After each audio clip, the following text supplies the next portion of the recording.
Not all who wander are... ちょっと待ったー！カップヌードルよりカレー飯 NO！ こっちもお湯を注ぐだけ5分待ったら出来上がり混ぜると無駄にうまくなるすすらなくていいから食べさせやすい Again? 麺と飯どっちが好きはいほらほらとにかくファーストバイトうわ何この感覚私が間違ってました麺より飯 Nerdrotic.com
Just lay back and enjoy it. Welcome to Friday Night Tights, ladies and gentlemen.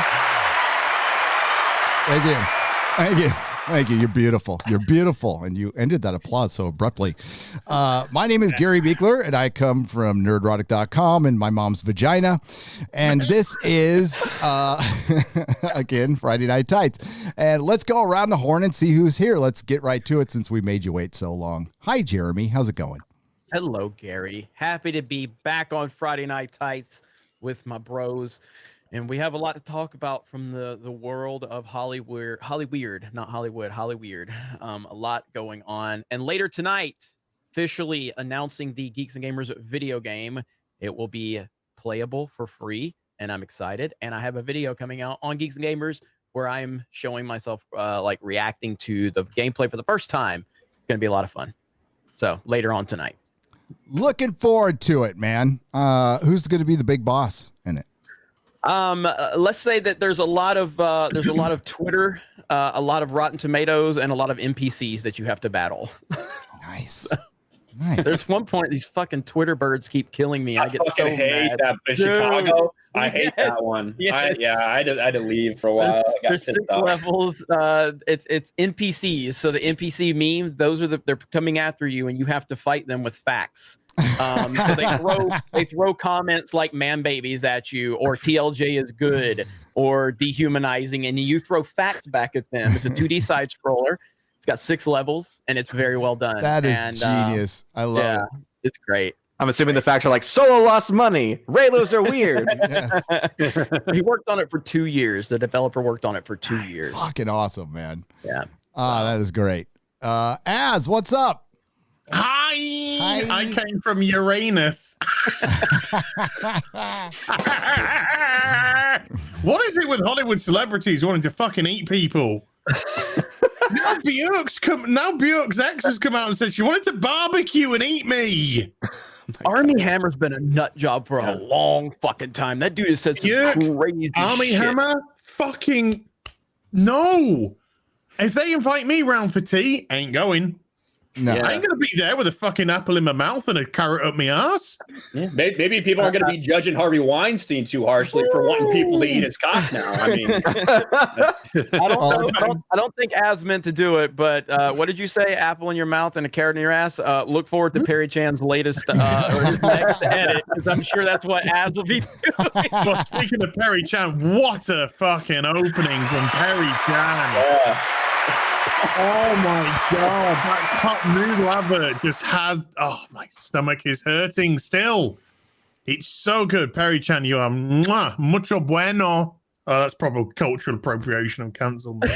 No, it's just horrible Spanish. It's okay. So Army Hammer isn't he from a billionaire family or yeah? So yeah, he probably did his whole Moloch thing at Bohemian Grove. So this is probably just another day spirit cooking, all that crap. Yeah. Hi, Odin. Hi, everybody. How's it going? What are we eating tonight? I don't have it with me, but I'm assuming the wife is going to cook up some more pepperoni pizza because it's Friday, and Friday is pizza night, everybody. Excellent. Technically, every day is pizza day. Just Every day is pizza You day. just have 1 day a week for pizza. I do. I have to save it. I have to save it because the people, they love to watch me eat pizza. I don't know why, but they do. I was gonna say another thing. I was gonna call you a virgin after that. Then I stopped for a second because I thought we were on Twitch where you can't say that shit anymore.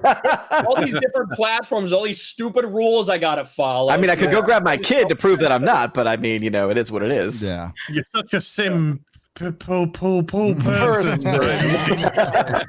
You can't even say blind playthrough because you might offend blind gamers. Everything. Like, we even had a Twitch person got banned for the title of their video today. A Twitch streamer, a girl, got banned for the title of their video. Well, it was Was it kind like of picture out and I've got a dildo at my bum? I mean, yeah. pretty Yeah. close to that. I mean, her title basically did say that she was going to violate TOS. So And many other things. Orifices on her body. So, basically, if I titled my stream, "Watch me say the N word," they may not like that. Oh, by the way, shout out to just some guy who for my upcoming birthday has actually given me an N-word pass. Oh man! right on. Certificate and everything. So Nice. I got mine from Polly the polar bear. I don't know, but Aw. Hi, Ryan. hello, Gary. I'm happy to be here with you in that hot as shit California right now. Yeah. It's 90 degrees where I'm at. It's probably just a little bit hotter where you are. But yeah, snowed in here. It's a shame you can't go to swimming in the ocean without going to jail. yeah, we can't do anything, so I am inside. It's just whether the air is going to be on or off. That's really the determining factor here in California. There'll be a rolling blackout. I'm snowed in here. I can't. I'm in a village in the middle of nowhere. All my roads are locked off. I can't get deliveries. I can't get post. How's that different? Anyway, so. How's that any different? You can't even go and sit on a bench near the beach. Yeah. I'm still going to the gym right across the street. They're still open, defying the laws of Emperor Gavin Newsom. So that dude can go fuck himself. We're just over. We're approaching the number of signatures needed to get him out of here, which is a very good thing. So Ryan, enjoy your air conditioning till the rolling blackout hits, because everybody's inside. And we have our very special guest for this evening, YellowFlash. What's up, my friend? Good. Glad to be here amongst you fine gentlemen. Who are you talking to? Yeah, I'll be honest. I don't know if I can do this show. Flash had a very offensive thumbnail with Brock Skywalker, and it's Ray Lesnar. I need a visual aid for this. Where can we find that? Now you just need like a blackface Paul Heyman who's screaming Ray. That's what you need to complete that thumbnail. That would be perfect. Here you go. Hold on. I'll put it in the thing, and you can. Rachel. Here's the Twitter. You can pull it right up and show it. You can blow up the thumbnail from there. It's so good. Oh and that I remember because Flash was like, I had to take that from you, Jeremy. I'm like, I stole it from somebody else. It's just what we do. So somebody else did it though. I redid it, that version, because having the WWE title on her shoulder is like respect women. Like that's how I thought. I'm like, it's a W for women when I made that one. Hey, click on it. You can blow it up. It'll pop right up. Yeah. There we go. Seamless. Look at tits then, Ray. Anyway, her neck did get pretty big in Last Jedi. She had a pretty thick neck. So there you go.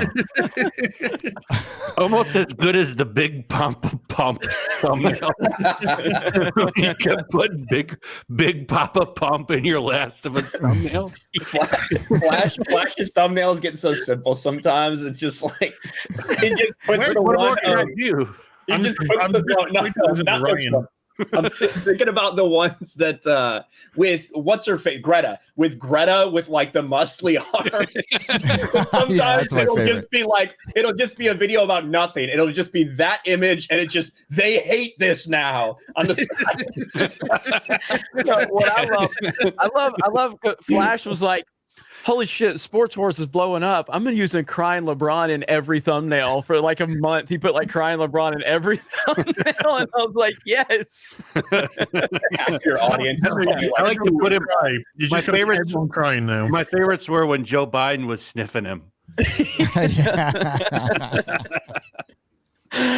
Oh man, so good. It's just funny because you know how much it triggers them. Oh, they hate it. Oh, they hate it. So bad. Star Wars cringe a minute ago. Yeah. Star Wars cringe. I'm unaware of Star Wars cringe. Just the Ironically, the account just popped up. We've been having fucking 6 years of Star Wars cringe. You finally decide now to make an account. I know. Yeah. Yeah. Doesn't it feel like it's such a weird resurgence of all this now? I mean, we're kind of revisiting arguments we all made 2 years ago, a year ago. I know it's a new audience coming to it, but like it's late to this party, man. Yeah. Well, I think it's because you have something in The Mandalorian that actually got people's. It's like Force Awakens, right? Where all of a sudden a lot of people are back invested. They're coming up with all these theories of what they think will happen, right? So for a while it was dead because just nobody gave a shit. Now you have more people that are invested in The Mandalorian, whether it's because they absolutely love it, whether they're enjoying it for now, see where it goes, or whether they hate it. You have people that are invested in The Mandalorian that are talking about it. And so then, like, and I tried saying this. We had this article that was out there, like, oh, Luke Skywalker harmed the launch of the High Republic. Shut the fuck up. The High Republic is benefiting from the fact that Star Wars is trending higher right now than it has in forever, and that's why they delayed it till after The Mandalorian. And it's because people are talking about it again. No, it's Luke Skywalker ruined the High Republic because they put out something which people loved, and the High Republic is going to be something that people didn't give a shit about. So yeah, you're going to get a whiplash from that if you care, but it's just a publishing thing. So it's, I mean, what did they say? It sold 100,000 to shops.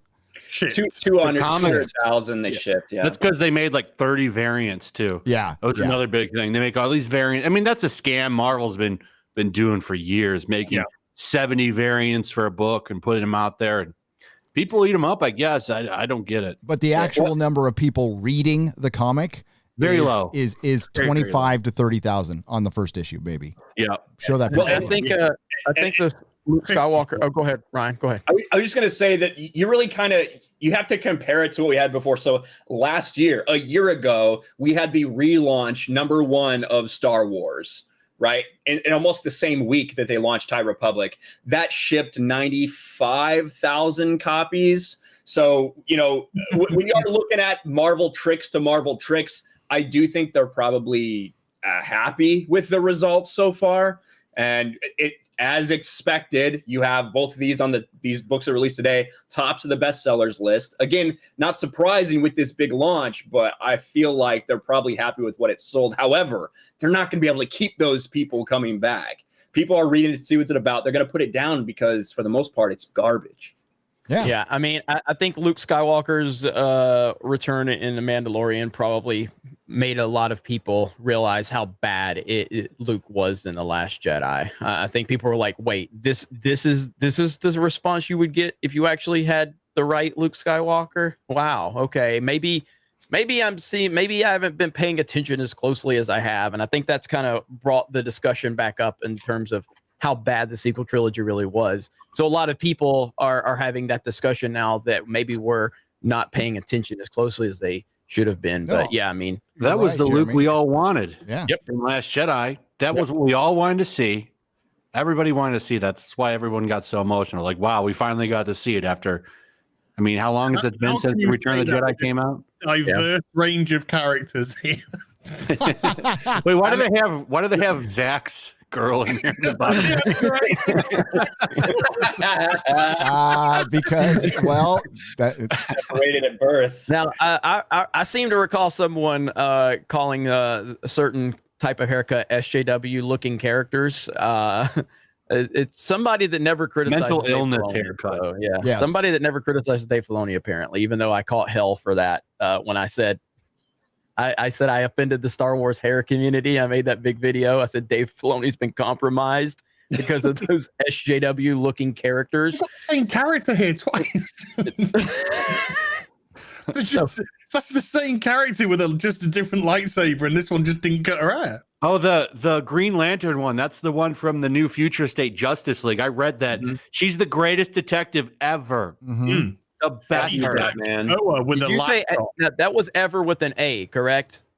Avar. Avar. But Avar. didn't she hacked Oa with a laptop or some shit? No, that's Yeah. from a different book. Future Okay. State. In the Future State book, we have the They Them Flash. We Yeah. also have the new Batman, who they say like straight in the book, did what his predecessor could not actually save Gotham. Oh. And now Bruce Wayne is still doing stuff, right? There's like a Bruce Wayne book. I've read every one but 2 of the books because it's all tax write off and it's it's something to do for the other channel, and it seems to take place in multiple timelines in the future. Like I can't. I guess this preview book explained it. I didn't read that, but there is like the Dark Detective, which is Bruce Wayne. That book's actually pretty good. I'm not gonna lie, that one I really did enjoy. But because he lost most of his money starting in Joker War, so he's broke. And then there's of course the new Batman, who's better, right? He's better. He's gonna save Gotham actually, and then that's like what's going on. I think Dick Grayson's kind of crazy now for some reason. He's wearing He's male. Yeah, he's wearing Slade's mask for some reason. I'm not sure. And Damien's dead. Tim Drake is still kind of normal and okay. And that's pretty much where they're all at. But then we're Sounds presented great. with this. I know it sounds awesome. You really sold me on that, Flash. And then we have this amazing diversity here before us. And you know what? I mean, even from a show I like, you can throw in Naomi Nagata. She's got that haircut too. Yeah. An expense. Oh my God. Why aren't black women offended by this? I know exactly. They probably are. They're just not listening to them. Because they're not actually reading or consuming the product. They don't even know about it. They're just on Twitter complaining about it. Yeah. No, they're not even on Twitter complaining about it. It's white people complaining about it. Yeah, that's true. The saviors of black people. Yeah. Where's that Game of Thrones meme? Yeah. Oh my God. Yeah, this so, is so diverse, so stunning and brave. This is where we're at.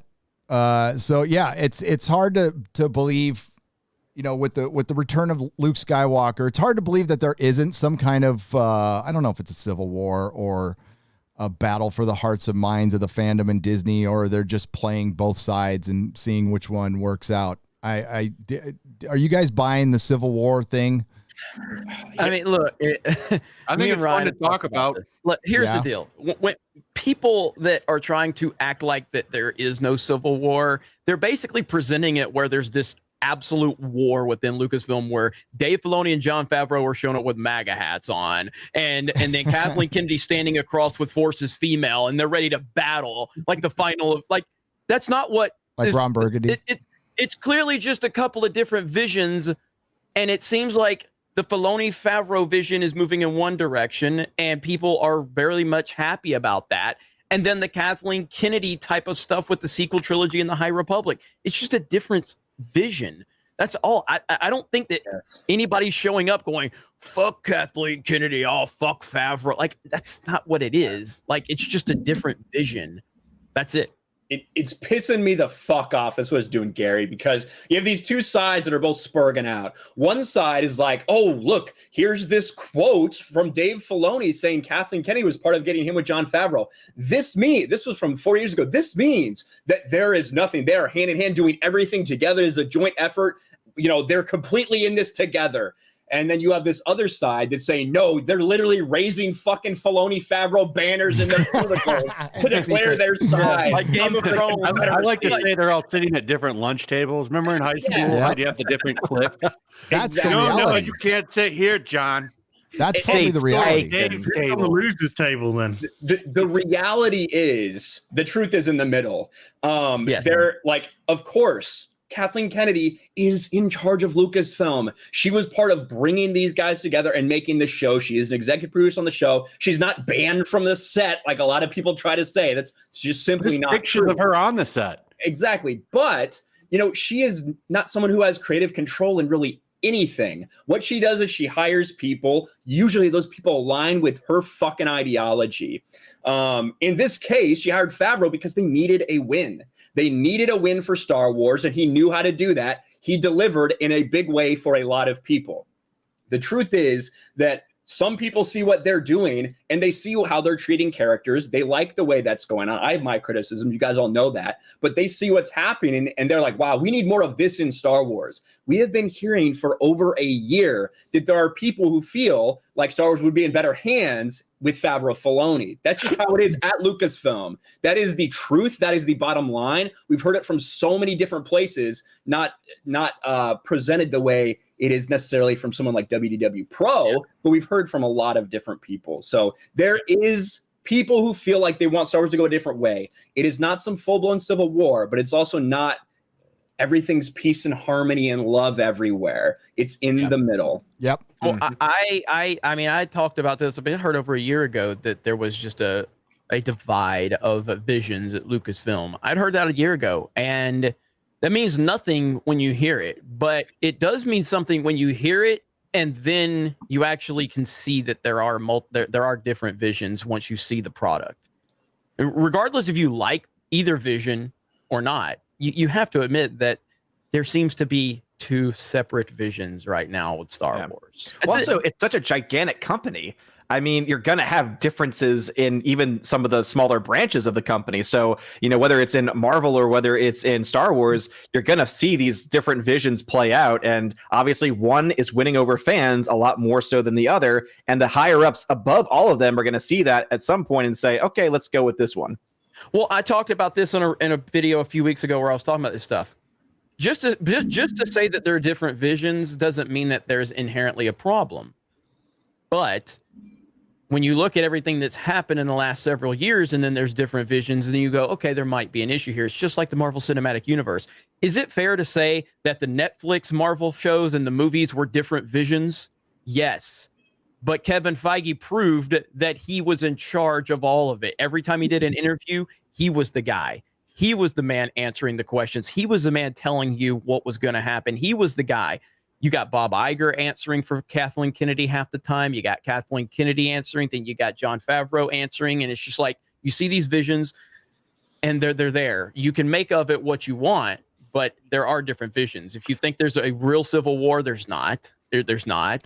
But at the same time, I think Ryan has it perfectly. There's just, it all falls somewhere in the middle. It depends on what Kathleen Kennedy's, how strong her ego really is. I honestly don't know. So she brought in Favreau for a win and he got himself a win and her name wasn't being brought up a lot in association with that win. Does that bother Kathleen? It probably has to. It's Hollywood. Come on. It's all about ego. She's got to have a huge ego. Look at her, because she's been attached to a lot of big stuff. Mm-hmm. Yep. And you know, she's got to have like, well, how dare they know? I baby Yoda, that was me. Yeah. But yeah, if someone says that, Don't they know who I am? At the same time, he did probably save her job. he did. Yeah. Yeah.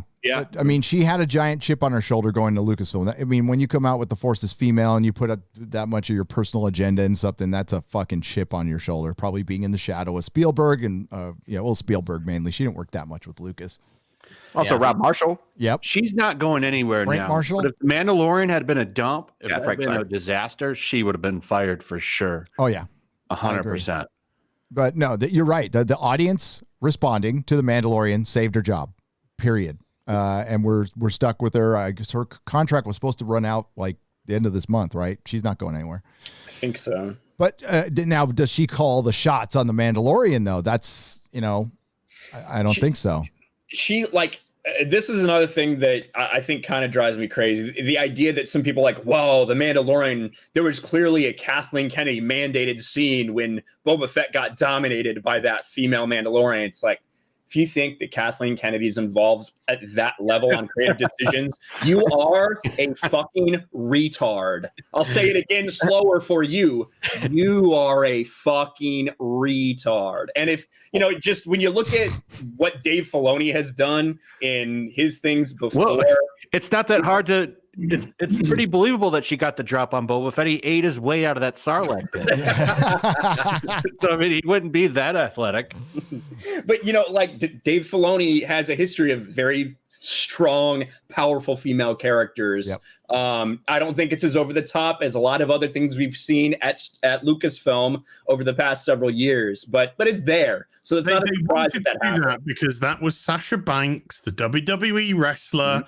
And she was actually utilizing some of the wrestling moves combined with the backpack. So that was clearly to allow her to show off her technique with being a wrestler and allow the WWE fans who are watching to go, hey, Sasha did her douche. Because it happens all the time. I mean, even go to properties and movies and shows that have featured even male WWE superstars. Almost every time they do their move. I still remember when The Rock in the Scorpion King does the rock bottom on somebody. It's just something that they do. But you did that in the episode where he sits. You did that in the episode where he sits on a throne as a badass at the end. I mean, if you want to do that, do it in a different episode. But it definitely undercuts the character.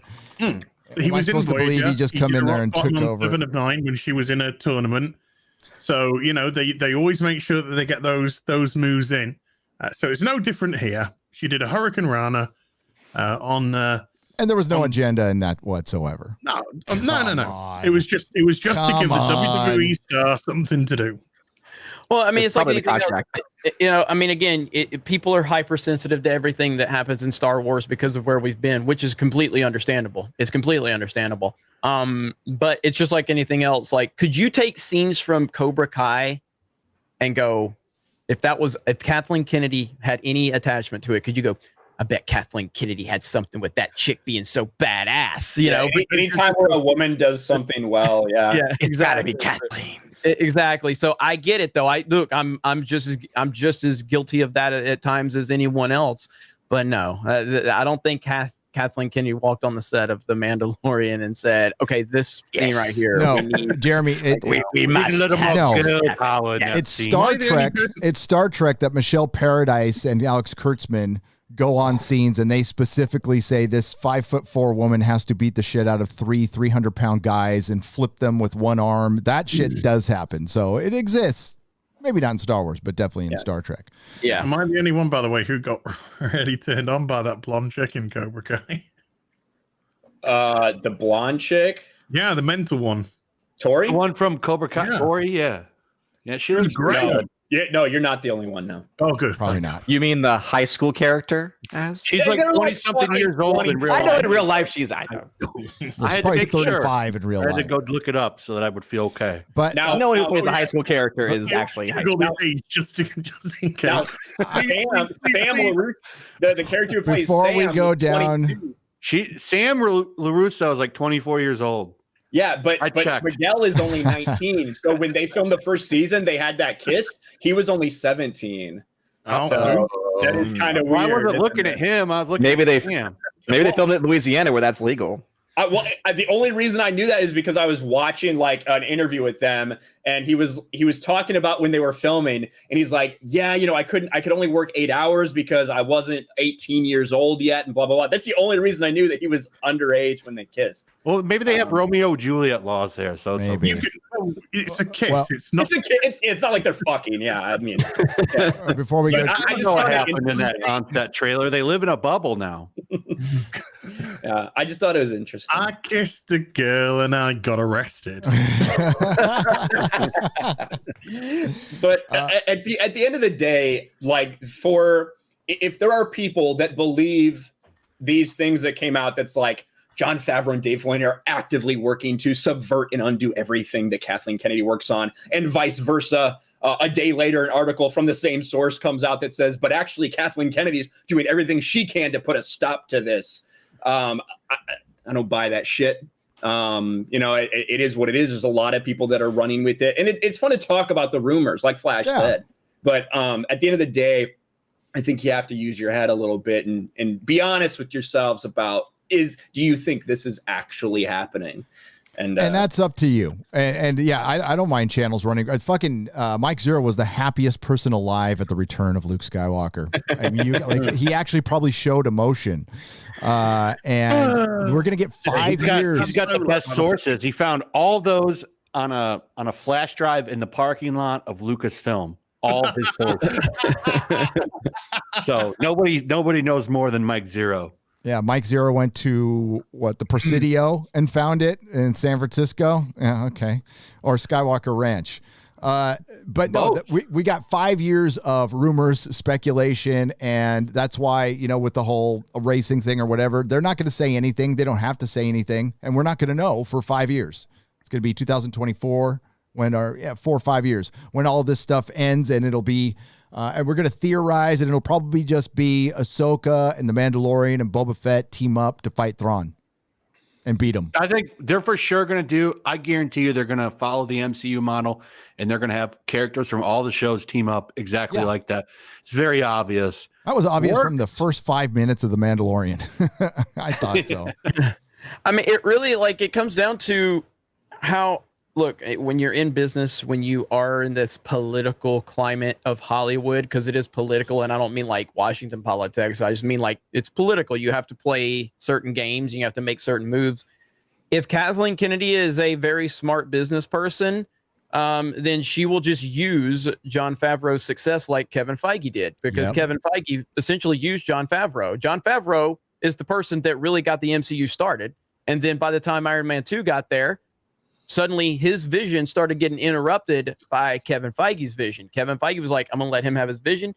He fought to get Robert Downey Jr. in there. It was the best move by far. Without Robert Downey Jr., I'm not sure they would have had that success. And then Kevin Feige made some moves and showed that he is a very savvy political person, and he used it to his advantage. What's Kathleen Kennedy going to do? Is she going to continue to let Favreau just do this, or is she going to be a shrewd business person and make some moves? We'll see. And start injecting herself into more things. Remember Feige learned under Avi Arad, and this goes way back to the animated stuff, and worked his way out from Avi Arad. And you're right, man. Had that team of Favreau. What was it? Edgar Wright, Favreau, Joss Whedon. And Robert Downey Jr. was involved, and Joe Quesada, and that was that team that started out the MCU. None of them are there; they're all gone. It's just Kevin Feige now.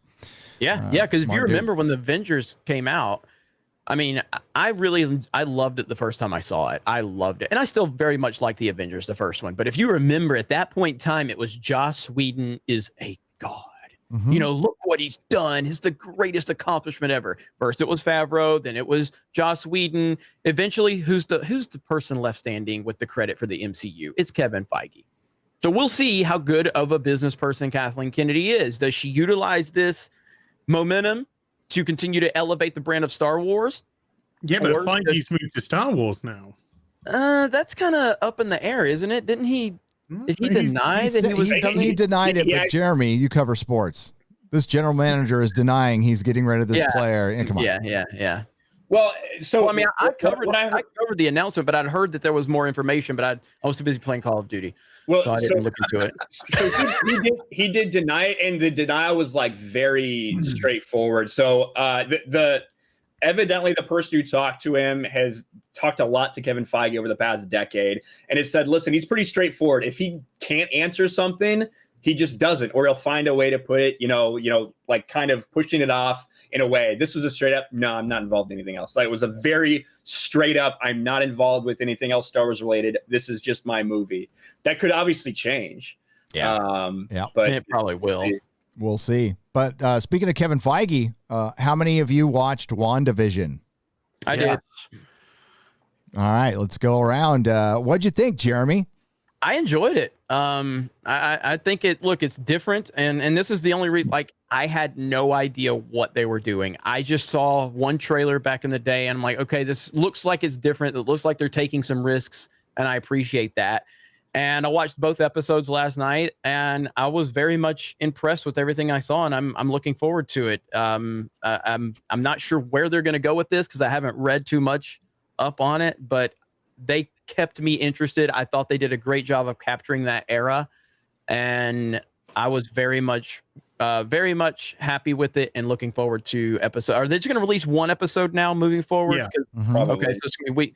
But yeah, I very much enjoyed it. I liked everything about it. I appreciated what they're trying to do, but also I know that there is a lot more, and there's going to be some type of payoff, whether the payoff is good or bad. We don't know, but we know that they're working towards something, and I'm very much interested. It did its job for me, kept me interested. As? I thought it was great. I really did. It was very different. I wanted it to be different, and it was actually more different than I thought it was going to be. Same, yeah. I thought there were going to be kind of zoning between realism and then the 50s kind of TV show. I thought there was going to be like a bouncing around between all that, and then to have it just literally start like a 50s comedy Bewitched type of show and literally continue the 20 minutes like that was fantastic. But there was some nice sinister undertones in it, and the way that they couldn't remember very simple facts when they got married, when they met, showing this blockage in memory. The way that the heart thing was completely misconstrued was for comedy value, but also at the same time showed how disconnected they are from reality. The second episode, again, bringing much more to the table with the additions of the little splashes of color to this black and white world, and then being pulled back into the TV show element of it. And then the great ending where everything starts to turn into color, and they're moving into another decade from the 50s to the 60s now. Yeah. And I think we're going to go from the 60s to the 70s later on.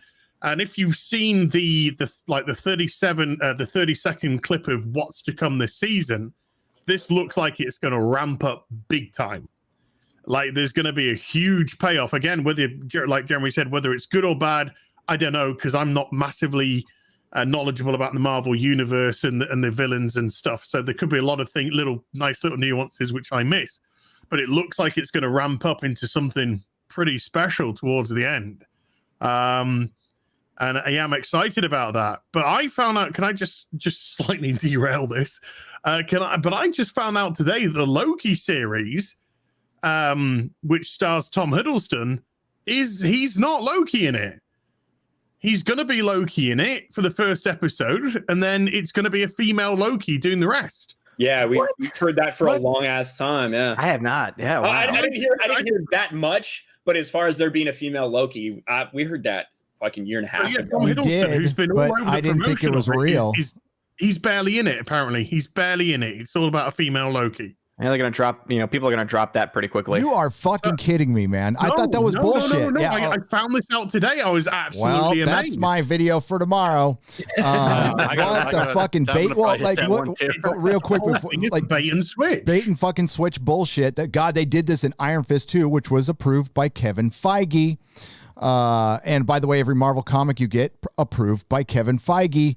WandaVision can undo a lot of shit if they want, and I'll touch on that when it's my turn. Absolutely. But one thing that was confirmed, we'll get to Odin. 30-minute episodes are a thing for Disney Plus. That's going to be a thing for all their shows. Well, these were like 22 minutes before. And they're supposed to be sitcom size. I understand that, but like I think all their shows are going to be like this now. So Odin, what did you think? Yeah, so I enjoyed it for what it was. I think that it was very well crafted, well put together, right? It's got the acting, it's got, framing, all that stuff. I love the 4:3 aspect ratio as well that they're using for the black and white sitcom. But I'm just so like confused because the whole time I was like, wait, what is going on? I honestly, I've got to the point where I understand that it's going to be building up to something big, but I think that the show is built and was almost made for exclusively to be a binge model. And because now they're doing this, week to week from this point forward, I don't know if they're going to be able to keep enough of people's attention, at least based on what we've seen so far, week to week, when it seems like they made the show specifically as meant to be binged all at the same time. The way that Disney was episodes never going to do binge. Because what they Disney did, in my binge. opinion, they released the 2 episodes so they could set the premise that we're going to go from the 50s to the 60s. Yeah. So now next week you're going to go, what's the 70s going to be like? And then when you're like, what's the 80s going to be like? So I think they know that this is going to take a second to pay off. Yeah. But everything I think can be like, again, I prefer to binge everything, but it's clearly working for the Mandalorian. There's no doubt about that. Both models work. I mean, Cobra Kai's numbers are phenomenal. At least that Netflix is reporting, but this is going to be, I think this is going to benefit big time from a week to week model personally, but I understand what you're saying. I do understand. Yeah, it's just kind of the thing where I understand it could work in both capacities. It could work in both ways, but that's just the feel I got from it. Was I just felt like, man, like I want to know what happens next, but at the same time, I'm like, I'm still so weirded out by how unique this is. I will say one thing though, as far as like this the 50s and 60s, I love the character that Catherine Hahn's playing. Like she got, especially that first episode, she got that 50s neighbor personality done like so well. Because I think Elizabeth Olsen's a great actress, but I mean Hahn was blowing it out of the park with hers. Every time I see her, I wait for her to go use the men's restroom and throw her leg up every time. Brothers, every time. I can't. She's like Zach. She's hilarious. The cast was great. The acting was fantastic. Yeah. Yep. No. But Flash, what did you think? All right. So I've really been looking forward to this show because they can do so much with the show because Wanda, the Scarlet Witch, a lot of people don't know just how powerful she really is. And I think that's something that this show, they didn't set that up very well with her in the MCU, but there's stuff so they're using Avengers Disassembled. They're using the House of M. They're using the Vision comic that Tom King did. And they're kind of wrapping all this up. Wanda can bring people back from the dead. She can erase you from existence. And this is how she brought Vision back. So now this tells me there's 2 things they can do with Chris Evans. They can de-age him with Wanda's powers, or he's just going to come back and be old man Captain America. But there's going to be a big payoff from this. It's going to get, I don't know who's got her trapped or if she's just maybe got this like maybe a fixed area kind of pushed off and people can't get into it because from the trailers, if you remember, like they have people investigating a barrier wall. So there's going to be something, there's going to be a big payoff. Like so the big question I have is why doesn't she know? And that's probably because she went insane, which she did in Avengers Disassembled. She went insane, and that's what burnt down the Avengers and led to the new Avengers and stuff. And this would actually lead into the MCU's like kind of next phase of building a new Avengers.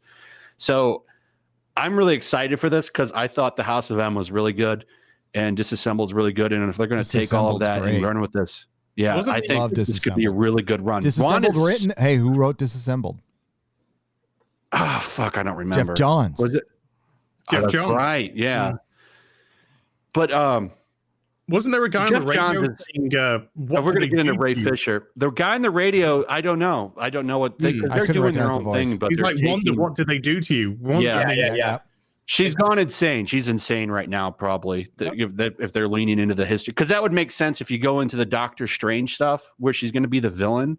So this will carry over into that. So this is going to have a really good payoff. I got a really good feeling about this show. You're just going to have to this is why the binge model might work better for this show, but because you'll be able to go into the payoff faster. But it's going to be good. But that payoff isn't going to pay off until a movie. This is going to set up a movie that's going to be years away. Well, we'll talk about the binge model in a moment. I'll tell everybody's wrong about the binge model, and I'll just tell you. But I like that. I can understand a lot of people are going to be turned off from this because they're like, this is so different than anything they've ever done. But I think this has a lot of potential. Well, hopefully it has it and it pays off. It'll just depend on how well they do it. Yeah. I think it's going to be mega. I think this could be a mega hit. I think people are going to love that this is different. Is Ryan going to be hating on it? I'm waiting. Yeah, I think it's boring as fuck. Like I get it. So here's what I'll say is I love the fact that it is different, because that has been the biggest fucking problem with the MCU, is that it is the exact same thing over and over again. So I give it credit for being different, and I give it credit for going all in. Like Odin said, the 4x3 aspect, everybody is fully on board with giving it the 50s vibe, the I Love Lucy, then the Bewitched vibe. Like you clearly see what they're doing, and I like that. However, I have no intention to ever watch these 2 episodes ever again. You know, like there wasn't enough actual like details about what is coming that they set the stage for me ever to feel like I need to watch these ever again. It was cool for like 5 minutes or so. But to me, I just didn't think that there was enough to make it not give me. I just didn't care about what was going on. I didn't care about what was going on with this talent show, because I knew that it's just her trapped either in her own. She looks so good there, though. But she looks really good. Don't worry, tomorrow there'll be a sexist article about that. So. It's already written. I was going to say real quick, can somebody in the chat make a journalist WandaVision bingo card? Like she's a stay-at-home. She's a housewife. They're gonna do something about that, and they didn't address that in this show. But it's a known couple. The patriarchy of WandaVision. No gay people. But this does kind of just tell you, though, like what a machine the MCU is, because they've been movies. Hey, now we're going to focus on Disney Plus. Well, we need to change our format for Disney Plus. We need a show that's going to keep people, tease them along, and keep them coming back and subscribe week after week. So now they've structured this that way, and you're going to get little pieces of this mystery every week until it's all put together. And honestly, I think maybe the best. What if? I really think that this show should have been set post Infinity War, before Endgame. Like, she has gone insane after what she had to do to Vision. She's trying to hold on to him in here. I think that would have been the best possible place. I don't know if that's where they're going to put it. I kind of doubt that.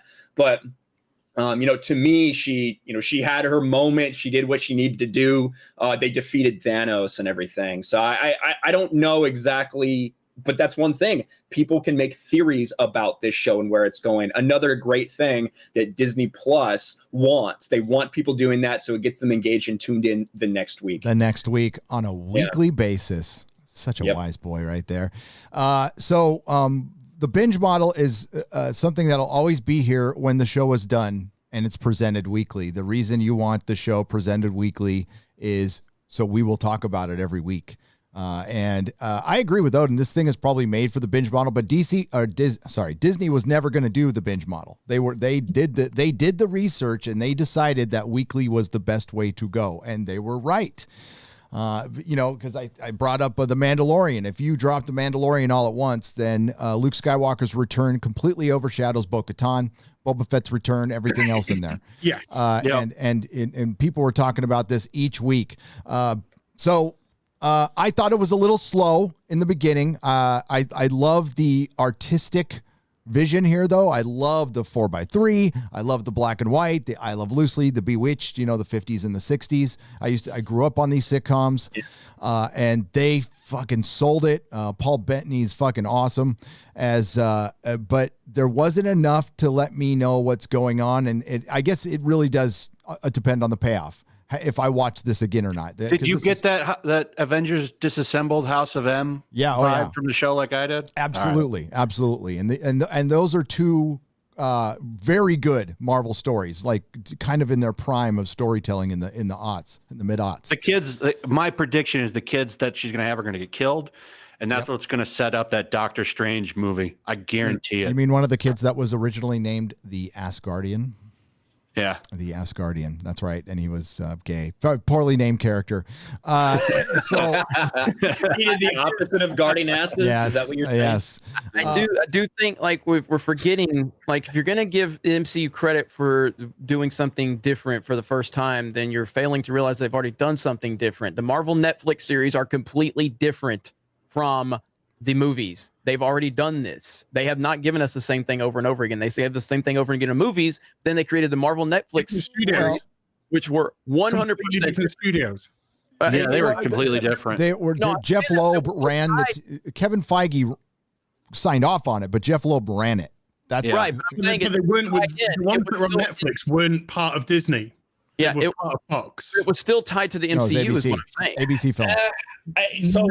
No. Yeah, it was no. It's kind of like yeah. Daredevil was. They were tied in, but they were different. Very loosely, yeah. Very loosely. They still existed in the same universe, is all I'm saying. Like, and that was an interesting dynamic that they created. So WandaVision is just another step in that. Again, I'm not an MCU guy, but you got to give credit. No, it's different in their approach. Their artistic approach to doing their first Marvel TV show on Disney Plus is a parody of a sitcom. It's bizarre. It's a bizarre move. Yeah. Oh, it absolutely is. But it absolutely is. It's and to me, it was just like after 5 or 10 minutes, I was like, okay, I get it. Like I just didn't need 25 minutes of, oh, hey, remember, we're doing this like Bewitched. Like, I get it. I was ready to move on. I wasn't enjoying the parts where they're doing the dinner thing and she's trying to make everything work. I just wasn't engaged. But again, I'm happy that they did something different. To me, like, and that's the same way I'm with like DC. Shazam is not made for me, but I think it's an okay movie, but that is what you need in these big cinematic universes. You need things that feel different. Not everything can be exactly the same. So I do give them credit for that. We'll see.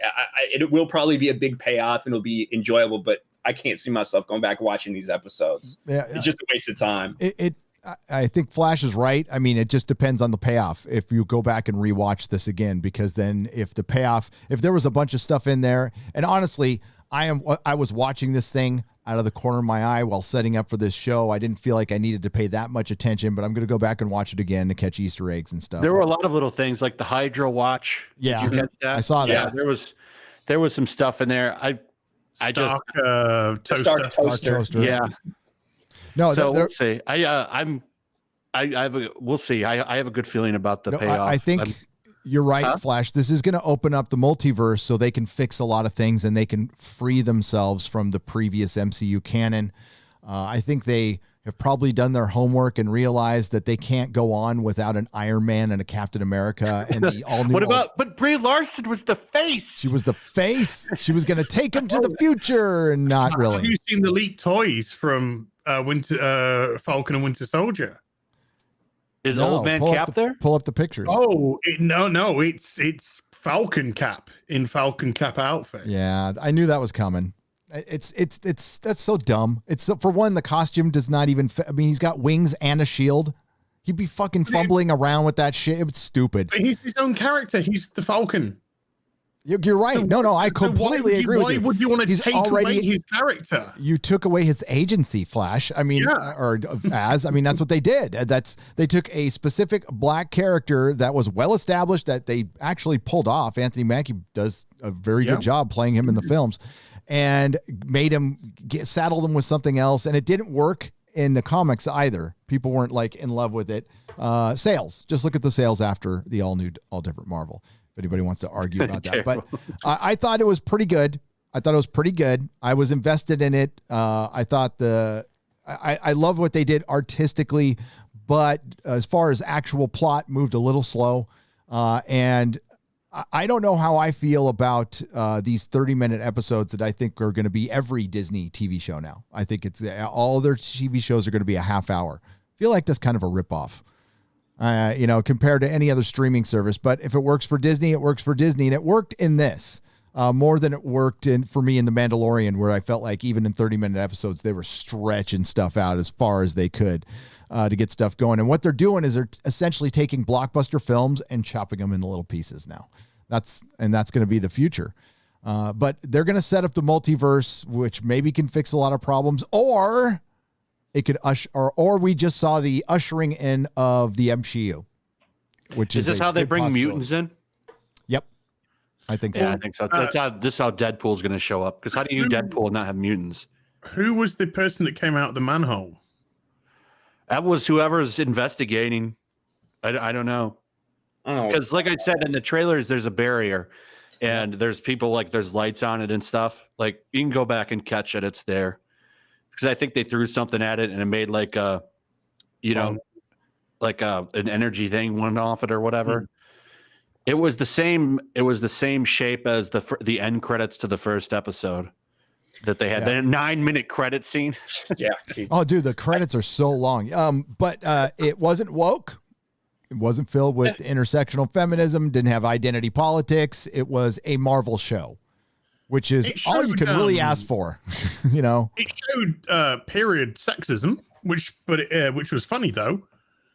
Where it's just like, you know, all the adverts just like is that how you saw it? I was like going, God, those are the days. That's going to be the first hit piece on it. It didn't expose period feminism. I'm waiting for the SJW, crazies to start talking about how they dehumanized women or whatever, you know, like just because of how, wow. WandaVision shows why feminism is necessary. Elizabeth Olsen is, for one, okay, guys, why don't they call her Scarlet Witch yet? She's still Wanda Maximoff. She's not officially Scarlet Witch. She hasn't really done anything to show that she's a sorceress, really. Well, so I believe before. I think that she was part of like the Fox stuff, right? Because she was a mutant. But since she did so much stuff with the Avengers, they were able to appropriate her for the MCU because that's how the deals were. But they probably couldn't call her Scarlet Witch if I'm guessing on all the fucking deals. Now that they own Fox, they're good to go. So they never used her in the Fox movies, I don't think. They just used Flash. But what I mean is like the character. But the rights were over there. Rights to that name, possibly. Yeah, they didn't have the rights to Quicksilver, so they couldn't call him Quicksilver. But there was some weird loophole that they could both use the Maximoff kids. It's because the Avengers. If like these characters appeared in enough issues of comic runs with the Avengers, then they were kind of a shared property. That's how they did that. Yep. The only thing, listen. Even if I don't like the show, the one thing I demand from it needs to explain how Wanda lost her accent so fucking quick. That's what I'm expecting from this movie. How did she go from that heavy ass accent in Age of Ultron to just, we good now? Oh my God. Hey, the second episode had Anya from Buffy. So I was very happy about that. So I don't know. The paranoid person in me thinks that they don't want to use the word witch associated with a woman.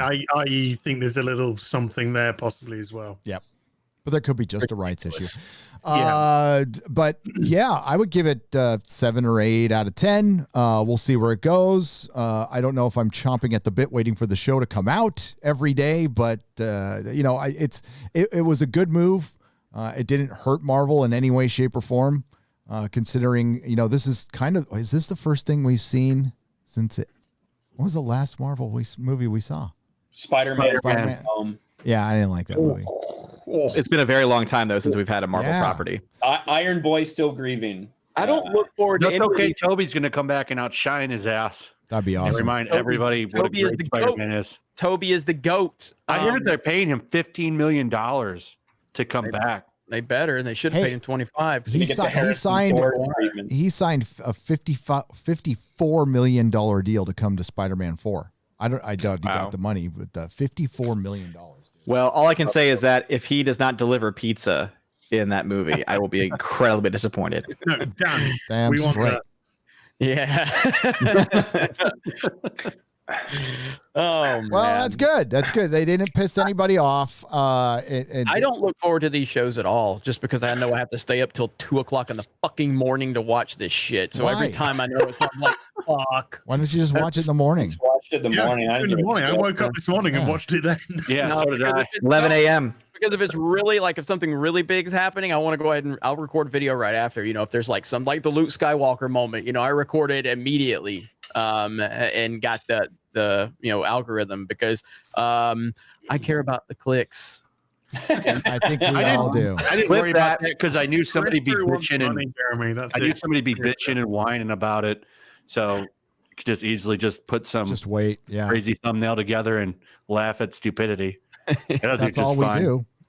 It's fun. It's a fun job, YellowFlash. There's so much stupidity out there, and it presents itself every day.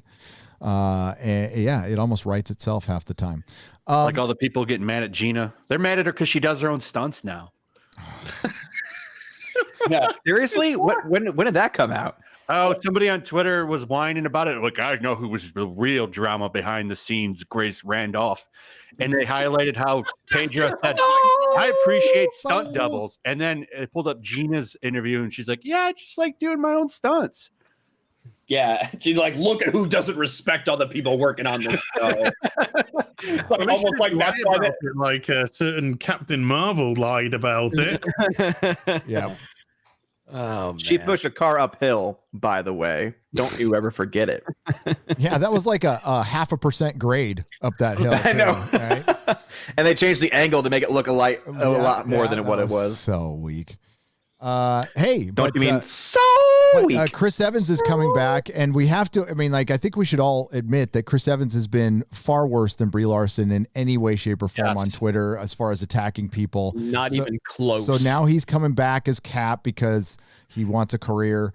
How do you guys feel about it? I talked about it yesterday a little bit. I am completely meh on. I think they ruined the character at the end of Endgame for me personally. That was just contradicted anything Cap would ever fucking do in 1,000 years. I truly am Gary's son. Yeah, it's fucking unbelievable. So, but then him coming back after being horribly abusive to a lot of fans on Twitter, and if we're going to be critical of Brie, we got to be critical of him too. I could care less about his comeback, to be honest with you. He's just going to be old man Cap to validate and praise the new black Captain America. That's what he's going to do. I guarantee it. For 2 movies, a couple of flashbacks, and that's it. I think Chris Evans is a terrible person. I think he's a worthless human being. I have zero respect for him as a human. I won't even call him a man. I have zero respect for him as a beta. I respect Daniel Kibblesmith more than I respect Chris Evans. that's a true alpha male right there. I fucking hate Chris Evans. I really do. With that said, I think his Captain America is fucking fantastic. And I don't mean like what happened with the character after. I just mean like his portrayal of the character in these movies. Winter Soldier, The First Avenger, Civil War. He's great in the role. There's no doubt about that. But I'm kind of over it. Like I don't care to see Chris Evans come back in this role. I don't need to see it. I appreciate what he did in the role. I also think he's a shitty person. And I think that he realizes that his character, that his entire career is based off this. He's not a star. You're not a star, Chris Evans. You're a bitch on Twitter that runs your mouth and attacks people. And you realize that you're not that important unless you're attached to an iconic character. Nobody's going to see your fucking movies. I don't care how many millions of followers you have on Twitter. Nobody gives a fuck about you in anything else unless you are Captain America. That is your golden ticket. And so he'll continue to go back to it. But I don't care. I think the reporting's all wrong, actually. The scoopers are wrong. He's actually coming back to play Johnny Storm again. So they're going to link in fantastic for that way. Honestly, like when I look at this, I kind of laugh at the idea that Endgame was kind of this ending and this send off to these characters. And it was so moving to so many people. Now you're just going to cheapen the fuck out of that experience. Robert Downey Jr. apparently is coming back in some form, whether it's hologram or whatever. That cheapens the fucking experience. You're bringing Captain America back. That cheapens the experience. Now, there are stories to tell. Chris Evans just took a briefcase. It was full of like 6 Infinity Stones. There's a lot of stories they could potentially tell there about him going back and delivering these things that they can tell outside of the timeline, that they don't have to worry about anything like that. But to me, this is just like, I'm just laughing at them because Phase 4, MCU, diversity, representation. Oh, by the way, now there's rumors that both Robert Downey Jr. and Chris Evans are coming back. The two white males who built the fucking MCU. Make them come back so people fucking care. Well, that's the thing with WandaVision can bring them both back to prime. She can restore a dead Tony Stark and she can de-age him.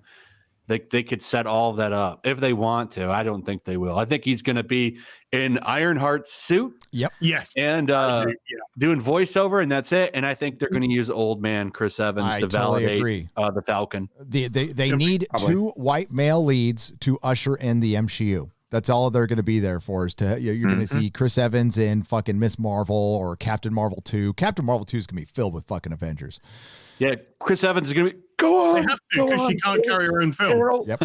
Gary, I've just shared my favorite Chris Evans film is actually not part of the MCU. It's Playing It Cool, where I think Michelle Monaghan decided to Photoshop the poster for the movie because holy fucking shit, man!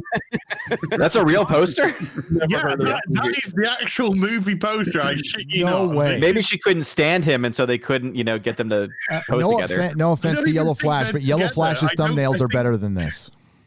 I think they're not even together. I think the Ryan's Harvey Weinstein and Harvey Weinstein's former personal assistant Photoshop looks better than that shit. So Yeah. No, YellowFlash's Ryan's Photoshops are better than fucking me. Hold on, I'll make one real quick with this. You better conserve it. You don't have too many left. You can't trim too much off. Well, I'll find new ways. I can shape your head and all kinds of GM. This is what he does when he's not doing Avengers movies. This is the shit he gets. Yep. Chris Evans has a hairpiece in the MCU. Yeah, he does. Yeah, but is that just for Cap, or does he need it like in IRL? Probably just for Cap because, Just for Cap, yeah. like Elizabeth Olsen, she wears wigs for this and stuff. So. Yep. You might have to ask whoever's dick pic that actually was on Chris Evans' phone. Since they sleep with him, maybe they know. Yeah. But maybe he'll pull a Brie so he can get those remember we easier. saw that Brie interview last year where like she was answering her fucking Google questions. Jeremy did, I think, 9 or 30 videos on it, and then let's go with 30. Let's be conservative and go with 30. And then Elizabeth Olsen did the same thing, and she was like, the whole page was taken up with Brie Larson. Yes. Those are the days, weren't they? It was just like it was so easy. Those were the days. Yeah. I do think there's a good chance that I honestly think they'll bring Cap back, DH him. I think they'll bring Tony back in some way, not to be like Tony, like the glue of everything like he was before, but I think they'll give Robert Downey Jr. a shit ton of money. From what I've heard, a lot of rumors I've heard, I think they might be going with Secret Wars, and that would be a way to pull the Fantastic Four. That would be a way to pull the X-Men, everything that they kind of have planned to culminate in a big, Endgame Infinity War like scenario. But how are they going to do that with the Skrulls being the good guys this time?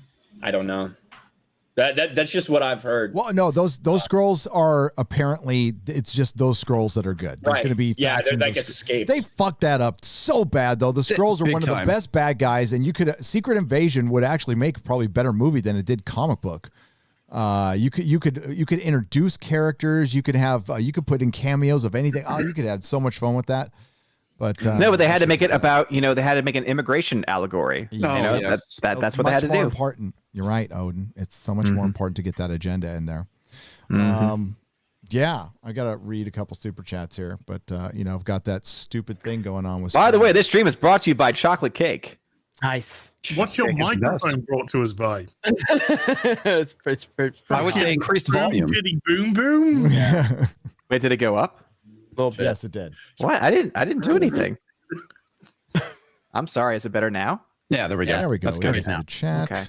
I didn't change anything. I didn't touch anything. No, it can just Story. Don't worry about it. You've got that Rode soundboard in it, right? That should. Yeah, I just handle dropped it down a everything. notch. That should Here you handle go. Absolutely. I made it real everything. fast. There you go. Oh wait, let me see. Sorry. Yeah, I shared my screen real quick. On it. Oh. He tweeted it before he shared it. I love how it's like this giant head.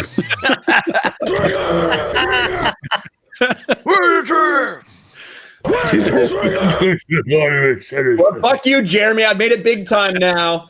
So I'm leaving. I can't tell the difference between the two images. I can't. To be honest with you, neither can I. They look so alike, those two. Oh, so hey, Odin, how's about we got some Dominoes for this special occasion? Says Rocket and Jet. Did you get Dominoes? Thank you for the $4.99. I did not. I typically will eat the DiGiorno pizza. They have it now with its croissant crust. So it's nice and layered and buttery, and it's delicious. Oh my God, we can all just sit at home and get pizza and watch Disney Plus and never go outside again. Fucking awesome. And then we'll become like Wally, and then we'll just become big and fat, and laying on. Well, Domino's is racist now. Yeah, Oh, I God. think What do they do now? Oh, because in a commercial they started off. But what do you want to get delivery? When a girl says not Chinese food, bam. What? Oh my God. Yep. It's like the joke that was banned. Day and age when Chinese people are so down because of COVID. How Oh, dare well, you? back in my day, during World War II, we used to call Asians by a different name. I think they did. They did. Not another dime.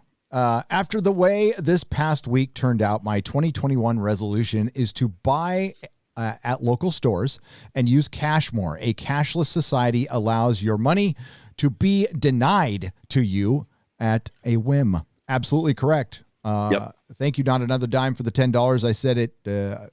I've spent the last 2 weeks not going on Amazon and buying anything from them anymore.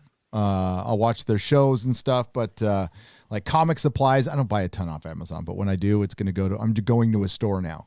You get to interact with, you get to see another person through a mask, and you get to help somebody else out instead of Jeff Bezos, who's going to go fuck up Lord of the Rings. That's a plug for my next video, by the way.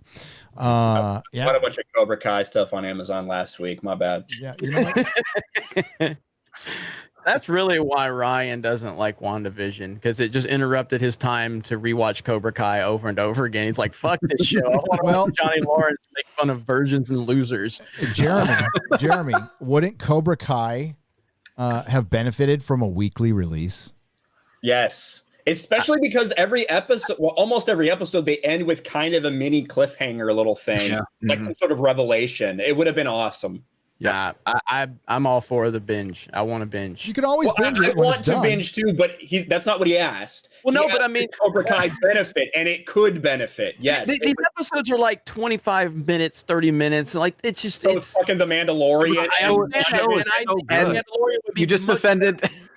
I think The Mandalorian would be much better if you binged it. You also just defended WandaVisions as well, and that one's about the same too. Well, I did say that the way that it is, because we're going from decade to decade to decade. I mean, that's a big jump. Whereas, again, I'm not saying either is right or wrong. I'm just saying my preferred way of watching is binging. Like Your preference?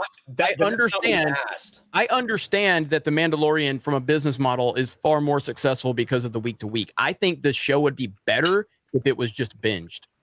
If you just which you watch can do it from both. beginning to That's the beauty of weekly releases. You can binge it when it's done, and if you binge it the same time people watch the finale, you're right there with everyone else.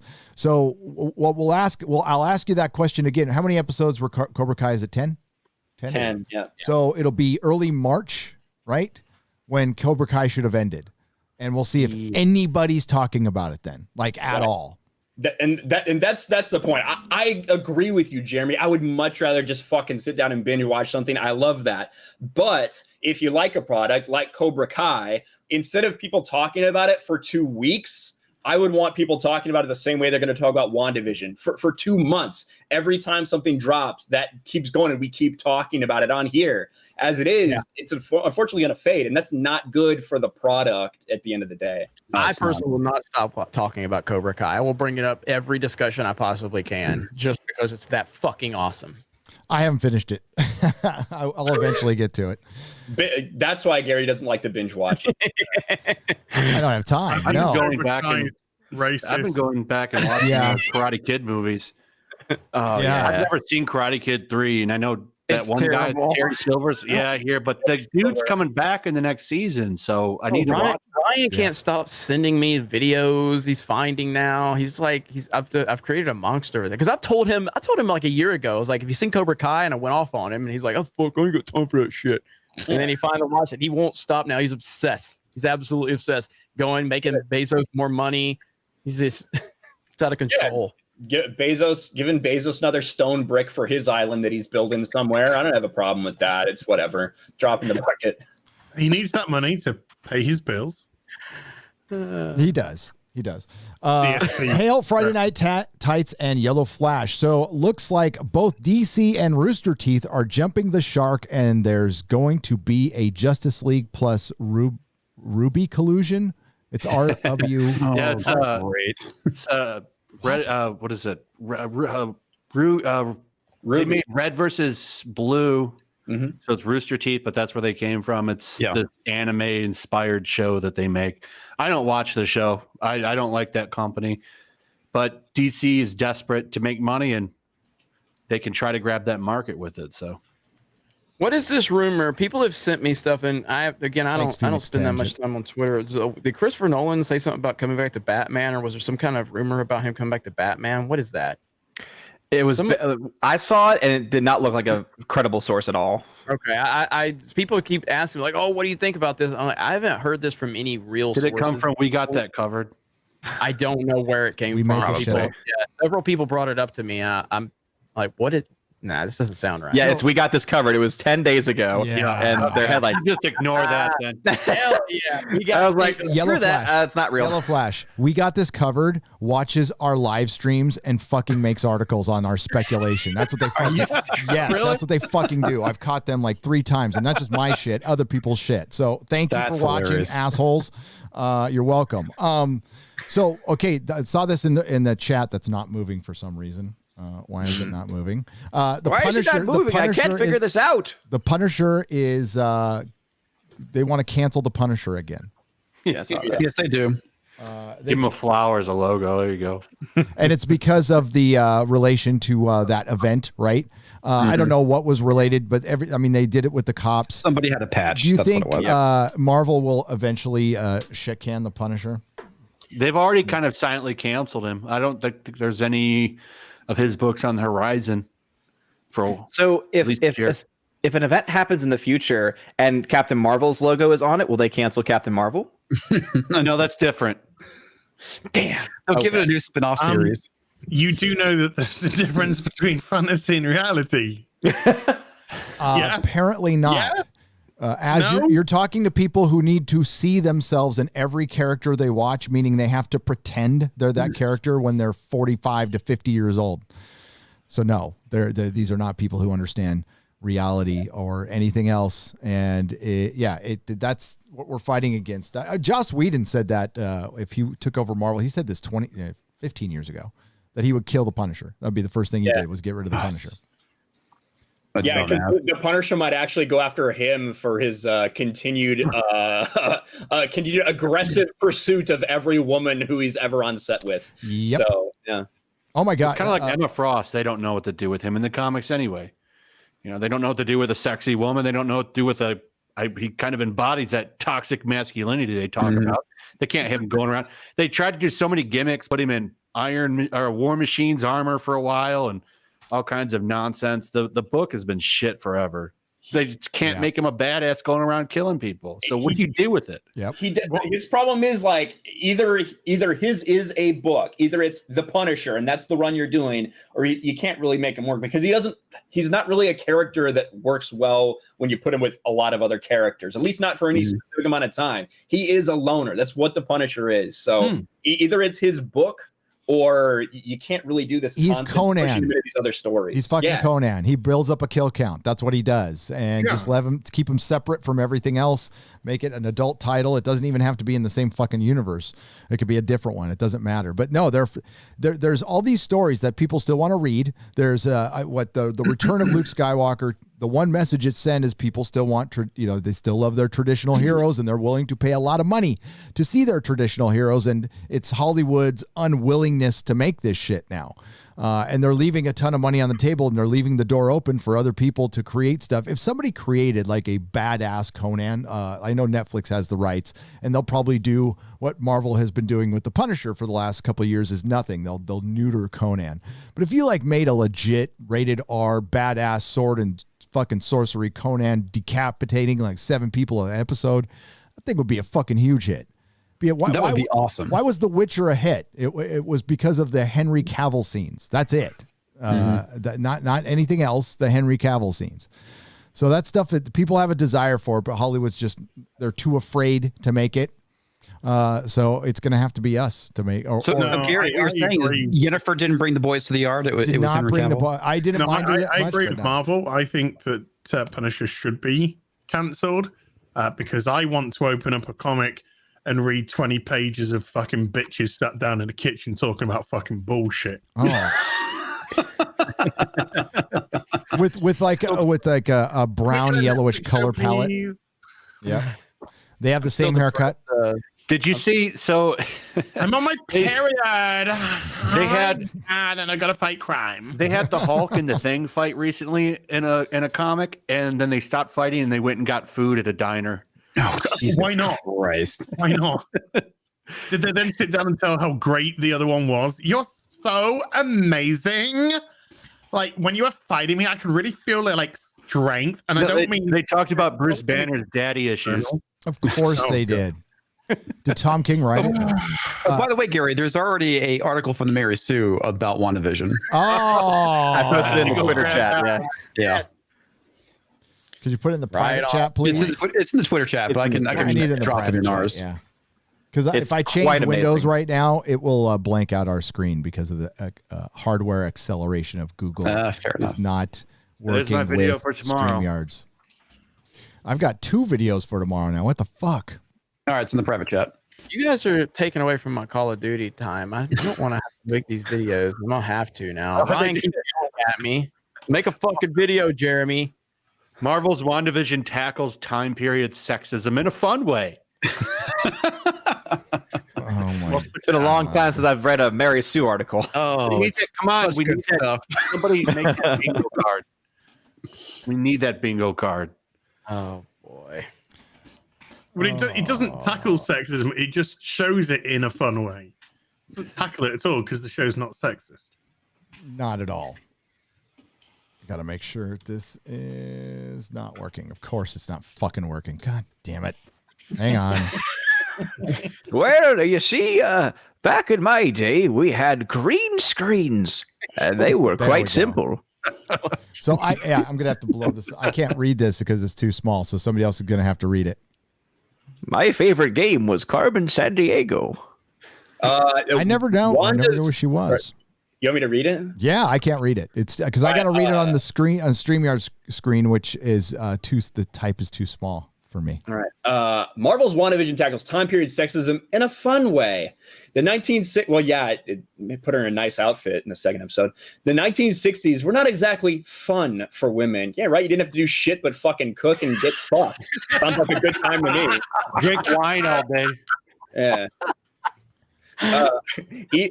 Even in the sitcom realm, Ryan Kinnell, women didn't have to do anything in the 60s but cook and get fucked. I mean, basically, now everyone's wanting you to work and all this shit. Fuck that. Canceled. We're canceled. That's all I had to do. Hell, I mean, Ryan Kinnell, such a progressive guy. Women, you want to cook? No. Well, you can get fucked. Literally with Trojan condoms. Even we're talking. I don't like that deal for talking condoms. Even in the sitcom realm, wives were at the home, and even when they were genies and witches, they were resigned to whatever their husbands wanted to do. Sure, there was some breaks in the mold, but for the most part, women were in the kitchen, and men brought home the bacon. In Marvel and Disney Plus's WandaVision, we see Wanda Maximoff fitting into the sitcom world almost too perfectly. But the show doesn't completely erase the fact that sexism existed. Oh. Instead, they have a fun commentary on it through the first 2 episodes. Let's explore that. Oh boy. Let's do it. Spoiler warning. There should be spoiler warnings. There's nothing that really is spoiled other than you get a Bewitched episode. Yeah. Most of the 1960s were filled with strange seduction techniques. Yeah, you mean men were fucking men. I'm almost more shocked by the fact that an investing company is investing in ads on this website. Like these people have any money to invest. Right. Tom Patty's look at it's rapid wrinkle repair for the old fucking piss stained cat piss bitches. Before that, it was a Charles Schwab ad. Like, yeah, I'm sure the readers of the Mary Sue have lots of money to invest in the stock market. Yeah. New year, new home because you're at home fucking looking after the kids. Flash, let's be honest. It's us who is reading it, and we probably have money. So true. Most of the 60s were filled with strange seduction techniques. Whoever's writing this, if they work for the Mary Sue, likely no one has ever approached them to want to have sex ever. So anything is a strange seduction technique to them. Even though I'll find her picture. Hold on. even the word hello. Did you just, Oh, is this one? Is this Come on, article written man. by Princess? What's her face? You look nice today. No, Rachel. Okay. Oh, Sorry. I know that name, Rachel Leichman. Yeah, she's terrible. Yeah, shocker. I don't know how real life situations worked. I was not alive. My idea of this era, like many others, is completely reliant on shows like I Love Lucy and Dick Van Dyke. And trust me, childhood me was very confused by the 2-bed situation. So by saying most of the 60s were like this, I don't know. It's just what I've watched on TV. How fucking dumb are you to Pretty say dumb. that? Like, I Love Lucy taught me how things work. It's historically accurate. Yeah.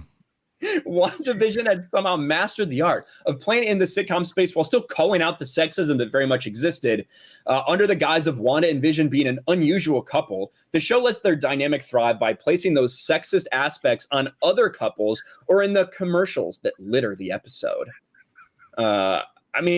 I guess Agnes, a character that recalls I Love Lucy's Ethel, still falls victim to the sexist ideas of that time period, making jokes about how she's a housewife, having a gourmet meal at the ready. Yes, having a meal for your family at the ready. How very 1960s. We should reject those things. Just let the children grab a bag of fucking Doritos. She has a very sexist Twitter. She's talking about how she wants to fuck Pedro Pascal and Ethan Hawke and Oscar Isaac. She's like, how am I supposed to survive watching Moon Knight now? She's saying she's going to masturbate the whole time. But that's okay. She's allowed to do that. It's different. It's different when you're being sexist towards men. That's okay. Objectification only goes one way. Well, the thing I think is so funny about it is they're all freaked out because this is like a period piece. It's like, oh my God, I can't believe they're portraying these tropes. It's like, that's how that time period was? What? Come on, think for yourself. I mean, moron. if you said something in the 1940s, you might see Nazis as the villain. You might. You shouldn't criticize. What you should criticize is when people run around calling each other that in 2021. Maybe that would be something to call out.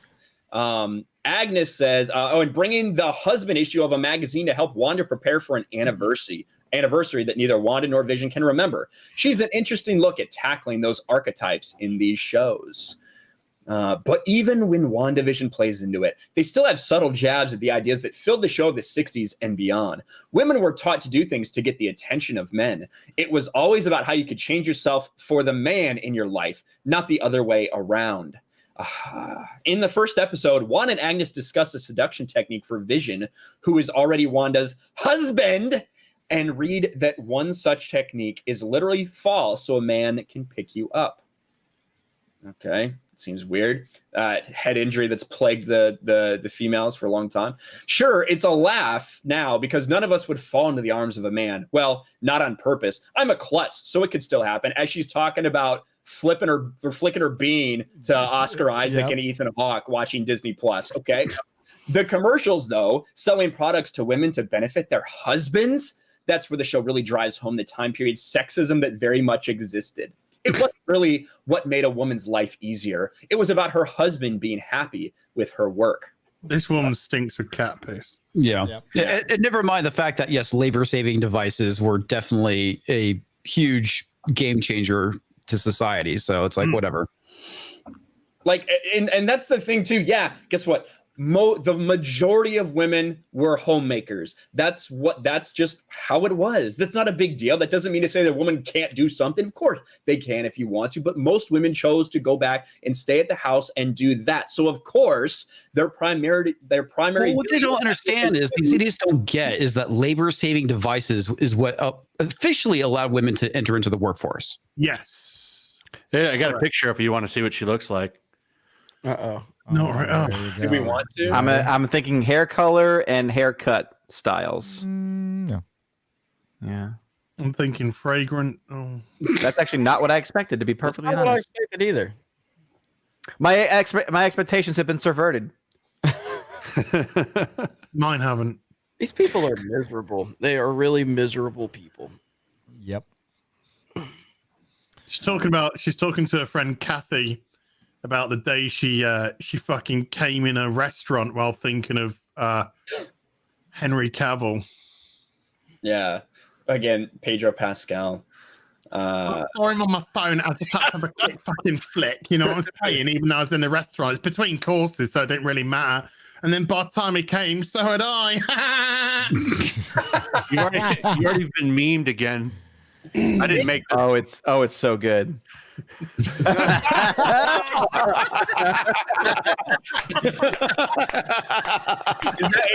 ABC? That looks like an ABC. We did it. Yes. Oh my God, that's hilarious. That fucking look on your face, dude. It's so perfect. All women have to do in the 60s is cook and get fucked. There you go. Hey, girls, you can play your cards right. You can do that in 2021 too. Just saying. Hey guys, I think I found our first shirt. I think this is it. First official Friday night shirt. Dude, that's the mug. That's the mug. No, Is that the come on. mug? Yeah, take it to work. Show your pride in Friday night tights. Impress your female boss. Yeah. Yeah. That shirt might get you arrested in 2021 now. I hope so. Oh man. That's why you have it, for your coffee, and then if they look at it, it's a conversation starter. As is just like, imagine going outside. You'd be shot. I will say, what is beautiful about WandaVision is that it's never Vision who is used to show this sexism. His relationship with Wanda is balanced, nuanced, and cocked, and a pretty even playing field. When Wanda is cooking and can't figure out dinner, she and Vision switch places. He literally puts on an apron, and it reminds us of the fact that that's how Wanda and Vision bonded in the first place. In Captain America: Civil War, Vision is watching over Wanda like a creeper. Vision kind of is an incel in that movie, honestly. He's just like, he's watching her. He's watching her. He's like through the walls and shit as he cooks for her, despite not eating himself, which is sort of the same problem they have. No, he leaves that to Wanda. So, if the author of this article is ever wondering why she's at home flicking her bean to Oscar Isaac and Wonder Woman, it's because of this point of view. Just pointing it out. The egalitarian stuff, so problematic. God. Go on. Sorry. There we go. But the show doesn't lean into too much of the sexism itself. They're just little jabs at it, pointing out that it's absurd and carrying on, especially since Wanda is in charge for the most part, even telling him what to do when his boss, Mr. Hart, is choking and on the verge of dying. It should be pointed out that we all understand that this is Wanda's, like, whether she's insane or whether someone has done this to her, this is in Wanda's head. Right. I do believe that's very much the implication here. No, but she's looking. She is searching. To all the people telling me to get back in the kitchen and make them some food. But she is just searching for this power, like who has the power dichotomy, and that's what ruins entertainment. This is what has infiltrated all the access media, all the critics now. They're just identitarians looking for this shit when it's just a show parroting it's a parody of a fucking 50s show. So yeah, there's going to be some of that old sexism in it, but this is looking for shit. It's incredible. Well, this is what this article is like to me. It's like trying to take jabs at men, but not attack the show, because the show is Elizabeth Olsen as a female lead on a Disney Plus show, so they want it to succeed. But they still want to criticize men and criticize toxic masculinity and the old way of doing things. That's what this article seems to be. And then they go home and flick their bean to Oscar Isaac at night. That's right. Lonely. I wonder how many times she has to push her cat. I wonder how many times in the middle of masturbating she has to push her cats off of her. Several. I'll put the over under at plus 3.5. 3.5. 3.5. Well, she definitely has multiple cats, so. Let's see. Especially. I'm fucking flicking my bang. Come on, fucking street. Come on, I'm nearly there. There's just a fucking she's just fucking sitting there trying to get into it, trying to imagine that a man actually wants her, and the cat just comes up and does that fucking kneading thing. Yes, and then she goes, flick, bean, get out of here. She drops the vibro. It's all going fucking wrong. Yeah. Right, just want to let you know, man, you're going to hell. Well, hey. I mean, it's company. It ain't breaking news. The mobile phone goes off. There is this.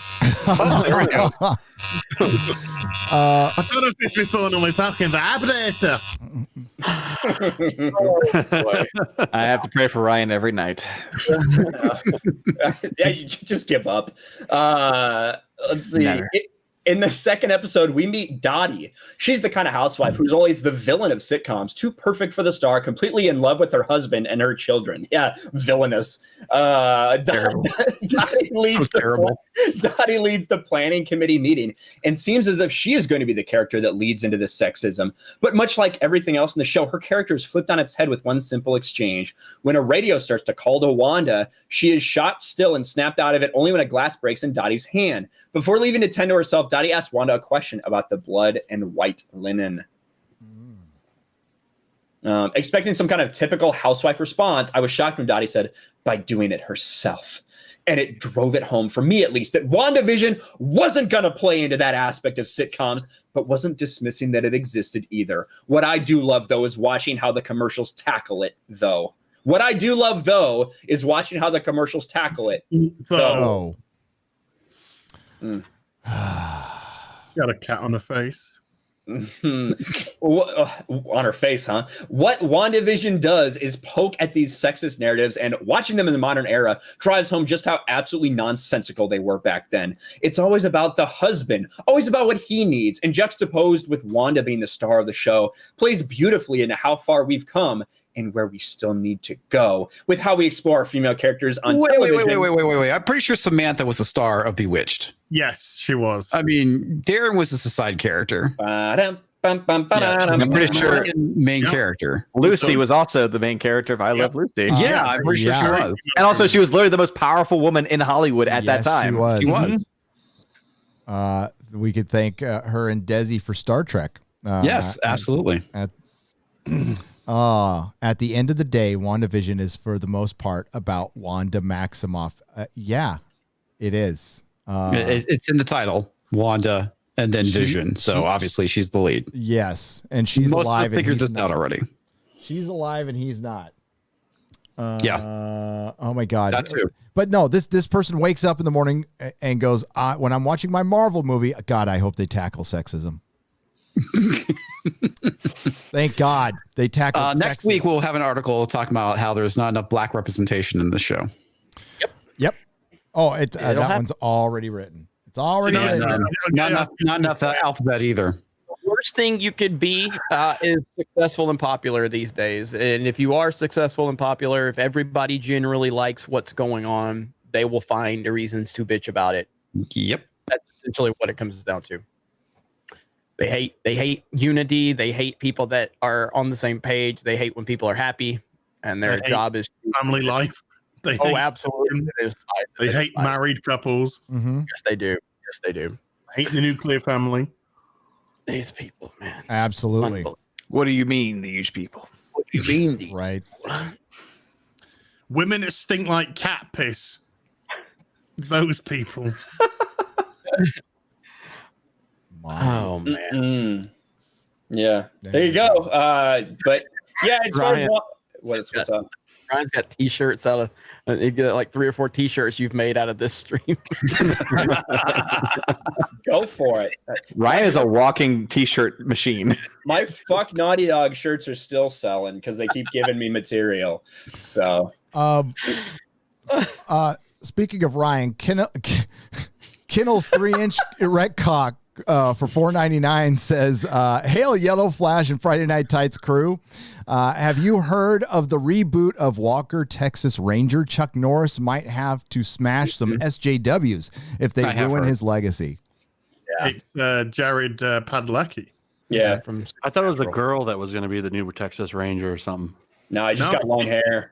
Jared Padalecki from Supernatural. That's where he's moved to now. Not the right brother for that role, I would say. Well, Jensen Ackles is going to The Boys season 3. I'm okay with that. I like him a lot. I'm not looking forward to season 3 in any way, shape, or form. Especially after what's his nuts would just like at Donald Trump. Stop giving me so much material for the next season of The Boys. He literally tweeted that. Oh, Jesus. Yeah. Just what people who like the show want.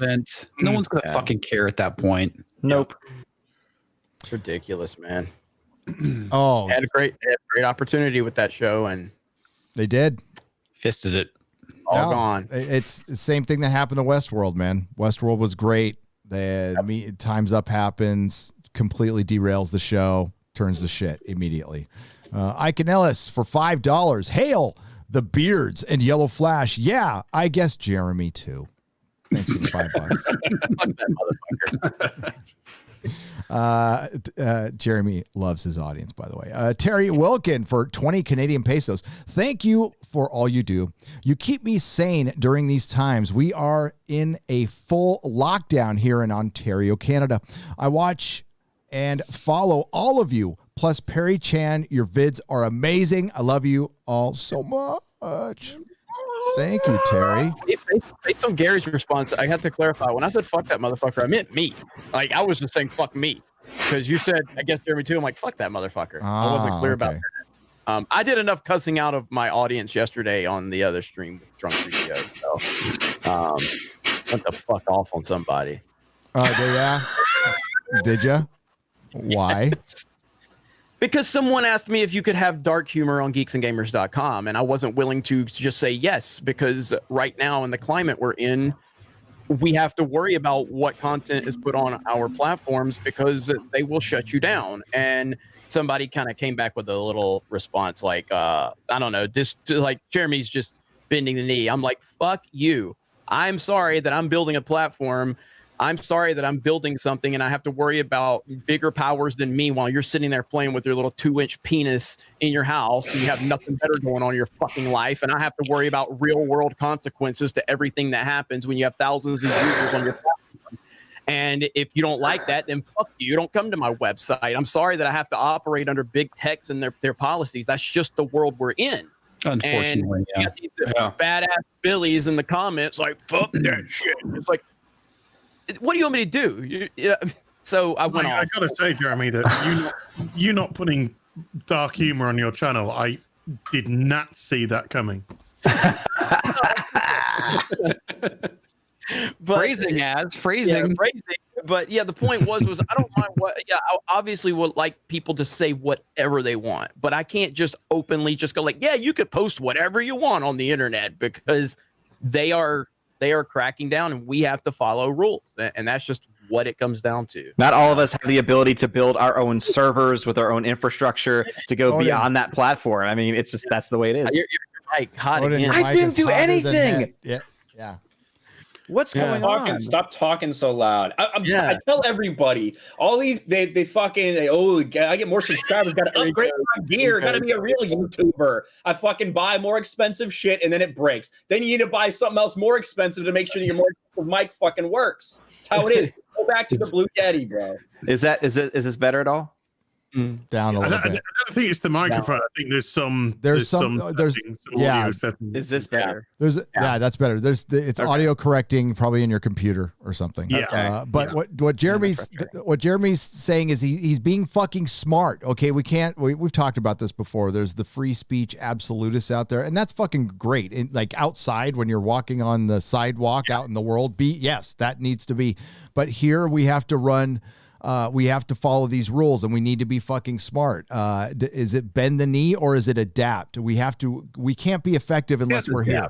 We can, it's good to go to the alt tech and spread it out a little bit and test it out just in case some of it actually does come up and then it doesn't get bought out or canceled.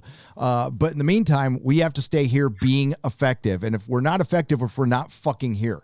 Yeah, exactly. We're not going to be effective if we're deplatformed. We have to be smart about things, and that's the thing that everyone doesn't. Or I wouldn't say everyone, but a lot of people don't get. Oh, you're bending the knee. No, we're being smart about things because in order for us to get our message out, we need a fucking platform to be able to spread that message. Yep. And with our app that we're working on, it's not a native app. It's an app that will be directly from the website, so we're not going through the Google Play store and the Apple store. That way we don't have to worry. There's a lot of reasons why that's beneficial to go directly through that. But yeah, if you don't like me, go to geeksandgamers.com and talk shit about me all day long. That's fine. If you don't like my politics, go share your politics in our political forum. There's a spot to talk about that. If you don't like my movie opinions, go on there and just tell me how wrong I am.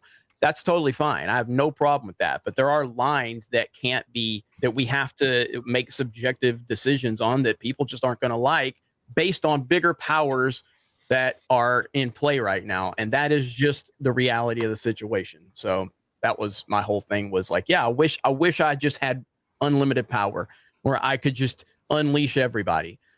But that's just not the world we're in right now. But we're working to where we can maybe have that world at some point down the road. But right now ain't it. Yep. One day more. Roger Haynes for 20 Canadian pesos, 2069, by the way. Hail Friday Night Tights. One of my favorite things about this show is that it's not an echo chamber. Keep up the awesome work. Thank you, Roger. Yeah, it's not. I mean, we don't agree on anything. No, we agree on a lot of shit. But we actually all liked WandaVision. I took the short straw and just shit on it because we needed some debate. Yeah, we needed some diversity of thought here.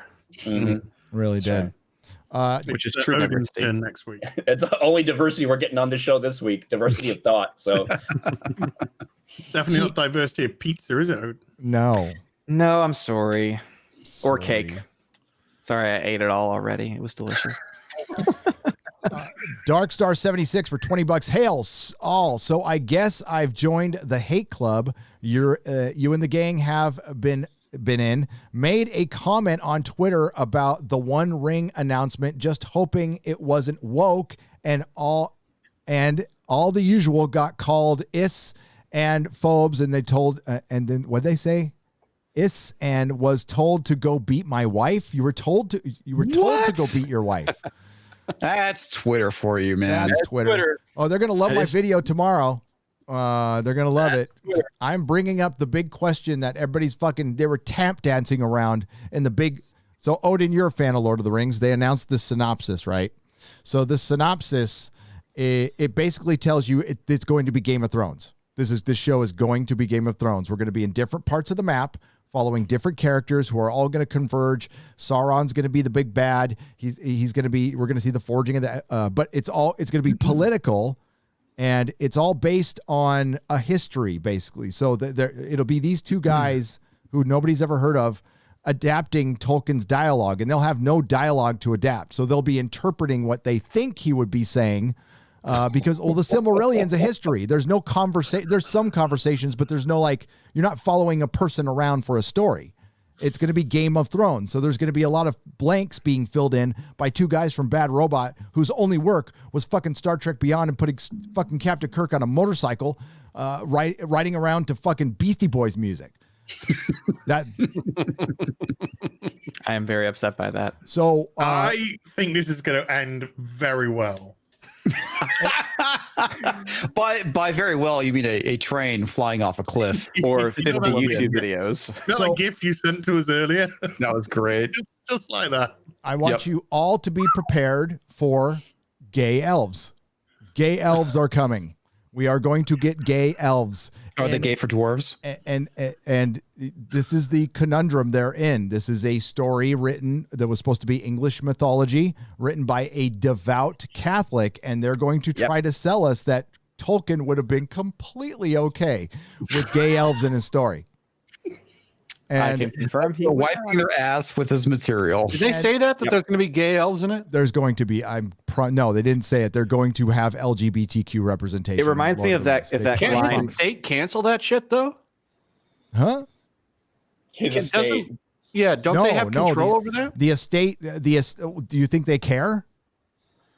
the one guy that would have Yeah, I stopped don't know. it is no longer there. Sadly. Christopher Tolkien died last year, so this is all his heirs, and he was the only thing holding back the flood of wokeness getting into the material. I think we've learned that Amazon certainly does not care. They'll do whatever the fuck they want. There will be, and that's the conundrum. It's like, how do you present that? It's not.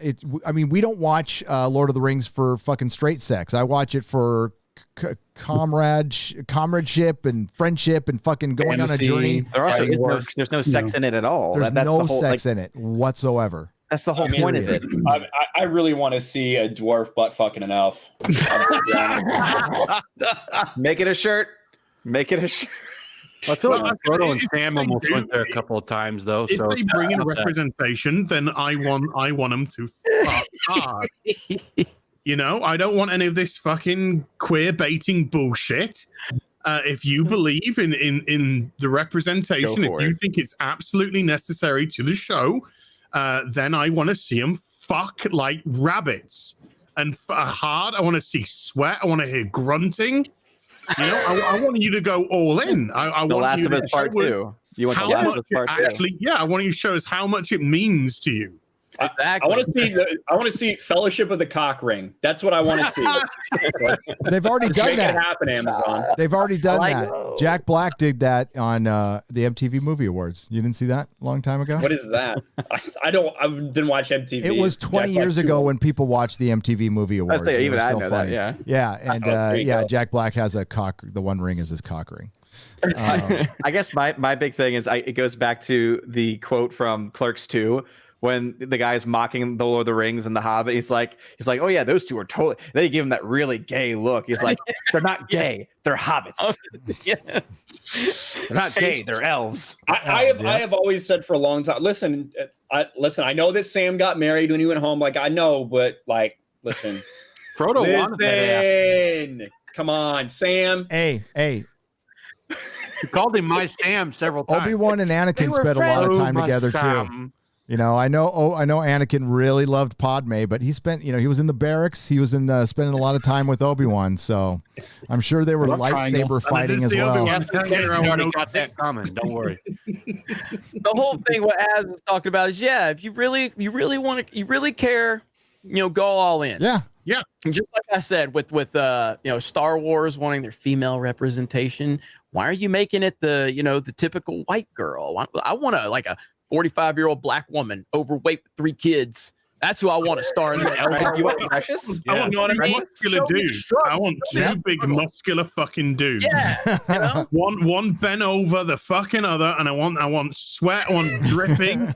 Make it a subplot where they're I want them to not edit it out for certain parts of the world. Fucking shoulders, you know. Harry Chan's got his That's what next I'm video talking right about. here. Let me show you how to. Let me show you how And I to. want close-ups. I want close-ups about it. You know. Harry Chan, write it down. I want a holding, and I want kissing, and I want loving. I want you to show me how much these people love each other. And why Don't do it so you can just edit it out in China. Yeah. No, they got to leave it in. If they're committed, they have to leave it in. Guys, one at a time. Black as well, okay? Because I don't want no that China business. Like gay elf to spit on his hand and get it ready. Yeah. It's like in Brokeback Mountain. Do it right. I think what Tolkien really wanted was ball slapping action. That's obviously. Oh, totally. He did, man. If that's not the It's in the Secret Diaries. I'm out. I'm out if it's not. I want to hear fucking. Yeah. That's a whole episode, a Disney Plus episode, 22 minutes, just that sound. And I want him to look at the camera when he's doing it. And he's going to be a one ring to rule them all. Oh, that's what's coming. Like, no pun intended there. Figuratively, figuratively, that is what they put in. That they put out this synopsis, and Jeff Bezos said he wanted a Game of Thrones. We've already heard the rumors of nudity and an intimacy coordinator. So why would you have that there if it's just going to be people fucking hugging? And we had a Game of Thrones guy there as Cogman's gone now, thank God. And then you have these two bozos from fucking I don't even know if they're real people from Bad Robot, Patrick McKay and JD Payne, Patrick McKay. Who are you? Odin's been traumatized after that comment. He is. I love you. I love you too. I love you so much. He wrote all that down. So no, it's going to be shit. It's going to be absolute shit. It's going to be $1 billion shit, and there'll be a video tomorrow. Or maybe At we'll least see. it'll release weekly so we can talk about it.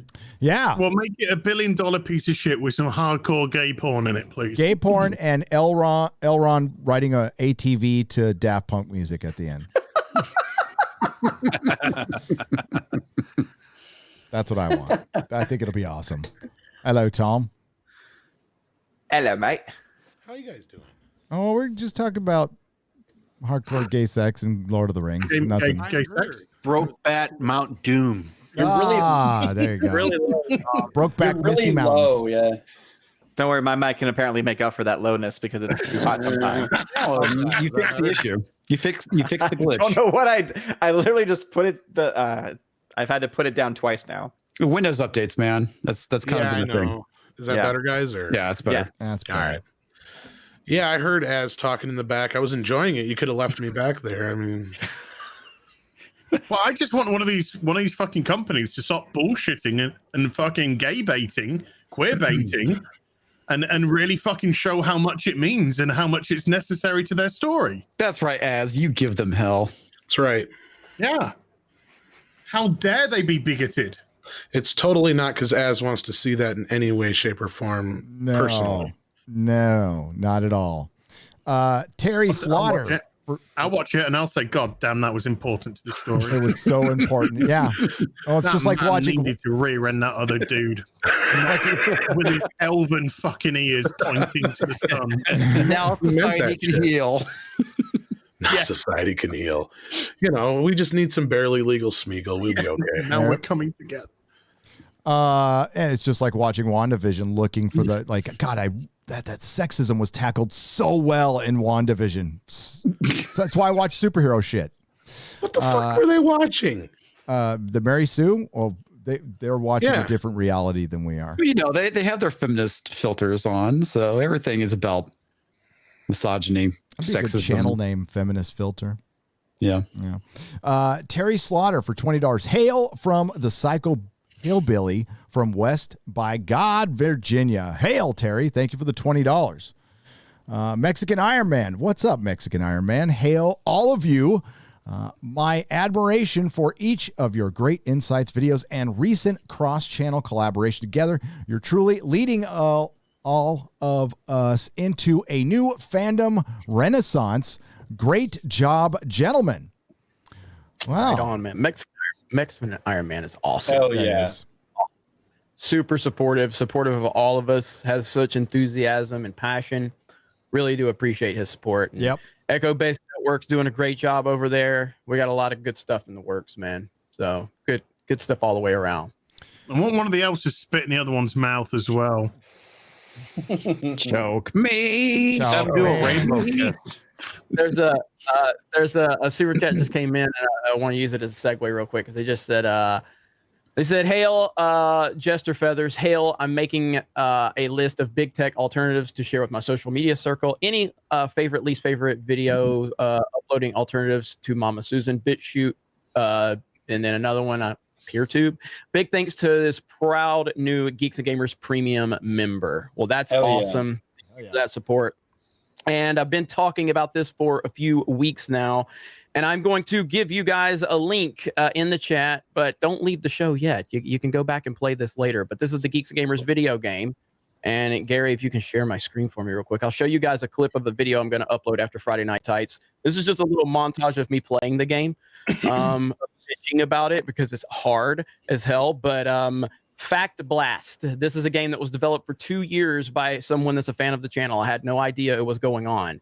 And basically the premise is you're battling NPCs that are making horrible, horrible terms, throwing terms at you like The Last Jedi is good and really dangerous stuff like that. And you can throw facts at them to defeat them. This is the Chicago map. There's sound bites of me, and this is a little bit of clip of me playing it with Twitter birds coming after me.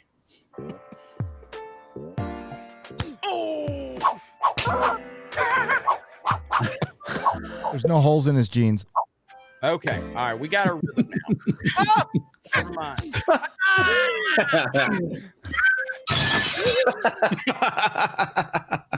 Apple juice gives you your energy.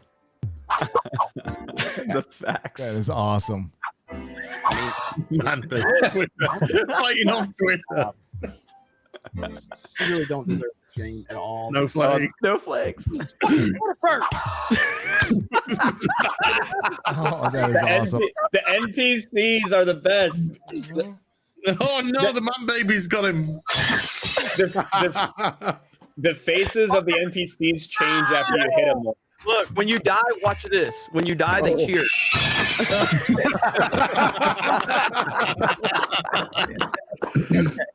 That was good.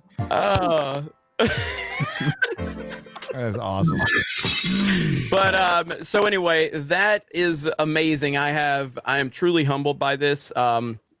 T-Rev is the person that will be linked in my video when I upload it after this show, but T-Rev developed it. You can get the link from the chat. Also go to geeksandgamers.com, and we have a banner up front that's scrolling where you can click the link and play it there. But yeah, I wanted to announce this on Friday Night Tights. This is obviously a joint effort between myself and Gary and all these awesome guys. And I truly am, for all my shit talking, for all of how bombastic I am. Like this blows me away. Like nobody, all these people that hate me, I got a fucking video game now. Like you can't do anything. Like I can't believe that someone took 2 years to develop this, took sound bites of me following all the stuff we did. It's incredible. And he has told me that, I asked him, I said, if I'm able to put some resources and some of the team behind what you're doing, can you develop another game where I can have more creative input? Having Doomcock in the game, like that would be amazing. Like there's a lot of opportunities. So what I would ask you to do is go over there, play the game, give your feedback. And if you're willing to support the game in any way, you don't have to, it's absolutely free. But if you're willing to give anything, there's a donation link for him, the guy that spent all this time, support that game. It is incredible, man. I can't wait to play it some more. So it's Ryan, you've played it, right? For about 4 We're literally playing it right now. Turn it on for a second. It's send me that link. Yeah, I got it. Yeah. Here, I got it right now. Also, we can actually DM now on mine. So yeah, you did. Yeah. He finally DM me. He's like, finally DM. Well, until Google Play take it off in 24 hours. Yeah. But it's actually kind of exciting because they are talking about how they're going to get group messaging in the near future as well. And awesome. I think also that because Google, because of the Android platform is so much more like just easier to work around, you'll still be able to have full apps from Google Play. Even though the official version on the Google Play Store might not be up to snuff, their actual personal app that you can get from them directly will have all those features. I love Minds. Join Minds, everybody. Yes, Yep. it is a revolution. And that's what I was saying. To answer the question, about alternate platforms, I've never been a fan of BitChute myself. I like Rumble is one that I've been uploading to, but Minds, you can actually upload your videos directly to Minds. And so I would say full bore that Minds is fantastic, and it's not crashing like Gab is every 5 seconds. So yeah, it's also not run by someone who's an insane fucking loser like Andrew. Yeah, I can't stand that CEO Gab. That's insane. Yeah. He is, like I told Ryan this the day we're talking about Gab, but I mean that guy. Like, you can say whatever you want. I know a lot of people think I'm an asshole, and that's perfectly fine. But one thing I don't do is I don't get, like, on the official, like, Geeks and Gamers Twitter account and just start cussing people out, like, from the account. Like, you're trying to build a brand, and he's, like, from that brand, he's, like, fighting with the quartering months ago and making all these claims. It's very strange, man. That guy is weird. Andrew Torba does not believe in free speech. He believes in his speech, and that's the bottom line. If you want to go to Gab because you think it's a platform that you can speak your mind, that's fine. But just be aware if you're there for free speech, anything like that. No, Andrew Torba is a fucking insane person. Yeah, go ahead. I like the guy that runs Minds. He seems like a good dude. I'm not going to have multiple social media accounts because I think social media sucks, but that place is all right so far. I'm not going to invest time in like 4 different social media accounts. Yeah. If you want to go to Gab, that's fine, but I think that guy is weird. Yeah, and the whole thing is like he is vehemently against porn, which that's fine. Like that is fine. There's no problem with it. And I honestly don't think like with Parler and with Gab, like Parler doesn't allow porn on that platform. Yeah, that's fine. You know, and I don't personally have a problem with that. I can go to Pornhub if that's what I want, right? That's not a problem. I don't care about that. However, what I do care about is how he treats anyone that doesn't agree with him. And like, that is the problem. What's great about the same way that the fucking woke leftist SJW losers treat other people that don't align with their thought. Yeah, what's great about Minds is that they do have like not safe for work stuff, but you have to label it. Like one of the rules is you have to label it as such. And if it does pop up, it's blurred out unless you click on saying, I am okay seeing this, which I think is a great feature to have. And also it's a way of letting people continue to have that kind of conversation if they want to have it, but also allowing protections for people that don't want to have anything to do with that either. Well, I don't get how this didn't blow up before. Like this is, in my opinion, and I spent time on Parler. I got good growth over there, but I think Minds is better than Parler. Like we can actually DM. Yeah, and you get free cryptocurrency just by interacting with each other. Yeah, that's awesome. Minds is better than Parler, at least up to this point. Like just it works better. It operates. It's smoother. I got to the point I couldn't even type on Parler half the time. It was almost unusable. I don't know why I never used my account. I've had Minds for like years. I think the last thing I posted on there was like my Max Bemis video, and that was like 3 years ago. What's Max Bemis? Didn't he get canceled? Yeah, he got canceled. He got canned from Marvel, I guess. I guess he still does his music, but he's not writing for Marvel anymore. Yeah, he was probably the stablest of guys. Started to learn how to use Twitter. No, honestly, with this whole thing, I mean, again, this is my only thing about it. I see this as a little bit of we're almost making it too easy for them to conquer and divide us by dividing us, and we're almost doing it on our own accord. Twitter, that Jack Dorsey guy's a piece of shit, and I get it. Twitter. Have you seen the Veritas video on Twitter? Is to make money. I don't like any years of fucking woke weirdos.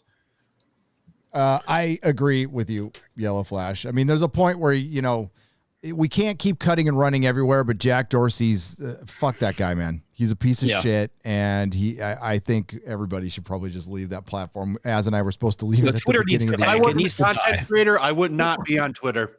I'm very close to with mine. Gary and I were going to leave Twitter, but we were kind of like, we're a few days late. We're probably going to go sometime in January.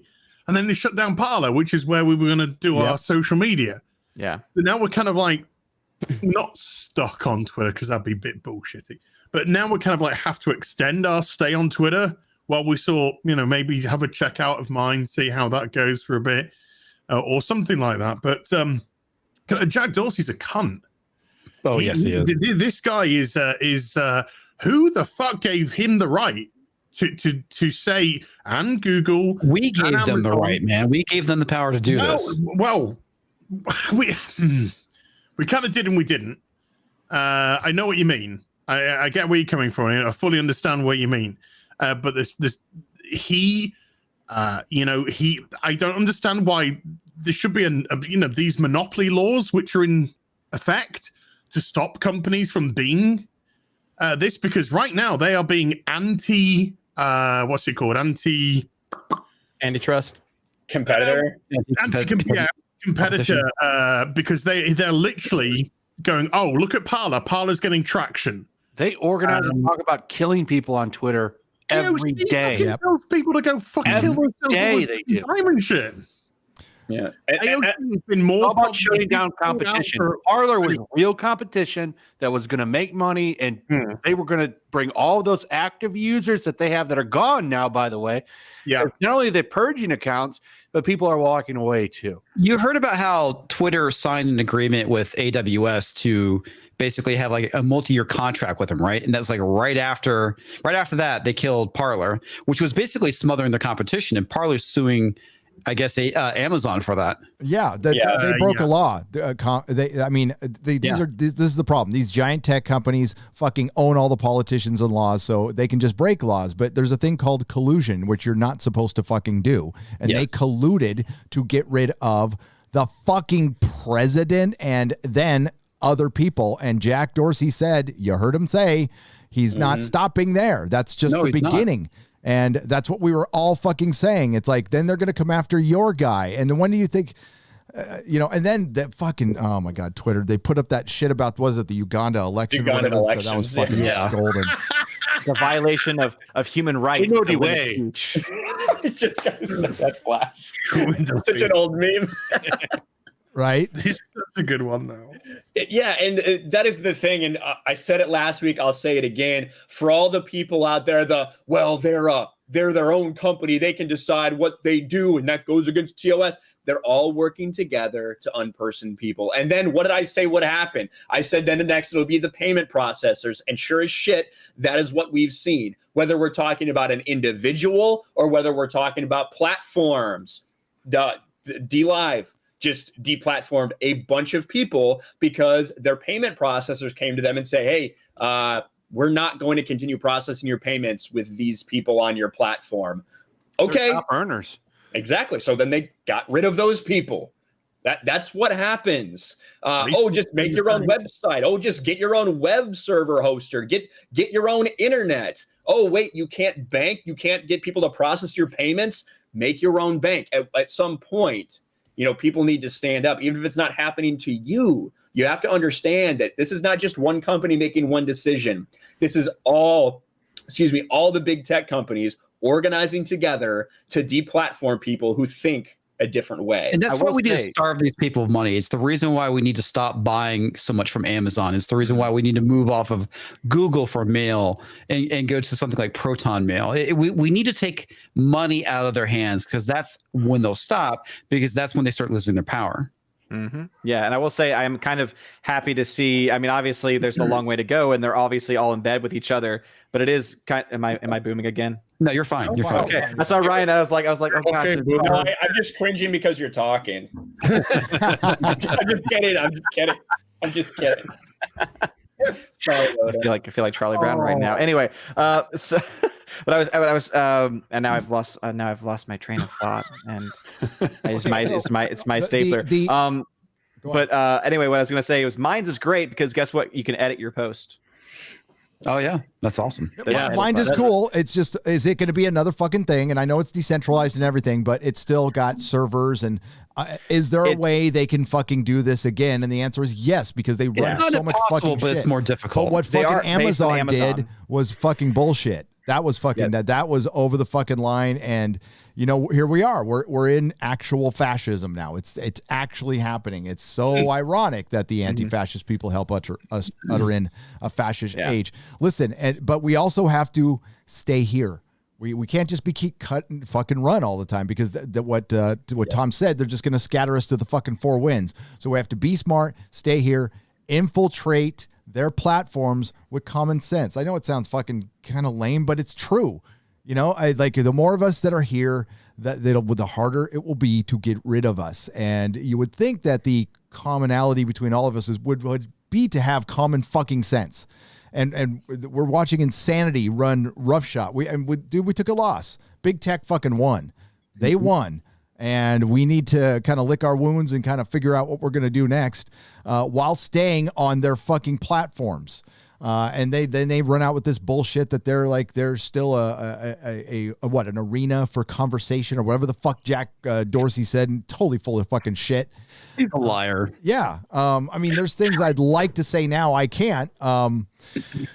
But we'll just have to figure this out day by day at this point. But I guess Minds is the best option. I'm over at Minds. We're all at Minds now. Yes. Yeah. And also, I will say that Minds, it is based on the Amazon Web Services platform, which is the same platform that was pulled from Parler. The difference is that Minds has been a platform for a while now, and they have been building backups and alternatives if they ever, for any reason, have their membership pulled. So they do have contingencies put in place, which is what Parler didn't, because they were obviously an up-and-coming company and did not have the ability to do so. Yeah, I'd love to say, we need to vote in politicians who would be running a platform of being kind of bringing tech to heal. But they have in the past, and every time they get in the office, they get bought off, and it never fucking happens. And they're blatantly breaking laws right now. And well, if we find one we like and try to vote them in and get a lead mysteriously at 3 a.m, suitcases of votes might show up. Well, it's happened in Georgia too. Missing votes just showed up at 3 a.m. It's crazy. What a coincidence. One thing to look forward to. But nothing out of the ordinary, chat. For Facebook might be on the brink of being broken up, though, because you had 48 states attorney generals and DC's attorney general have signed on to basically sue them for antitrust violations. So it's a step in the right direction, but we'll have to wait and see what it looks like in the end. Yeah, nothing's gonna happen. Yeah. Government will fuck it up at some point, but what they're gonna do is what they have been doing, and this is the whole system, is they're gonna target individuals, and they're just gonna pluck these individuals, and you pluck the big ones and you quiet everybody else. And that's how they can look like that they're not deplatforming everybody, which is what they want to do. It's absolutely what they want to do. And it's only a matter of time till they get to fucking movie critics, right? Or people who talk about pop culture. Baron Cohen trying to demonetize us on YouTube. He was putting out tweets with atting in Google and Susan. We love you, Susan, by the way. Big fans. And all those people saying that Twitter is that YouTube is the channel for you know who, TDS, and that it needs advertisers need to pull the plug. This is a fucking rich multi-millionaire pretender from a fucking background where he's never ever had to fucking scrimp or save in his life. That if more advertisers leave YouTube, it isn't going to be the ones that are going to satiate his TDS. There's going to be tens of thousands, if not hundreds of thousands of accounts which will be hit that don't do anything but shout at clouds or talk about how much they like Lego or whatever it may be, and they're going to get wiped.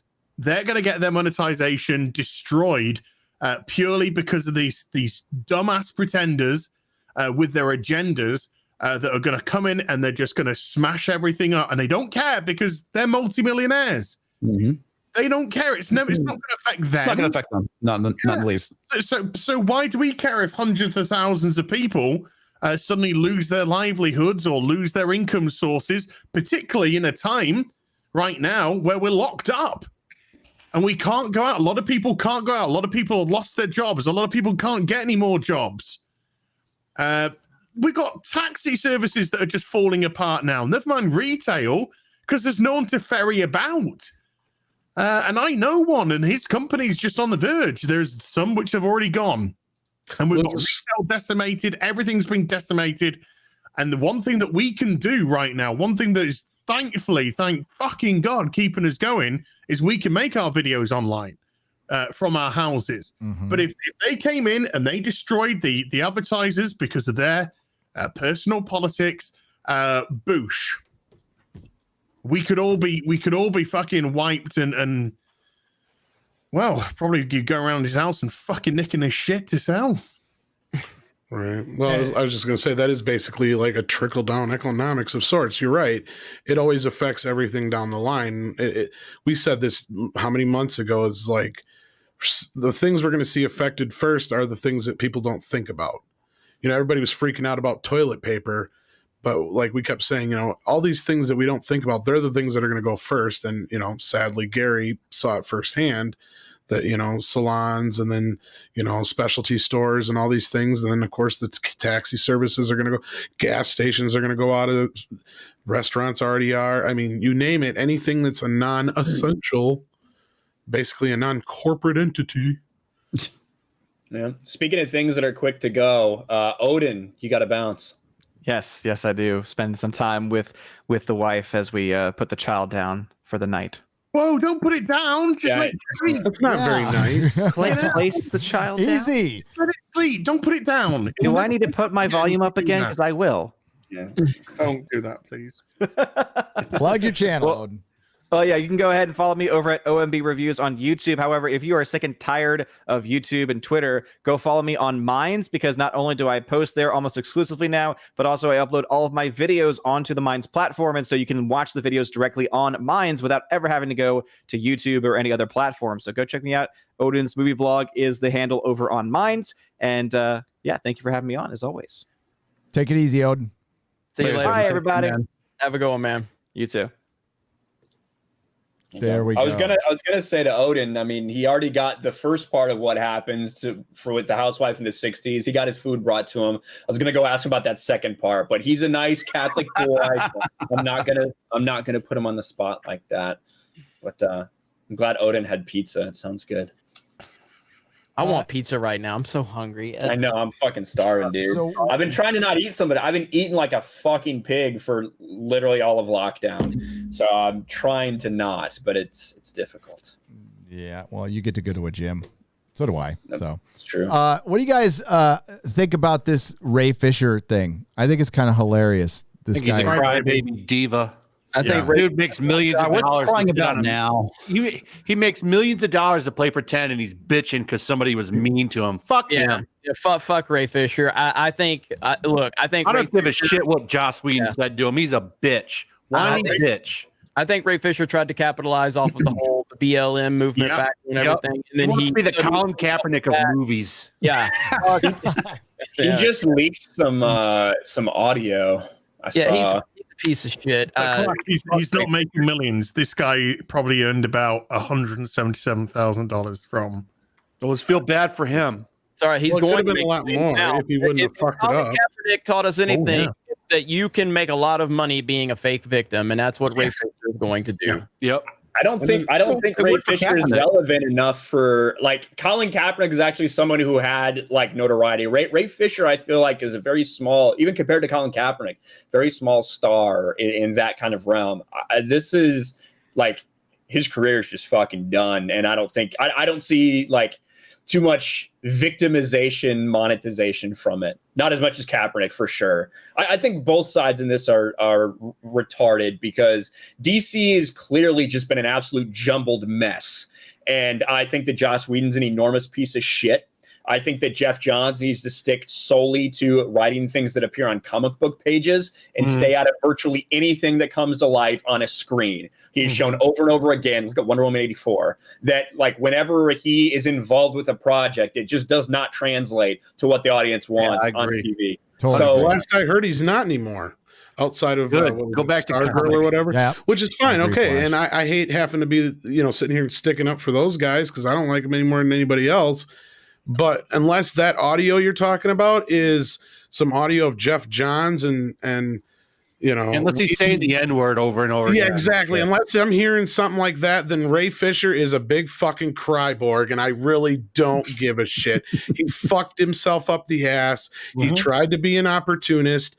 Jeff Johns, you know what? You may not have liked what he was doing, but 2-3 years, for the last few years, motherfucker's been behind billion-dollar movies. Guess what he's doing now? Writing comics and working for TV shows because of fucking Cryborg mainly. So, I mean, is that fair? I don't know. What? No, Jeff Johns doesn't deserve to be anywhere near a set or near a TV set. Like, just I'm not saying that part. He's much better. He's very good at writing comics. All that shit aside, though, this guy was in charge of billion-dollar movies a couple years back. Now, because of all this bullshit, he's delegated now to television and comics.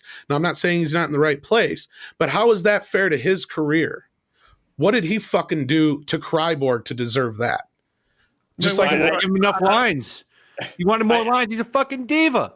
Exactly my point. I don't give a shit about that Jeff Johns. I don't give a shit about Jeff Johns either. But I'm fucking worried about the precedent is what I'm fucking talking about here. Because fucking Cyborg got his way and he's still acting like a little bitch. The precedent is that Ray Fisher is never going to work in this industry again. That's obviously what's going to happen. He is getting annihilated. He's getting demolished. Now, do I think that Joss Whedon was a fucking asshole on set to everybody? Yeah, especially considering the other people that have kind of sided with Ray Fisher through this whole thing as fellow cast members. Do I think that Jeff Johns, quote unquote, threatened his career? I think probably said, listen, if you don't fucking stop complaining, just do the work you're told, you're not going to work here again. Yeah, I do think he said that. Yeah. I think that Ray Fisher's being a little bitch and overplaying his hand. But the biggest problem in all of this that I see is that, once again, this is something that is wrong with DC. They have no leadership to set things straight. It is these constant little infighting between all these groups and different factions. There is still no clear leadership on what they want to do. I haven't been able to listen to this yet because I'm on stream with you guys. This is evidently leaked tape. Let's see, a clip from my final conversation with Warner Media's independent investigator. Hopefully it lends itself to the truth of the investigation, the credibility of my current claims against Walter Hamada's behavior. Do I think that Walter Hamada probably tried to tamp down some of this stuff so they wouldn't have so much fallout? Yeah, I do. At the end of the day, you do kind of have to play the game sometimes, especially if you want to change things. Ray Fisher decided to nuke everything, and he's nuked his career in the process. And I don't really think achieved a whole lot of change. Look, all I know is, to give the guy the benefit of the doubt, I will say this. He was fresh off of Broadway. He doesn't know what it's like really to be in this kind of arena. And it's not an excuse, and I'm not making an excuse for him, but I can understand from his point of view, coming off of a director like Zack Snyder, who was probably much more receptive to an actor. He had a fucking movie on the way that got canceled, didn't get canceled. It got merged with another movie. So what I see is a kid who probably got upset because this other director treated him one way, and then you had Joss Whedon who came in, and not an excuse, but the studio mandated this fucking movie had to be done by such and such date, and he had a fire under his ass, and you had a kid who said, I ain't going out there and saying booyah. It's like, kid, that character's been saying booyah since before you were born. You're wasting tens of thousands of dollars. Just bring the guy from Doom Patrol in. That guy's getting a better cyborg anyway. I mean, so do I think that Joss Whedon and maybe Jeff Johns turned around and said, if you don't do this, we're going to end your fucking career? Probably. Is it the right thing to do? No. But do I think they're being racist? I have a hard time fucking believing that, because for one, Jeff Johns has a black wife. And two, unless he's got a bunch of other people or some audio tape of some actual fucking racism, I see somebody who's using a movement to try and further their career. And like you just said, Ryan, he's just nuking it.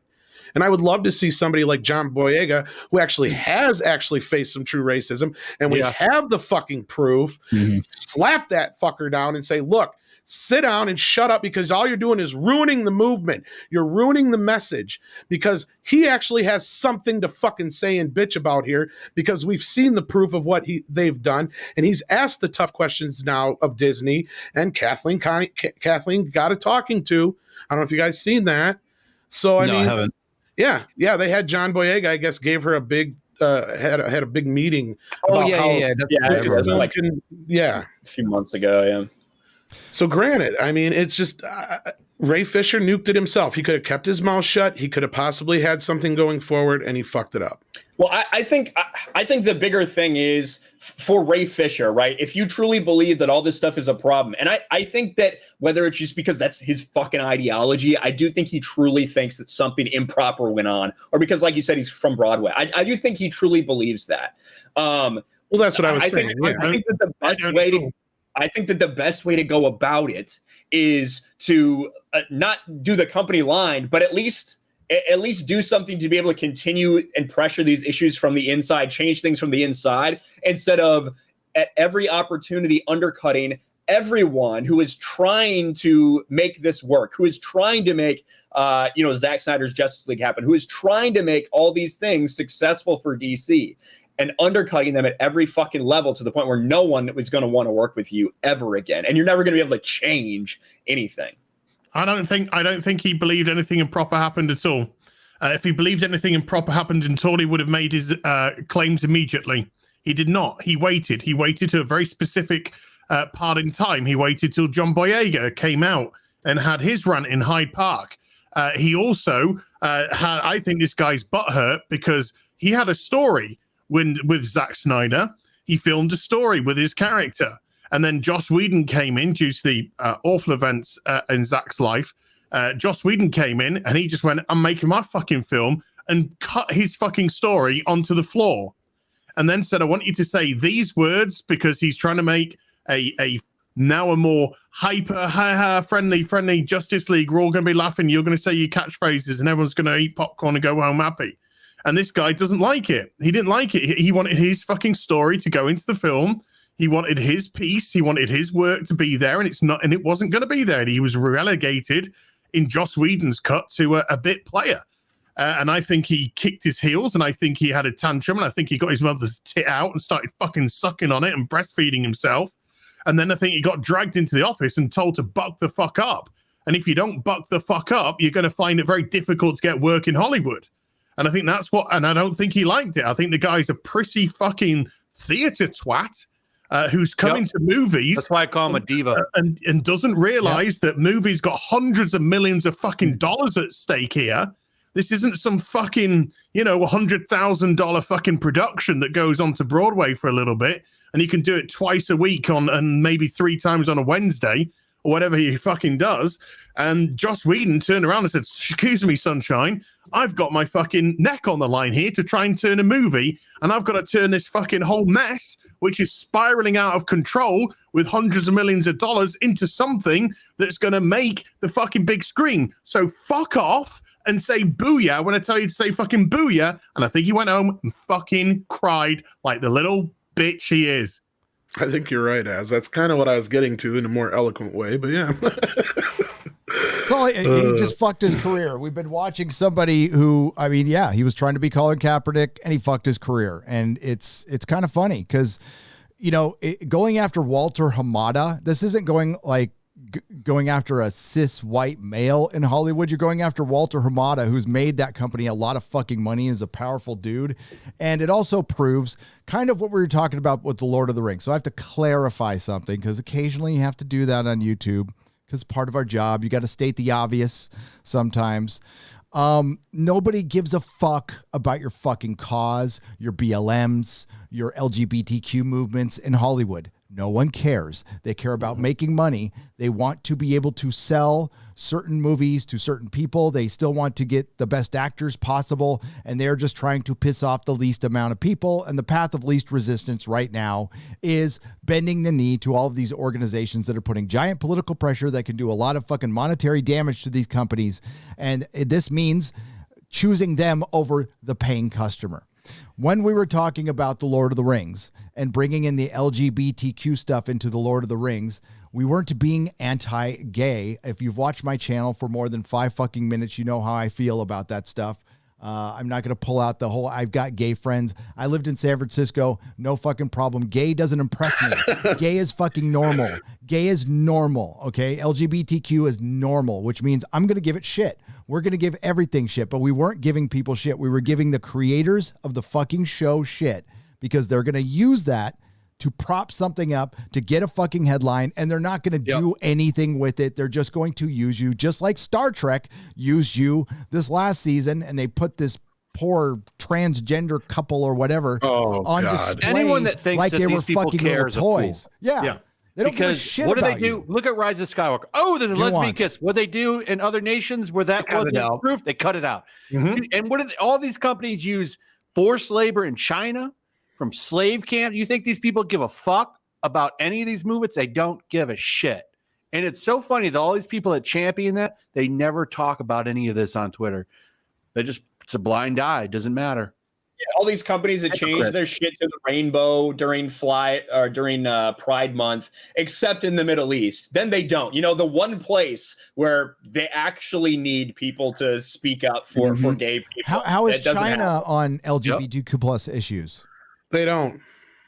And did you guys, I caught most of the show, but did you guys bring up the whole thing about the High Republic and the Chinese only edition? I brought it up very briefly, but yeah, I mean, but somebody actually hang on, guys, hang on. Somebody actually responded to it. Hang on, please. Guys, is there ads dropping in the middle of this fucking stream? Because that's what people are saying. Yeah. Okay, so that's fucking YouTube. I just went in and manually unclicked I didn't know it was even happening. So somebody said an ad dropped in the middle of the stream. So I went in and I unclicked everything. So there should be no fucking ads. This isn't monetized right now. So I don't know what the fuck YouTube is doing. I have an ad blocker, but I'll get a black screen occasionally. So I know that's when an ad played. So I saw it happen like 3 times. I have premium, so but I saw where it clicked over. So and also some people are having problems, Gary. It looks like they lost the stream temporarily, had to come back in. Maybe that's why the ad played for some people, because they lost and they came back in. I'm not sure exactly what happened. But. No, they're saying that it was actually playing like right in the middle of the stream. It wasn't like a dropping in. Yeah, there's been 2 errors over the last last 10 minutes. There was 2 errors. I was gonna say they were saying the stream was dropping out. Yep. All right. So yeah, there's not supposed to be ads playing. Sorry about that. My apologies. Okay, continue, Tom. Go ahead. No, that's fine. I didn't realize that that you were going to address that. But no, I got the tweet down there if you want to share it. This is one of the guys that are addressing the whole Chinese issue here. I don't know if you guys shared this earlier, but yeah, Darth Tater. Is this the one you showed? Member Matt Martin. Yes, thank you, Ryan. Just the answer here is just fucking redonkulous. Any reason why it's Chinese exclusive if it's High Republic era? Seems those of us in the States might miss out on an important info if it's part of the publishing initiative for High Republic. It's built specifically to avoid that. The same way the Chinese audience probably won't be reading the American High Republic stories. Of course not. Because they don't care. They don't care about Star Wars. Well, and if you look at it, so if you watch the video where they're talking with like the couple Chinese people involved in creating this, they essentially created a little pocket on this planet that is just China, but Star Wars. All the characters, all the human characters are Chinese people. Right? It is diversity and representation, but I mean, not for China because they don't like that shit and we want their money.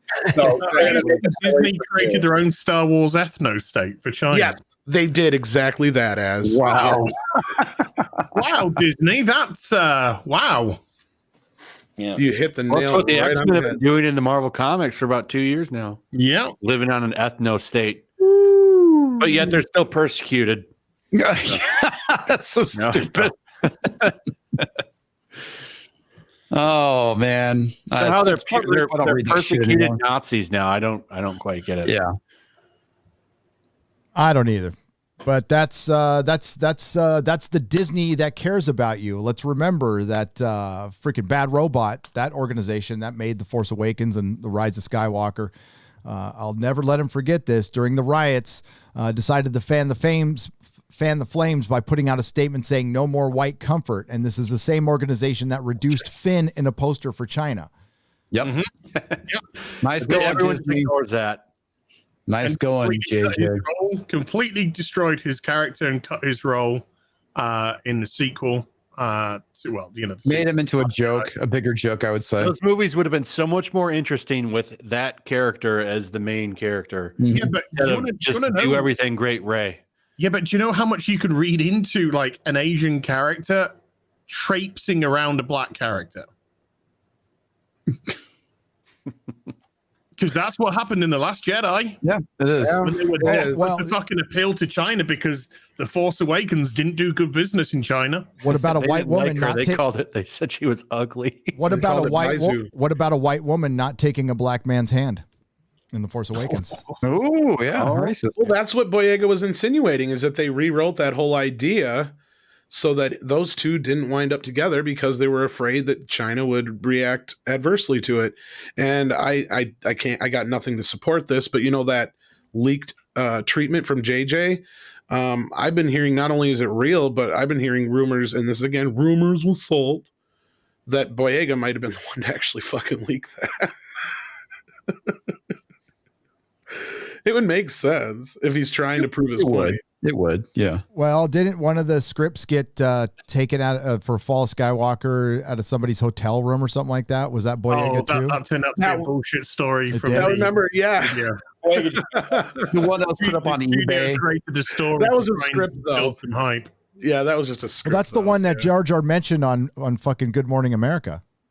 Yeah, that was it's a bullshit story. They made up that story to try and generate some hype about some hype, or cover the fact that the spoilers were absolutely right that were out. Yeah, some of the spoilers were fucking spot on. Flash.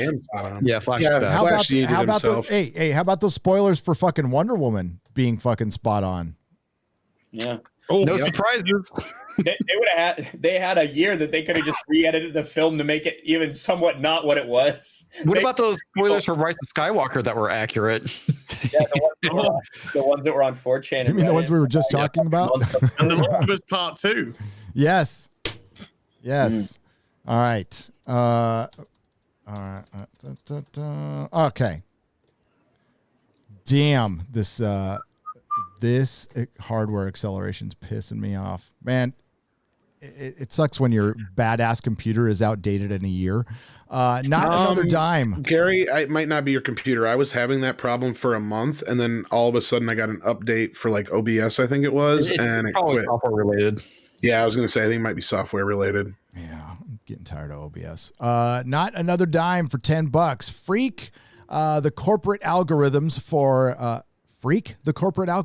for example, for your own and around other people with devices like Alexa. Say, Alexa, how do I cancel my Amazon account? Oh, I've never done that. I have an Alexa. I do. The wife likes it. Nikki D for $5. I will ask next time. Morbius and No Time to Die has been delayed again. Do you think Wonder Woman 84's lukewarm box office returns scared the other studios? The fact that they're not so Joe Average and Sally Average out there in the public, you're not going to be getting the vaccine till December. That's why they are delaying all the movies, because the movie theaters will primarily not be open at full capacity for the entire year. Just be prepared. No, I don't for think. Go ahead. That's. I think the most it'll be open is 50%. There'll be states, like the flyover states and stuff. You guys will probably have open theaters, Wisconsin, but California, no. Well, the world's top scientist, Bill Gates, says we're going to have lockdowns in 2022. I mean, he's a genius when it comes to medical science. So he is. He's going to be getting us that medical app. I think digital passport. What I think happened with 007 is that the talks with Apple fell through. Is my guess. Nobody gives a fuck about that film. That movie's going to be a big dog. No, I know somebody who saw it. It is a big pile of dog shit. I'm looking forward to shitting on that film. I am too, but we're probably gonna have to wait till next year to do it. That's fine. Yeah, more like No Time to Cry, Mr. Bond. No, way to go, Alex. Right. I kind of wanted to see Morbius though. I was looking forward to that one. Yeah, that actually looks surprisingly okay. I did just hear that Godzilla vs. Kong got moved up to March, though. Yeah, I'm looking forward to March. Move up to March to play where? You know exactly where it's going to play. Oh, on HBO Max, right? That means they probably ironed out the deal with Legendary. Yeah. Okay. Yeah. Tom already spoiled it for me, though. If I was Tell me about Mecha Godzilla. If I was HBO Max, I would try my ass off. I wouldn't spread the fucking movies out. I would do 2 or 3 a month because you're trying to get subscribers. That's all you're trying to do at this point. Well, I think that's kind of what they're going to be doing. Yeah. Hey, Garrett, the chat's frozen. The chat's going to be frozen. That's fine. Here, okay, we'll just deal with that. The actual chat's still going though. The chat I'm seeing is frozen, but the one on the screen. No. That's fine. Again, hardware acceleration. Nothing's working right now, so it's kind of makes it hard to do this shit and live stream at the same time. Jason Smoot for $20. Have you seen the trailer for Willy's Wonderland? Cage is still insane, and it looks fantastic. That movie looks great. Oh, it looks awesome. Do you guys think he's gonna speak in it at all? I think it'd be awesome if he doesn't. He didn't speak once I got a minute into the trailer, he hadn't said a word. I was wondering if he was, And then he screams twice that I can tell. And then like there's a little thing at the end. It just shows him looking crazy. And it's like somebody like, I love a man, a few words. And like, so maybe he just doesn't speak. It'd be kind of He'll fun. have like some crazy one-liner at the end. That's probably it. But that movie looks great. Yeah. I hate sand. Of course. The rough gets everywhere. Willy's Wonderland. Okay, I was just reading the synopsis. I'm not going to watch the trailer right now, but I will check it out. Yeah. He goes to a Chuck E. Cheese and there's like some weird robot that moves around, like those animated things you saw at Chuck E. Cheese. Yeah, the So it's like that, animatronics. what's Yeah, that? he's there as a human sacrifice. What's that video Just start game? killing him. What the Freddy's? Oh, my kid. Five liked it. Nights at Freddy's. Nights at Yeah, a lot of Freddy's, people saying it's like ripping that off. I don't know anything about Friday at Freddy's, so all I know is Nick Cage making crazy It's a very faces, similar tearing shit comment. up. That sounds okay to me. It's a very similar concept, except you're stuck in it for like 5 nights and you're a security guard. But it's very similar. Frank Sarko for $20. I fast forwarded through Dr. Karen's holiday special, The Revolution of a Fan Base. The worst 10 minutes I've spent. Captain Jack was the only character with any heart and gravitas. What a steaming pile of chibnall. Frank, I can't believe you watched it. I can't believe you watched it. So, yeah, Jodie's quitting. They're filming the next season. They're going to bring back fucking everybody under the sun to try to make people watch the show one more time. She's gone. We don't know if Chibnall's gone yet. I don't think he's staying. I think I think they're thinking about canceling the show. I think it's just good. Yeah. I think there's a possibility that it might go. Yep. Legit. I said it. Yeah, I said it when I did my sort of, when Jodie quit video. And I said, I'm not even convinced it's going to carry on after the contracts have ended. That could be it. Well, they have not. It has not been commissioned for a season 14 and 15. A lot of people were running with that. That was bullshit. And HBO Max, what it purchased was the license to play old Doctor Who on HBO Max. It's not paying for fucking new seasons. They can use that licensing money to pay for new seasons that they want, but it's not like HBO Max is producing Doctor Who now. They just have the right to have it on their streaming service, and they already got the ones they want. They got the David Tennant shit. That's all they want. They don't need the fucking Jodie shit. Nobody's watching that. Nobody's going to watch it on HBO. No, the show's doomed unless the show's doomed. It's not just a matter of getting rid of Jodie Whittaker and Chibnall. It's the philosophy at the BBC now that's destroying the show. So unless that changes, it doesn't matter who they replace with the doctor or the writer. The chances are they're still going to just push out the same shite. You're right. I mean, we're watching Star Trek and Doctor Who just play out now. If CBS and BBC want to fucking throw more money at it and just watch it burn, that's your money to burn. Great. Nobody's even going to like Star Trek Discovery season 4. I doubt I'm even going to cover it. I don't give a fuck. Like it's so dumb. I can't sit through that shit anymore. So did they go back into the past and into the future? They're still in the future? No, yeah. They've got communist uniforms. I'm not even joking. Yeah. They're like fucking commies now. They've got their gray and red. Commissar fucking Burnham is now leading the fucking Discovery, and they're just heading out into space where she can fucking be the bestest ever to everyone. And they ended it. I'll grab an image. I ain't fucking taking. I have thrown down the gauntlet. I pretty much told Andre, I don't give a fuck. You better hope there ain't no season 4 because I ain't watching it. Yeah. I would love to see the photo that you're referring to. And I mean, it's like nobody gives a shit really that much. I mean, they get excited when they hear it's going to cancel, but like nobody cares about specific episodes anymore. They're just fucking done with it.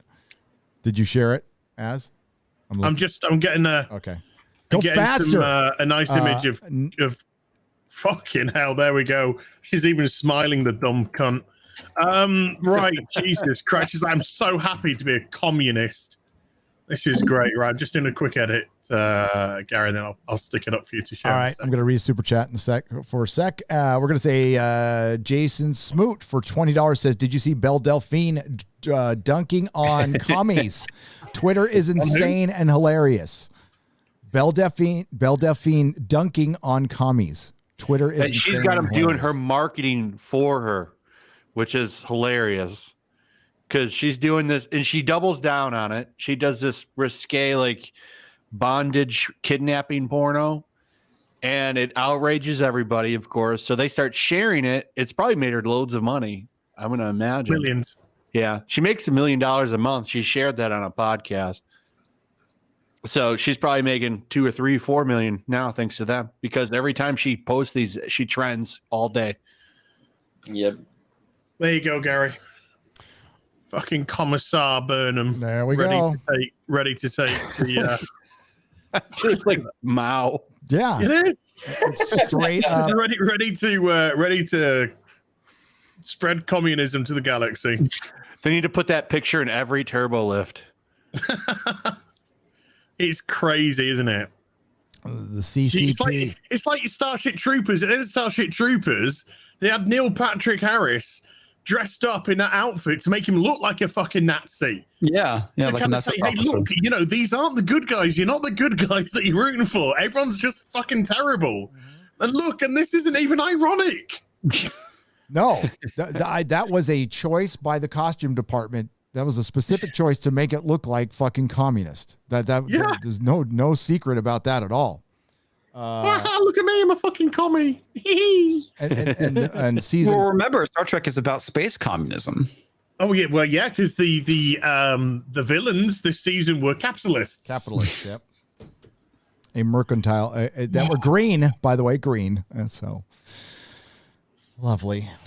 Right. And here we go. Thundar, the Barbarian. Thanks for the work, guys. If private business can be regulated based upon interstate commerce clauses, then so should big tech. If government contracts with big tech, then big tech should be subject to free speech as government. Yes. But I mean, there's a bunch of rules that they're breaking already. And you're right, Thundar, the Barbarian. They're just really fucking rich, and those rules don't apply to them. Mm-hmm. So all that, yeah. Mike Carlin, there's a big club and you're not in it. And then when they do come and they go to DC and these people get put on the hot seat and questioned, they just lie about it. They just lie about it and are never brought back to be like held accountable for anything that they said. All the things that Jack said about what they censor and why they censor, the New York Post stuff, like everything, right? He just lies. They go, they continue the same shit, and there are no ramifications. It's all a dog and pony show. That's exactly what it is, because you remember all the times we've seen them go, and they go like, oh, they question him. You're like, oh, man, so he's going after him, and it doesn't matter. There's never, like, any carryover. It's all for the cameras. We all get hyped up and go, oh, they're going after him, man, and nothing ever happens. They just Why didn't anyone ask Jack, why does he look like fucking Osama bin Laden? Because he is. Jack, what made you decide to cosplay Osama bin Laden at this meeting today? No, because he's a social terrorist. He's my hero. Oh, shit. Yeah. That was it. It's his hero. It's not another dime for $5. Having said all that, just to be safe on the safe side, I, for one, welcome our new insect overlords. Hail Friday Night Tights. Better than what we're getting, I I welcome suppose. them too. Fat Steven Seagal beat up Rianne Johnson. He's back to beating up Rianne Johnson for 2 Canadian pesos. Hail Friday Night Tights. Have you received the Trek poster, Gary? It is at the P.O. box, which I haven't gone to yet, but I will. Thank you, Fat Steven Seagal. I can't wait to see who you kick ass on next. Hail, brother. Nikki D for $5. Which film will be more woke, Thor 4 or female Pirates of the Caribbean? Ooh. Oh, Pirates of the Caribbean. Yeah, I'm going with that too. Taika Waititi. Is Taika Waititi doing it? Yeah, he's doing Thor 4. He's doing. Yeah. Well, I mean, it's going to be Chris Hemsworth validating Jane Foster the entire movie, and I think they're probably going to kill him. Possibility. How are they going to kill him though when they have the Guardians in this one and then he's supposed to be in Guardians 3? Is that coming before Guardians 3? Yeah. I think so. Okay. Well, maybe they'll keep. I don't know. We'll see. I could the be last wrong. 2 movies on his contract, though. I think I could be wrong. I checked. It's a terrible idea putting him in Guardians. They don't match. They matched in that like little scene when they met. That was fine, but a whole movie of that, that's a terrible idea. Exactly. I don't know how much. I'm just that's just what I know is that's the next two he's appearing in. And honestly, Flash, I don't know 100% which order they're coming out in. So it seems likely to me the way they set everything up that Guardians 3 should come out first. You know, I know James filming, like he's been obviously really busy with Suicide Squad and focused on that, but you know, like the way they set everything up in Endgame, it certainly seemed like we would see as Guardians of the Galaxy. He's only got a contract, last time I checked, for 2 more movies. And after that, I mean, he's just going to get in the way of the new, better female Thor anyway. So you got to get him out of there. Goofy. That's why they've passed him on to Guardians, because his character's now Goofy. He's the funny Thor. And then Jane Foster's going to come in with a fucking depressing cancer and be like, oh, I need to lift this hammer, otherwise I'm going to die of the cancer. They're going to have to get a wire prop to hold the hammer up, or maybe they'll just CGI it. Because you remember when she got revealed, they had to have somebody come help her hold it up. Are they going to get that big tit bitch back? What's her name? Yeah, Kat Denning. Yeah, she's supposed to be back. Yeah. Oh, The God. one with the massive tits who's just supposed to be funny in the Thor movies. Yeah. No, I think Ryan's right, though. I think initially Guardians was supposed to come first, but since everything got all out of whack, because if I remember right, I think Thor is already filming. Yeah, because like I think Guardians 3 was in the works when James Gunn got fired, right? Right, that was supposed to be his next movie, yeah. Yeah, and then he took the job, did the Suicide Squad, and then got hired back to do Guardians after he finished the Suicide Squad. So I don't know. Who knows what is going to go on? It could be one of those situations where, I mean, you could be right, Flash, to where it could be like Thor happens after Guardians, and Guardians, you know, drops him off, and that's where Thor picks up, and then we just get Flash back in the other movie. Who knows? Look, he might have 2 films left on his contract, but look, Robert Downey Jr. is, you know, potentially coming back to do some voice work. Chris Evans potentially coming back to do a few cameos. It looks like if they flash a nice little paycheck in front of him, he'll go, yeah, I'll fucking I'll walk into a scene and go, all right, here's me hammer, and fuck off. But I don't think they don't really fit in with the new MCU, because, I mean, the Eternals are all gender fluid now. Sorry, he'll walk on then and say, here's my hammer, you're the bestest ever, better than me. Here's my hammer, here's my fucking balls, and then walk off. Yeah. You're seeing how their vision for whatever they're wanting to do with the MCU moving forward, it's not working. That's why they're having to actually bring back the male characters, the ones that people care about. Well, this is why I think Feige's gone out. Well, I mean, Feige's kind of like trying to steer the ship, because I think they realized that this is not the direction that is going to work. So what you're saying is it's heading straight for an iceberg. Well, it's You want to see some top-notch Eternals artwork? The wheel, and they I threw it do. over their shoulder, and they're Only just Brian's in it. Again, I think it's kind of like me and Gary's brought up a lot of times, where they can release these shitty, TV series on Disney Plus that nobody's going to watch, that's got all of the identity politics they want in it, and then they can give you a couple of really well done shows that are going to pull the numbers, and they can pretend that these woke shows are actually doing better than they are. Like that's the problem. You couldn't do that with Ghostbusters 2016. You couldn't do that with Jeremy, floating around. it's going to be hard. That's top tier artwork right there. Oh my God, it is. It's going to be hard to have a cinematic universe without cinemas. Oh my God, that is fucking. what the fuck? Oh, and they're all gender fluid now. The entire team. The entire team. Are you gender serious? fluid. Oh my God. Yep. Whoa. Okay. I need the context for this. How? I don't know. There was an announcement. So everyone's baseline. So everyone's baseline by like they are in Star Trek now. Is that what you're saying? Yeah, maybe. And the human race is on the verge of extinction because of it. Jesus Christ. And there's that color palette, YellowFlash, in the background. Yeah. That blood and semen, yellowy brown color palette that's on everything fucking now. It's like they're fecal matter in there. Yeah, it's like smog or something. I don't know. It sounds like a Witcher 3 expansion, blood and semen. Blood and semen and fecal matter. Good God, that is terrible. Why did they give that man little boobies? All right. That's a they them. Oh, Careful now. It's they them. Oh, they them's going bald. They them has male pattern baldness, I should say. That's a they them. So They them got their hair back. yeah. This is pathetic. I'm so disturbed. Eternals art is really bad. How is this turning me on to watch the film at the cinema or wherever it may appear on TV and part with some cash? Well, that's very simple. It doesn't. Exactly. Exactly. This makes me think, oh no, this is a joke. These characters are a joke. Why do I want to watch a film where you have a bunch of joke characters that you treat like jokes? But you're in a diversity inclusion, aren't you? That's the reason why you like it. I don't give a fuck about your fake virtue signaling. I like to connect to things that I can understand. This is look. Well, that just makes you nystophobe. That is just That's stupid. either a very ugly woman or a very wuss-looking kind of like guy with shitty male pattern baldness. I cannot wait for the Eternals movie. I think that is going to be some glorious corn to harvest. I just don't know if those are moobs or boobs. Wait, you don't? Two guys kissing in the movie isn't enough to get you excited? No, hardcore fucking.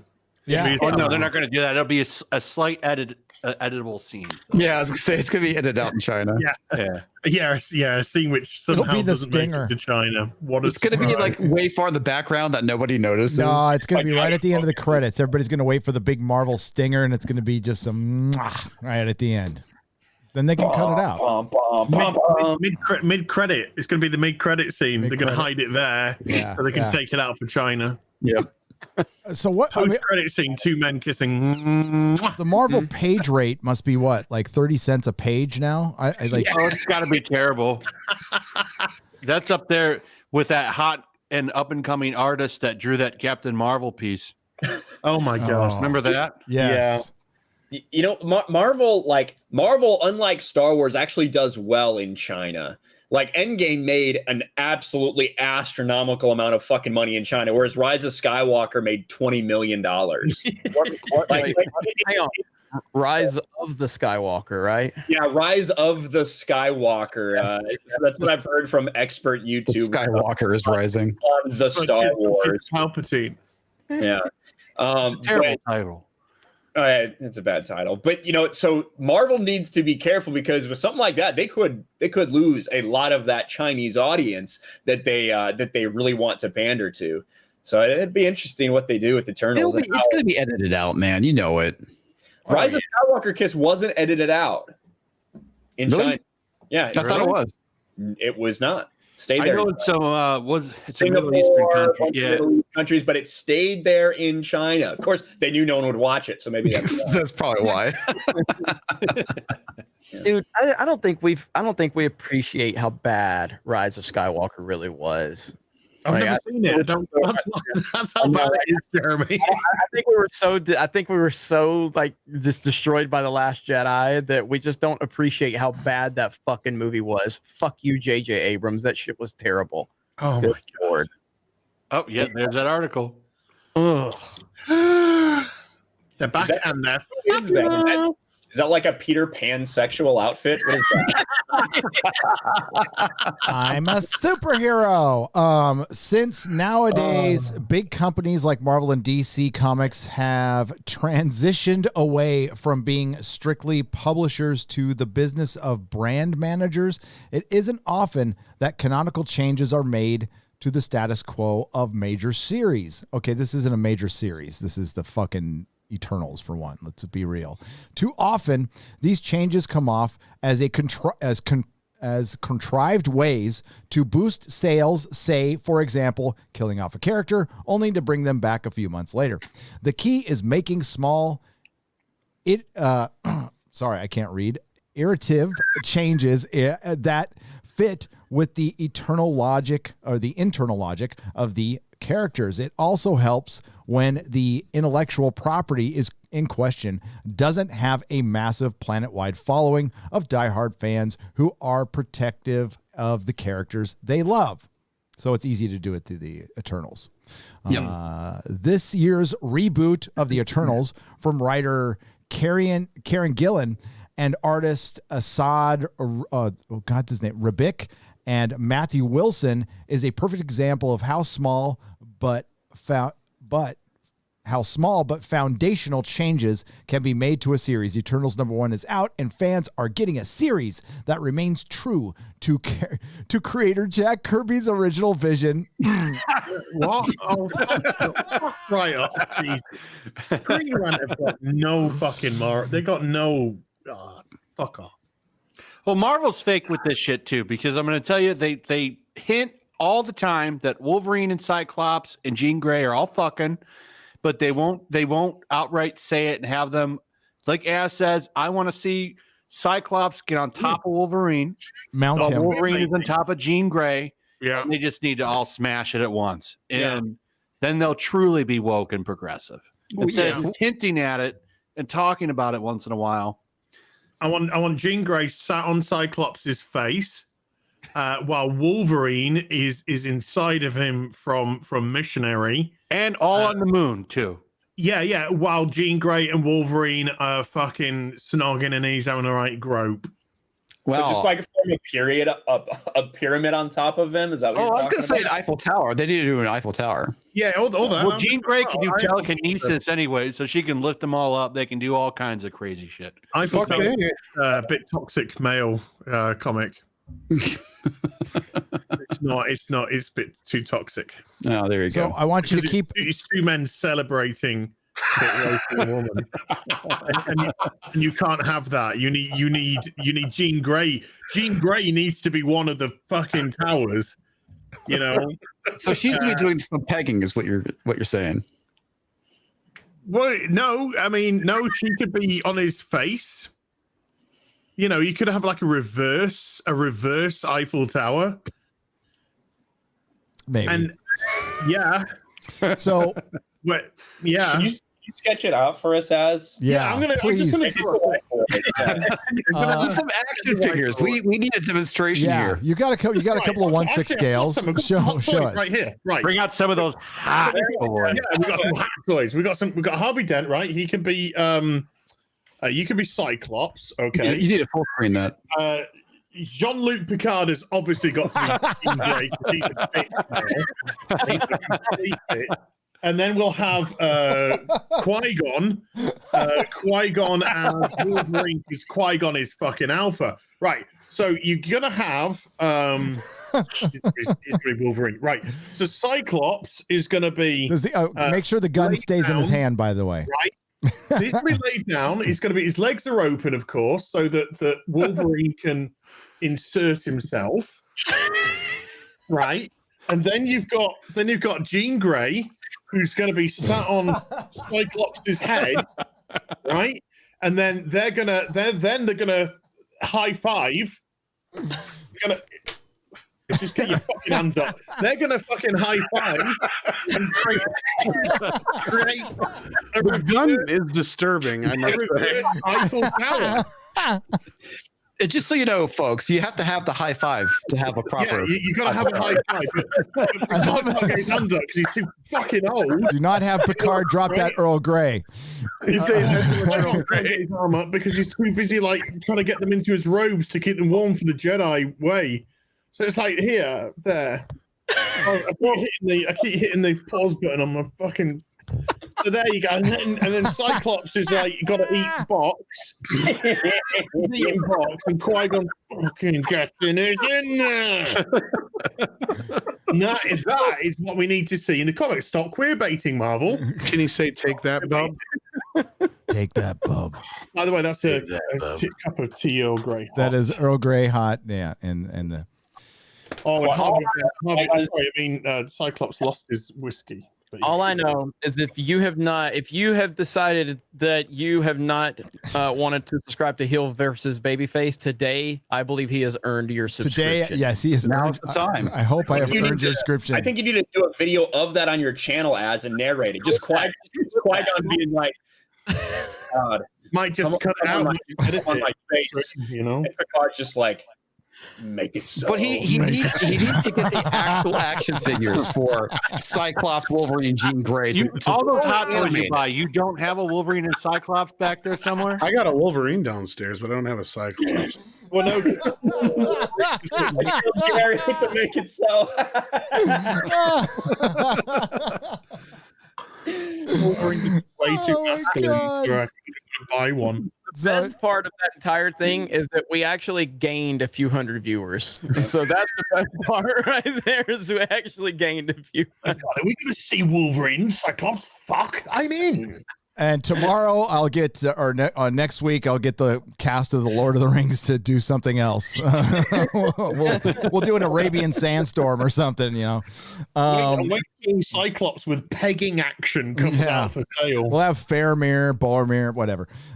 It's off. Okay, so the reason Jack Kirby's original vision of the Eternals was apparently to be gender fluid, because they're basically fucking they're gods, so they're ethereal beings. That's what they're saying, and we need to watch out for that, because that's how they can make Gandalf a woman too. They can do all kinds of crap to our favorite properties, find little loopholes, and then say Tolkien absolutely intended for Gandalf to be a woman. Jack Kirby would be totally down with the gender fluid fucking Eternals. Absolutely. He wouldn't have done that. Jack Kirby, that wasn't even a thing. No. Gender fluidity. What? The fuck is that? Yeah, like, gender fluid is a thing that's been constructed. Just like when Johnny Lawrence asked what the chat works fast. Gender fluid is a social construct. Chat works fast if you want to pull that up real quick. I shared my screen. Jack Kirby would drop a few F-bombs that you wouldn't like. That's what he would do.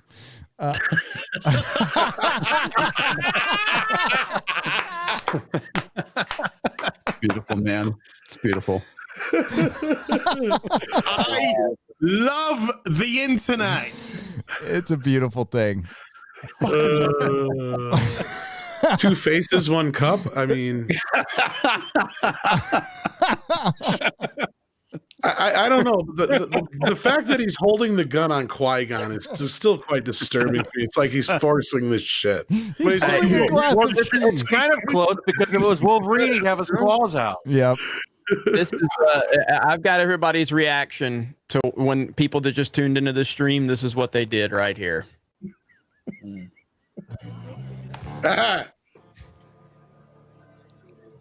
Jesus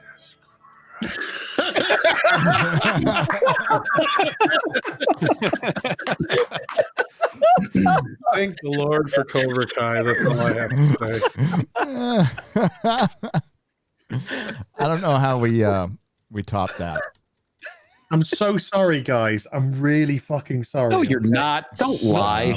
Picard, though, you can fuck off now. He's talking to his toys. He's still not sorry to his toys either. I'm kind of sorry to Harvey, but I am sorry, definitely. Whatever. Sorry. Harvey had a gun on everybody. He wanted it to happen. Right, Master Qui-Gon. I'm sorry, Master Qui-Gon. He went. Well, he does have a special set of skills. And I will totally forget everything you did to No, me. Qui-Gon. Yeah. Qui-Gon tells every boy they're the chosen one. So, he says that to all the boys. You definitely want some candy. Jason Smoot makes me interested in checking out the show, bro. You need to. This is the episode I want my mom to see. Jason Smoot for $20. Hey, Gary, she wouldn't have made it this far after Ryan and all of his comments that happened before then. So she wouldn't have made it. No. 3 Eternals, 1 cup from Jason Smoot for $20. Conrad Jizz for $20. This is quality television. How sad is that? Good job, gents. You're welcome. Thank you very much. It is sad that we have. I think we need to rename the show to Friday Night Filth. Ooh, that's a good one, actually. No, it's not filth. It's not filth comics. We're saying stop queer baiting. Stop abusing the LGBTQIA, whatever it plus now community. And if you have the courage of your own convictions, show it. Yeah. and they won't because they don't have the courage of their own convictions. No, we all know that. Every time we get to call it out, we get called by the things that they are all the time. Brian Kim, Hollywood is a bunch of DSPs. Change my mind. Did you say DSPs? DSPs, Dark Side Phils. Yeah. Dark Side Spadell. Just to show the chat that I'm not full of shit. You know, show that headline. Yeah. There we go. Oh yeah. Oh yeah. Yeah, I think we've all seen that. Yeah. Mighty fine in them jeans. Definitely having sex on the moon. They have conjoined rooms. They have a moon base and Jean Grey's in the middle. To the left is Wolverine. To the right is Cyclops, and they all can go in, out, and fuck and all that weird shit that they're doing. But they won't show it and they won't confirm it. Well, there was like another thing too, where they had Wolverine saying, "Was it seeing Scott in a like a Speedo is a sight to see?" Yeah. And there's a scene where he's tickling Scott's belly with a bunch of beers in his other hand. But Jean Grey has her arm around like both of them. Dude. And this I've got a question for you. How did two heterosexual men suddenly turn gay if it's not a choice? Well, it's a funny thing. We should ask Iceman that same question. Yeah. Well, Jean Grey turned him gay. Yes. Maybe that's what she did here. Yep. If she had tired of them fighting over her, just go fuck each other instead. Jean Grey is actually a really evil, horrible bitch. Yeah, she is. That is turning straight men gay, so for her own perverse pleasures. Well, for this time, for sure, yeah. Oh god, I have so many things I want to. Jean. I have so many things I want to say that just aren't appropriate, even for this stream. Mm-hmm. Yeah, me too. Talk about healing properties and certain orifices that could be, ravaged. Yeah. I'm just You gonna have leave to it. make it a bit shoot exclusive. Yeah. I definitely could put it on Gab, that's for sure. Yeah. Oh yeah, no, you'll get banned. You got to see these fucking The pictures. funny thing is they were trying to justify the whole thing with Wolverine being gay because that one alternate version of Wolverine who was smashing Hercules. Okay, Yes. time they'll make Yeah. that 616 canon. Yep, they will. No, this is your comic industry. They instead of creating new characters, or I don't know why this is an issue in superhero comic books, but so when they're not, I guess, fucking each other, they're just sitting around talking about food. They don't actually fight villains anymore, or fucking Galactus or anything. No, where they just fuck. They just fucking eat food. Yeah, eat food or fuck. The only text. And go to coffee shops and talk about their feelings. Yeah, the only villain is running out of lube. So that whole when I get that feeling, The only villain is a broken condom. instant healing. Oh, it don't matter, Saz. Our mentions right now are just meme after meme. I'm sharing two back to back right now, Gary. Yeah. I'm trying. Holy fuck. These have gone mad.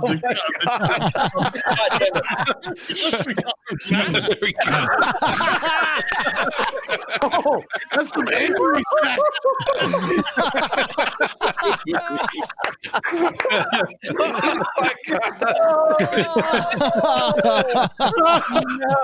Look at the look on Picard's face. I told you why I got that skill.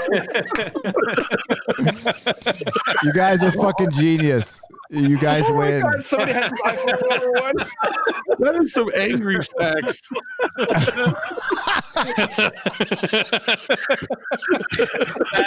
That is gold right there, dude.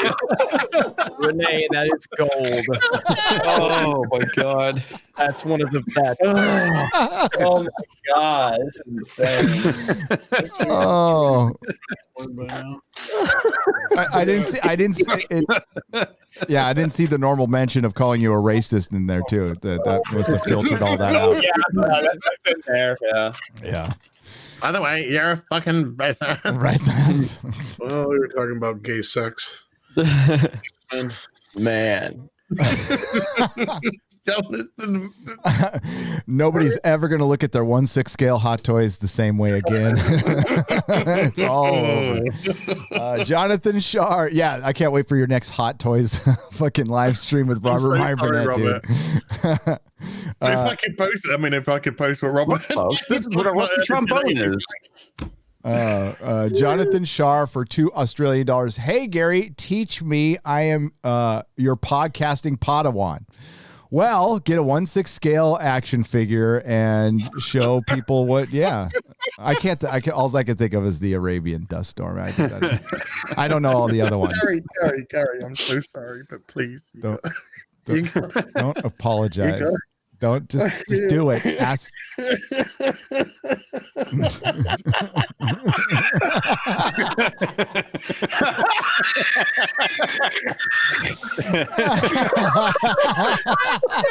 Now you need that, but underneath it, you need a shot of Wolverine with the framed picture with that picture inside.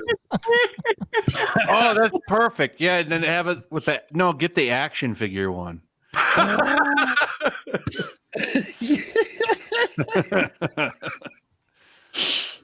Oh my God, that's terrible. I know, it's fucking great. You never know what's going to happen on these live streams. Where's my country gone for $5 or for £5? Sorry. Your country's probably in better shape than ours. While I like WandaVision, I am a little cautious seeing how the woman screenwriting is the same. The woman screenwriting is the same person who. Oh no, does Captain Marvel and the Black Widow movie really? I did not know that. It was fine, but maybe they're setting us up for the long woke. You never know. No, season 2. That's where they get you. That's true. That is true. Roof Korean welcomes our new communist overlords for $5. Apologies, China. I could tell you were looking forward to some deep digging into my adventures with Leo Gyasi, or Leo is gay, and as CCP requested, no pesky POCs. Sorry. No pesky POCs. Just that history guy for £5. How do you all feel about the possibility of Christopher Nolan returning for more Batman films, according to a recent interview? Well, we actually talked about that, but I don't want Christopher Nolan to come back to the DC movies. I think he told his story, and for the most part was really good. I didn't really like how Rises ended, but in terms of Bane, I thought Bane went out like a kibblesmith. But overall, I don't know, man. It's a weird thing because I feel like Nolan and people like Nolan and Tarantino I don't know if they're going to have to change what they're doing now because of how they make movies. They make these, especially Nolan, he wants everything to be seen on the biggest screen possible. And now with everything going away, it seems like, will that change him? Will that change what he does? I don't know. But personally, I'd rather him not go back to the Batman franchise or any pre-existing franchises. I like him just creating new IPs. That's what he's been doing for a while. And that's what I want him to keep doing. Yeah, my totally question would be, why would he? Yeah. I just don't get it. So. Yeah. No, he's the last marketable director, and yeah, the one guy out there who's actually creating original stuff, even if it's not everything, it's not the greatest all the time. It doesn't matter. We need one person out there doing something original.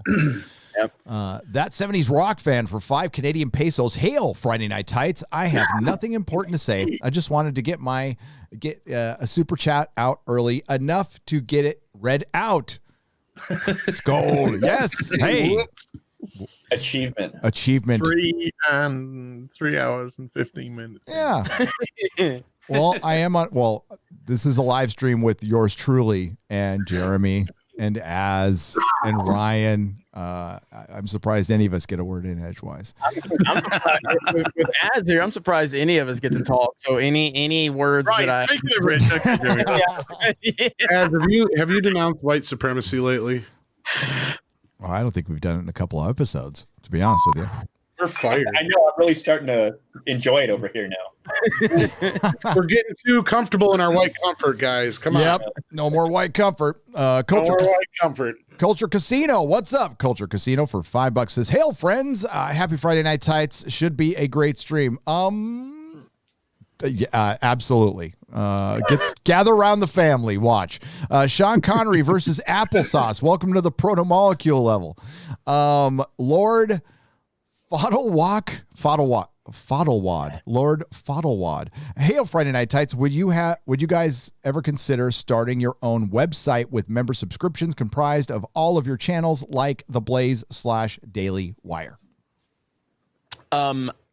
I don't want to get too far into it. I mean, but my long-term vision is to have our subscription model that we're trying to build right now in Geeks and Gamers to where we can eventually, once we establish ours, once we've perfected it for us, I want to start branching that out to have other people, and we get no cut of it. I'm not worried about getting a cut. I just want to give people like Az and Gary and Tom, whoever else, anybody that's in our little hub there. I wouldn't just open it up to everybody, and the reason I say that is because it puts you in a very tough situation, because that's where you get into trouble. And thankfully, I have Ryan that keeps up with all this shit. I don't know how he keeps up with everything that happens on the internet, but certain decisions you can't just open it up. But it would be a situation where if you're part of our little community and we have a discussion. But yeah, that's kind of long term for me. Right now, we need to establish the app that we're developing and perfect what we've already created for us. And then once we have, I would like to do that. What else everybody else is doing, I'm sure everybody else is interested in creating their own platform too. So, but it takes time. It takes a lot of time, a lot of money, and a lot of smart people. And I'm not one of them. I'm just a guy that's, I'm a good leader, but I'm also a high school dropout. So there you go. I thought you weren't the leader of the fandom. I'm the leader of Geeks and Gamers. I have nothing to do with the fandom, man. Yeah, I'm open to that because I don't want to build my own shit. But I think it's pretty easy for us to have a website. So if anybody, I would start a website. I have one on WordPress, and they offer subscriptions, and all I have to do is turn it on, and it's just like Patreon. So I can do my own things there, and that's fine, but it's only a matter of time till somebody gets to WordPress or WordPress.org. It's WordPress.com. And that then shuts us down there. So I mean, it's like, again, it's always constantly running, but that's where my outside stuff is going to be until the other thing happens, is I'm going to put it on nerdrotic.com. So that's happening. Do anything bad. I know. That's the thing that's so ridiculous about it. No, but they're not. We're guilty of wrong things. It doesn't have to be us. It doesn't have to be us. So the way they were taking down other channels was the chat. What people were saying in the chat, which isn't fair either, because that's what the chat's for. It's for a free exchange of ideas, however good or bad. But not anymore. The chat just said I should make a short film about SJWs being president of Modern Warfare 2 lobby. I could get Ryan to play the COD gamer easily, just saying all the horrible shit that was said in Call of Duty lobbies back in like 2012. That sounds like a BitChute exclusive. Gary can't say Kinnell for £5. NRA, it's Gary won't say Kinnell. NRA filed for bankruptcy. Who will be the next target politicians blame? Huh? The NRA filed for bankruptcy. They did? They're moving to Texas too, apparently. They filed for bankruptcy? Chapter 11. Chapter 11? Mm-hmm. Oh, okay. Because it depends. Well, yeah, it depends on the bankruptcy, but that's terrible. 7 and chapter 11. I never remember which fucking means what. Chapter 11 is restructuring. 13 is fully closing down. Yeah. Now I'm just thinking of 7-Eleven because I want food and snacks. If it's personal, yeah.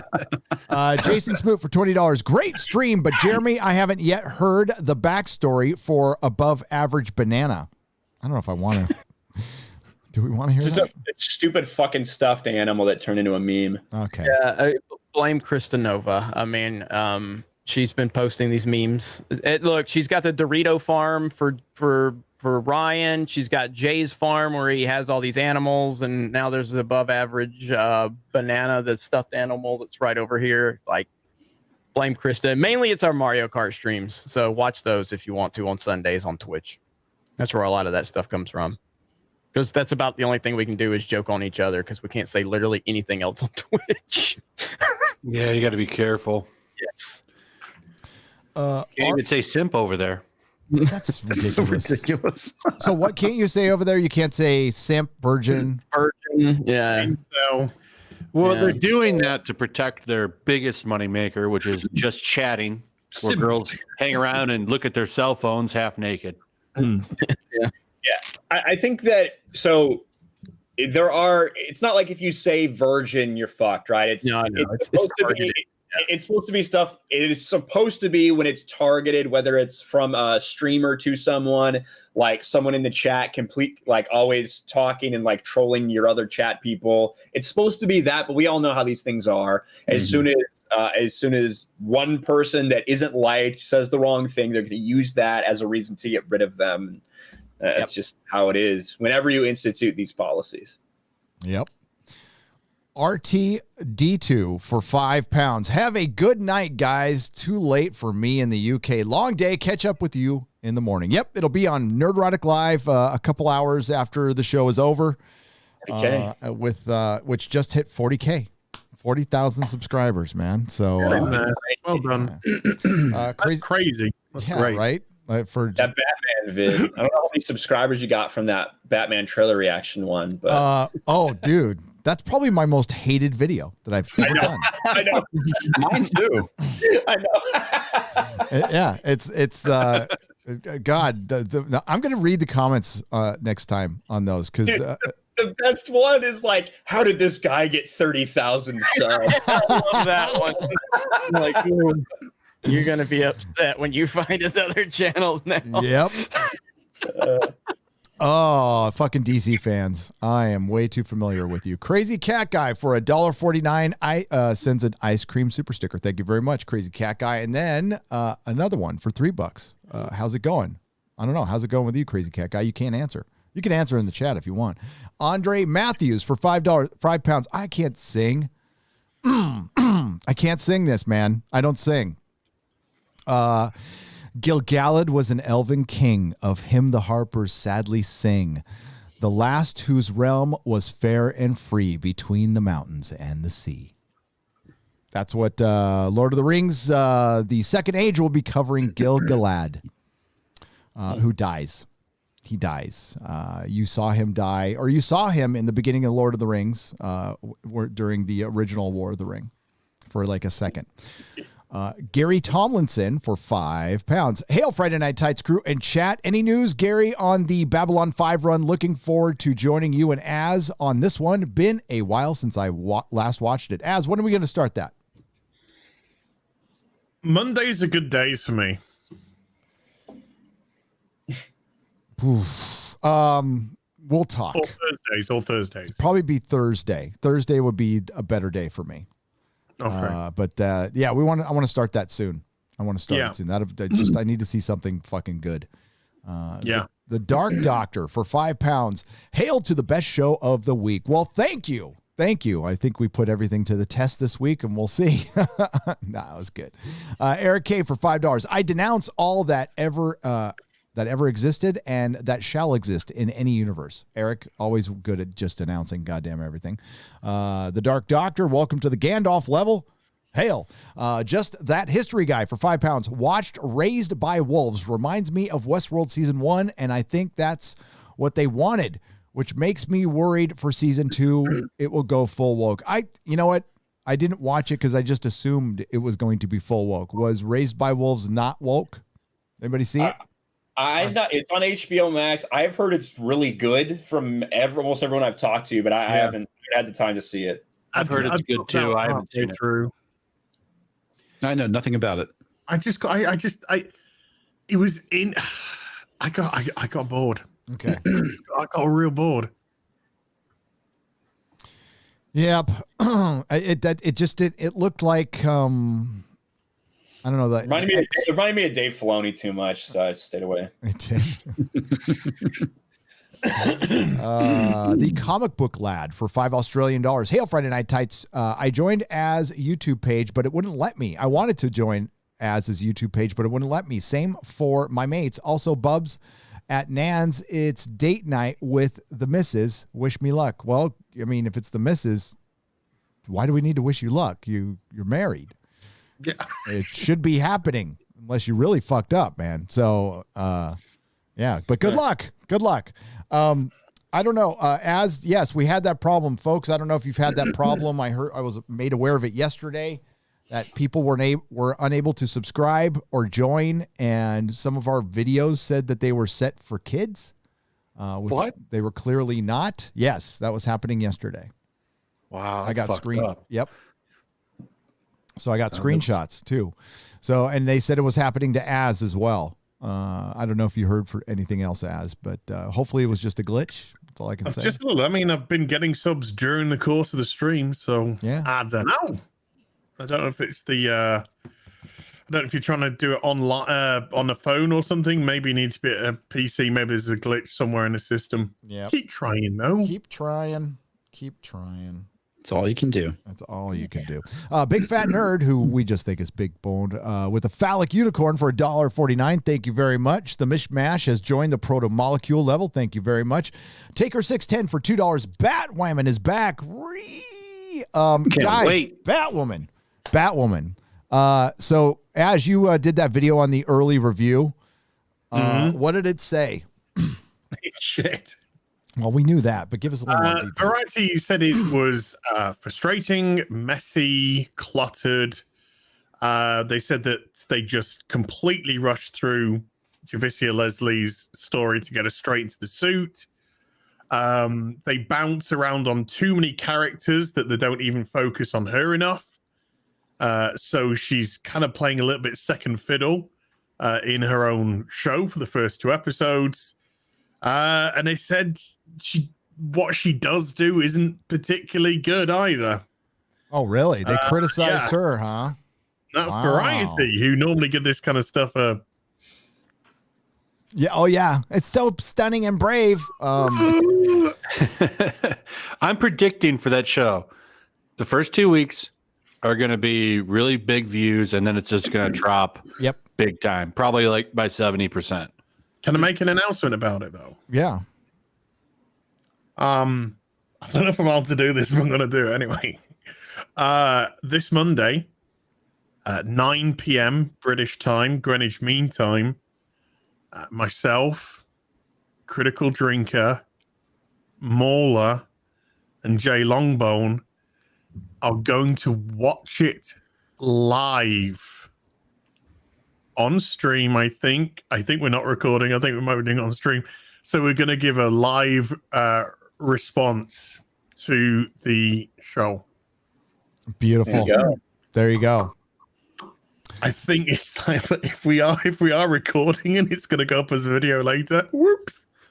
But I think we're doing it live. They were able to do it. Now they did it last year, and they were doing reactions, and they were able to get away. I don't know if they just don't care if they get hit, because they won't block it. They'll just take your money. We won't obviously have the show on the screen, but we'll be watching it.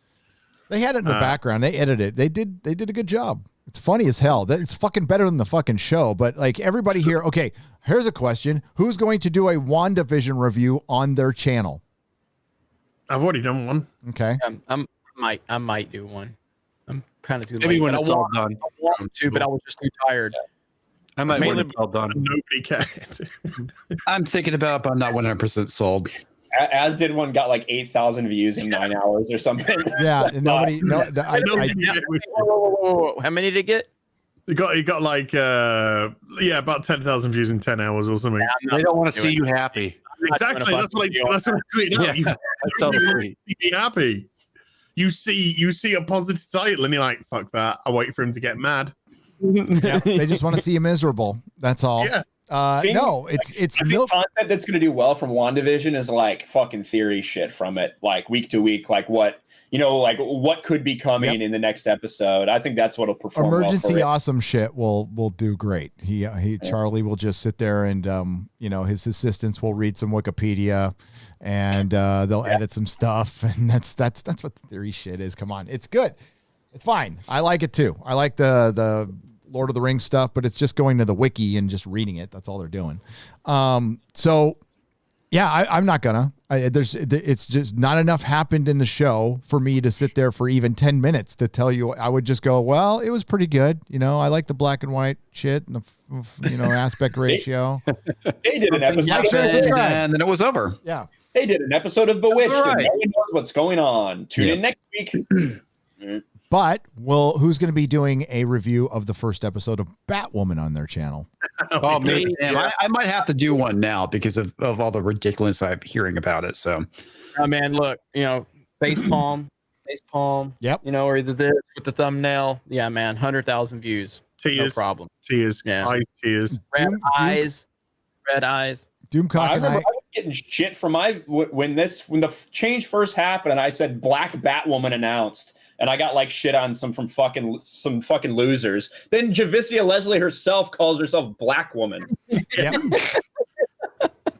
Retribution, motherfuckers. Yes, right. And if you saw the 30-second teaser by the cast, they were going through what's great about season 2 of Batwoman, and they're like, it's going to be backtastic, it's going to be like thrills and spills, and then they just went, oh yeah, and black. And I was just like, these people don't give it. All I know is when Doomcock and I reviewed it on the Inquisition, we got 100,000 views on a live stream. So yeah, it did well. But I couldn't make it through the 5th episode, dude. I caught up at the end, but fuck, that show was funny, but it was just dumb, and it just was the same dumb, except for when a masked superhero decided to come out of the closet. That was my favorite part. That might have been. When she got the picture, the interview, and she's like, "I have to tell the world, Batwoman is a lesbian. The world needs to know." No. It was worse than that, Flash. It was worse than that. She was so disgusted that people thought she and a policeman were having a male policeman were having a relationship, that she had to come out as gay to correct them. But you know what the best part of that is, though?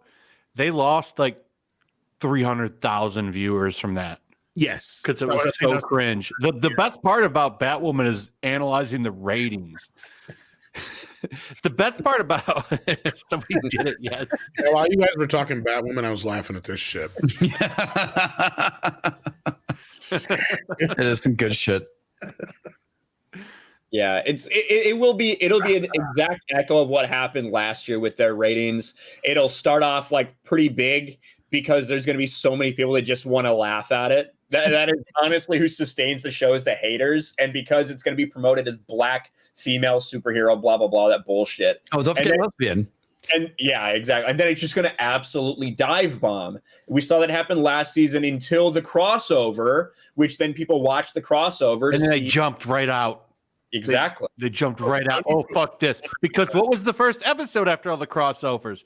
The coming out to the magazine bullshit. Yeah. Yeah. Like, oh, okay. I'm out. But there's no major crossover this time. It's just Batwoman's going to do an episode with Superman. The two new shows are going to do a crossover. God, I got to watch that Superman show too, because I watch everything Superman. It's going to be shit. Oh, it's going to be fucking terrible. How the hell a year they don't get Brandon Roth to do like a miniseries or a show after him? Yeah. And he would do it. How they don't pay him a little bit of money to do that, it's beyond me. He's too much of a man to be on CW. Like he cucked all the characters that were on screen with him. Because I do, like, after seeing that Brandon Routh in that role, I wish we saw more of him as Superman.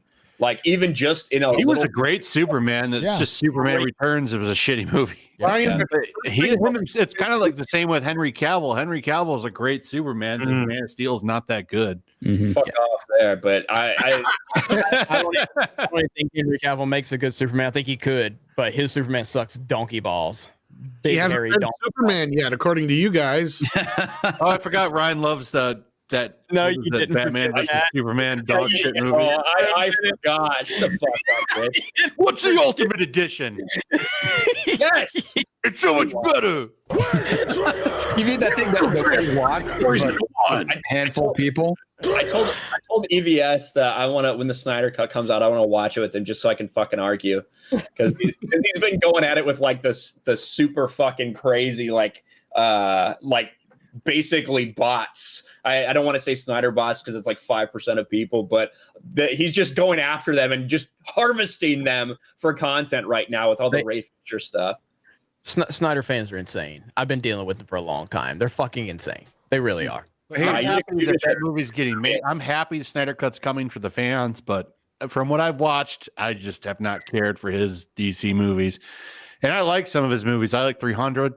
Sucker Punch, Watchmen. Can't stand I Sucker like Punch. all three of those movies. I did not care for what he did with the DC movies. And I think he's a nice dude. Yeah, I think he's a pretty decent filmmaker. I like some of his stuff. Yeah. He's an awesome dude. So what's worse, Jeremy, the Snyder fans or the Raylo fans? Oh my God, it's not even questionable. Like one of them are Raylos are terrible. Like, Raylos are weird. Snyder fans, like Ryan is a Snyder fan. Lethal's a Snyder fan. These are good dudes who can take, somebody taking some, criticisms at their movie. Raylos, it's not even a comparison. They'll try to kill you. Like they want to kill people. Didn't they send Adam Driver like a doll of his wife or something? Yeah, they're like, we're gonna kill your wife so you can be with Daisy. Wow, bunch of weirdos, man.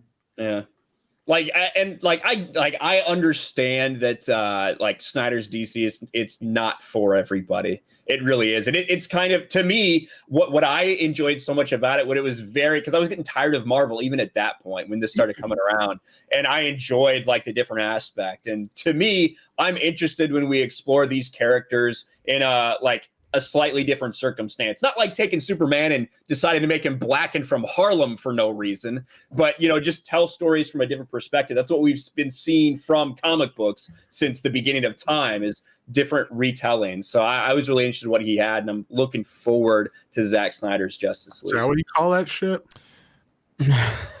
What? I guess gotta get to your present. I just know the Ray Fisher thing is ruining any good thing from the Snyder Cut shit right now. That guy is just, it's fucking killing it. It's stupid.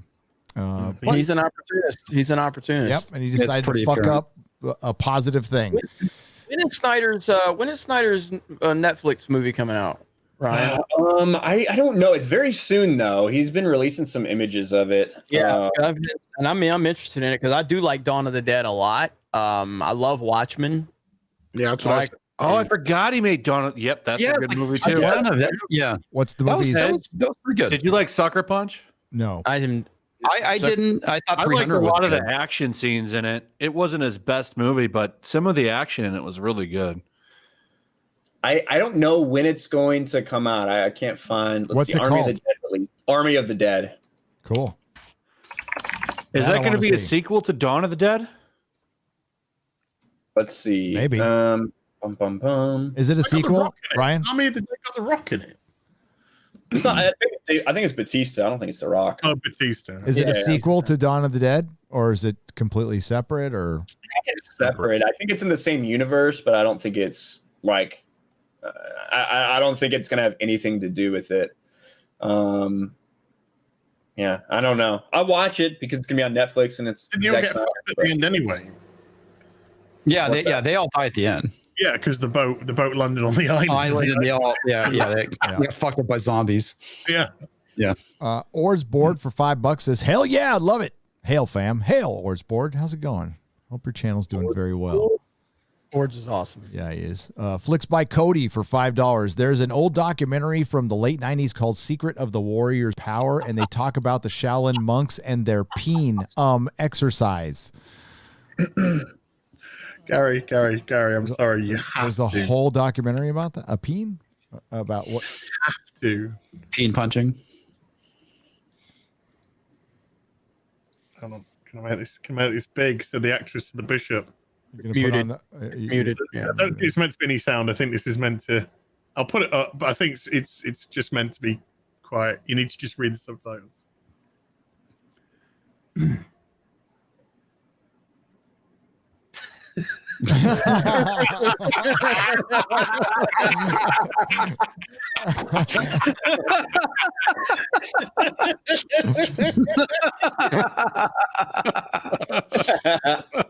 Oh, that's awesome. Oh, You guys are the best. you are just beautiful people. You are.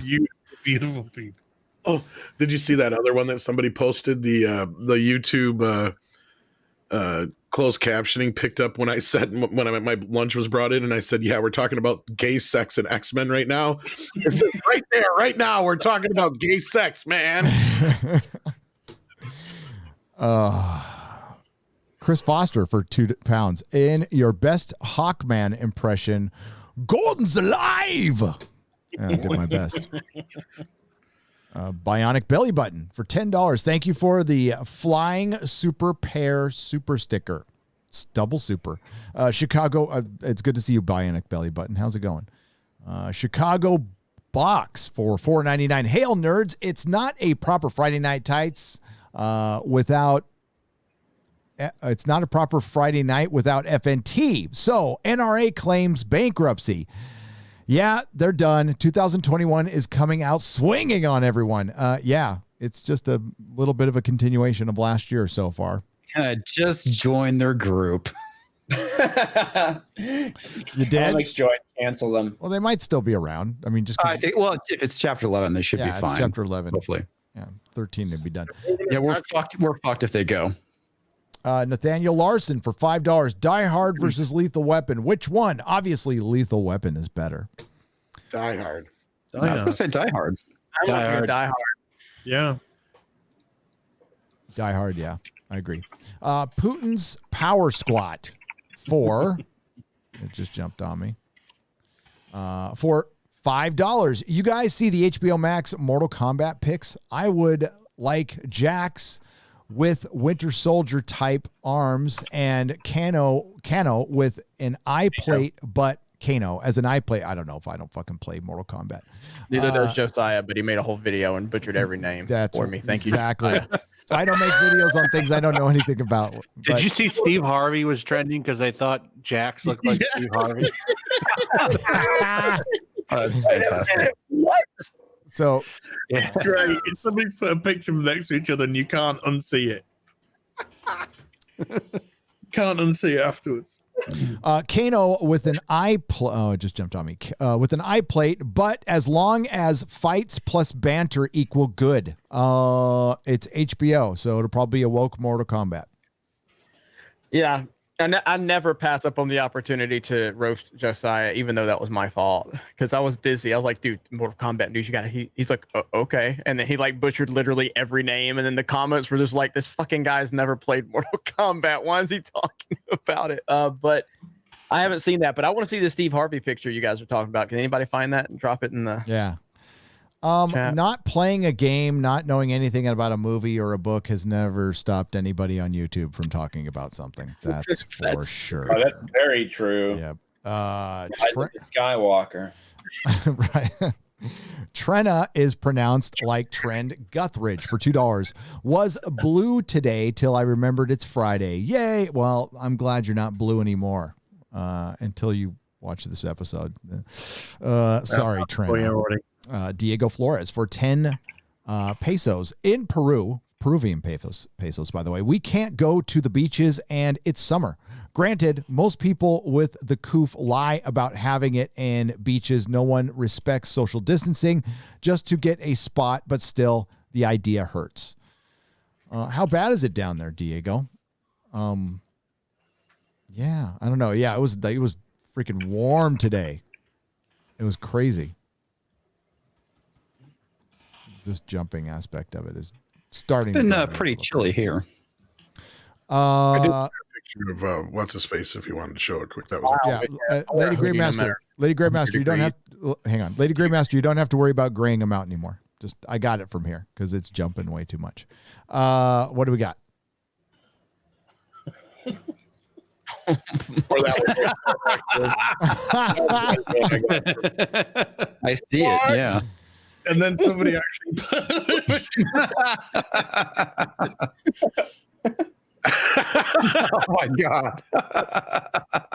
Let's play the feud. I was gonna say there's got to be Family Feud clips. Yeah. God, that is crazy. So when's this coming out? Yeah, see that.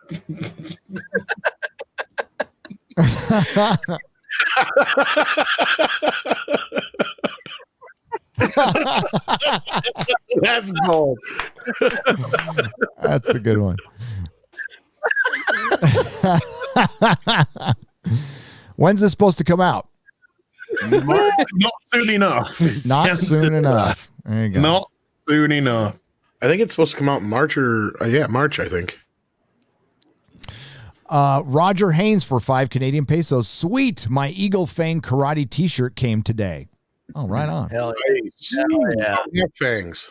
Almond and let's see if anybody's remembering Karate Kid in a couple of months. Or I'm sorry, Cobra Kai. So it is getting a season 4, right, Tom? That's for sure. Oh yeah. Okay. Yeah. Awesome. Good to hear. That's good. I hope you guys watched my editorial or documentary that I damn near killed myself. I haven't seen. Ryan, I hope, has at least. I haven't been able to yet. It's like the whole Karate Kid retrospective, right? Yeah. And everything. Yeah. There's no spoilers for Cobra Kai in it though. It just tells you how the show was made, basically. Yeah. Season 4 is just going to be Chinese people, though. Daniel, what happened? I got into an accident. Not many voices because that would just come across as a bit. Yes, I know. I was thinking the same thing. Yep.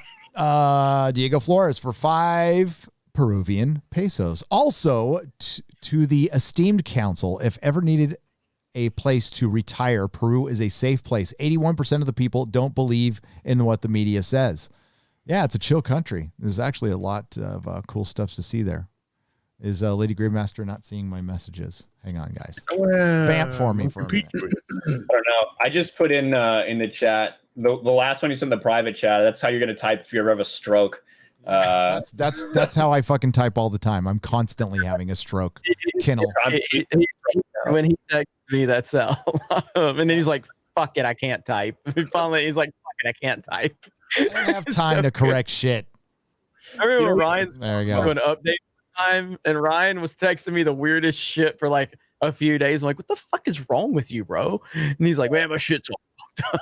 Yeah, my keyboard had been trained to I never spelled anything right, but it had just been trained to correct all the shit I fucking spelled wrong to the thing I wanted to say. So then my whole phone updates and it forgets everything, and I realize I don't actually know how to type.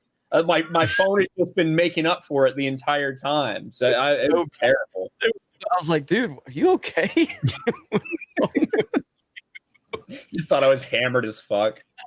Yeah. No, I'm constantly having a stroke. That's pretty much it. I was gonna say, don't be joking about having strokes, because between Az and I, the chances of one of us having one are pretty goddamn good. Well, right? See, Might have a stroke later, Tom, after the stream. Don't, please. We need you. I'm expendable. Okay, you can die then. That's right. I'll take one for you. Right. Okie dokie. We're gonna go. We're gonna get it. There's just so many technical problems going on right now that we're gonna end it at about 15 minutes, folks. Diego and Lady Greymaster, just stop working on the sheet. Just don't touch it. Okay. Gee, please. It keeps bouncing off. Also, to the by the way, there we go. OMB eating that racist Domino's pizza from Almond John 1 for $2. Yes. Absolutely. Crazy Cat Guy for $10. Hope all is well with you and yours, and that your Cal exit is proceeding as planned. It is just taking a long fucking time. Here's some cheddar for for some coffee. Thank you, Crazy Cat Guy. I appreciate it. He's a great guy. Yeah, he is. Loane for 5 Canadian pesos. Shiny FX still doesn't have 1,000 subs. That's the one we put out last week. Oh, it is. Can you please give him another shout out? His content is amazing and it needs to be seen. Shiny FX does a great job. We did. We shouted him out last week. We didn't spend too much time. We've talked about other stuff, but yeah, go subscribe to Shiny FX. Great channel, great content, especially for Star Wars topics.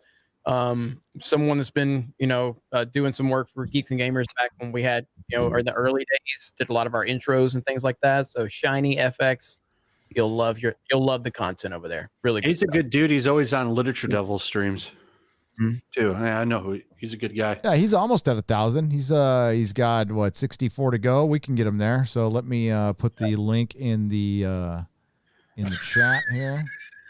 There we go. What's so funny? So there you go. And then we're going to share it real quick hang on. Let's try to get this guy up to 1,000. We can laugh in a second. This is, oh my God, your country's fucked. So Gary dropped the link for Shiny FX. Let's get into 1,000. You'll love his content. Yeah, please go. I can't pull it up right now. There's so much crap going on right now. All right. So what's what are you laughing at? Right. You know that the House has just come up with this stupid thing that says you can't use gendered speech. Yes. Yeah. Right. Yeah. And Nancy Pelosi's just said, she broke it. I'm a wife, I'm a mother. She broke her own rules. Yep. I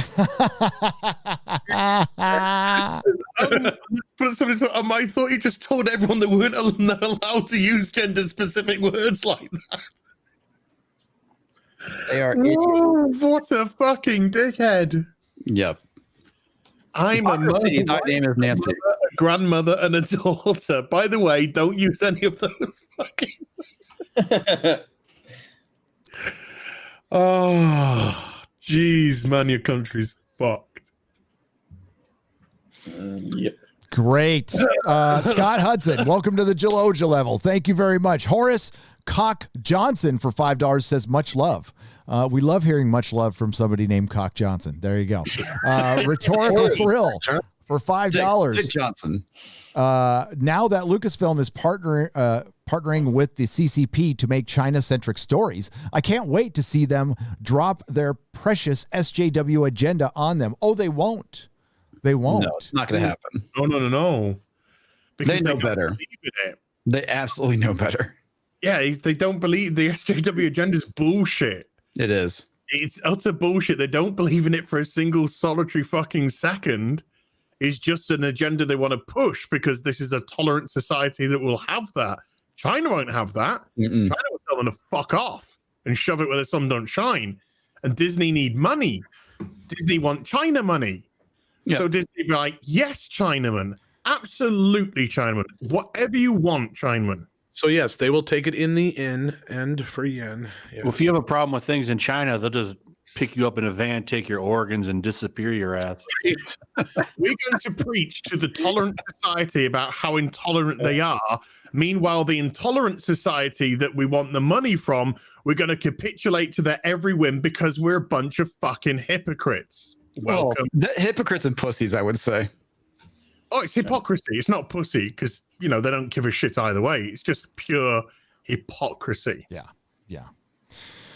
Someone told me there'd be free candy in this van. What we were discussing earlier with the representation flags, it's the countries that don't give a fuck, that don't have them in their bios when Pride Month comes around.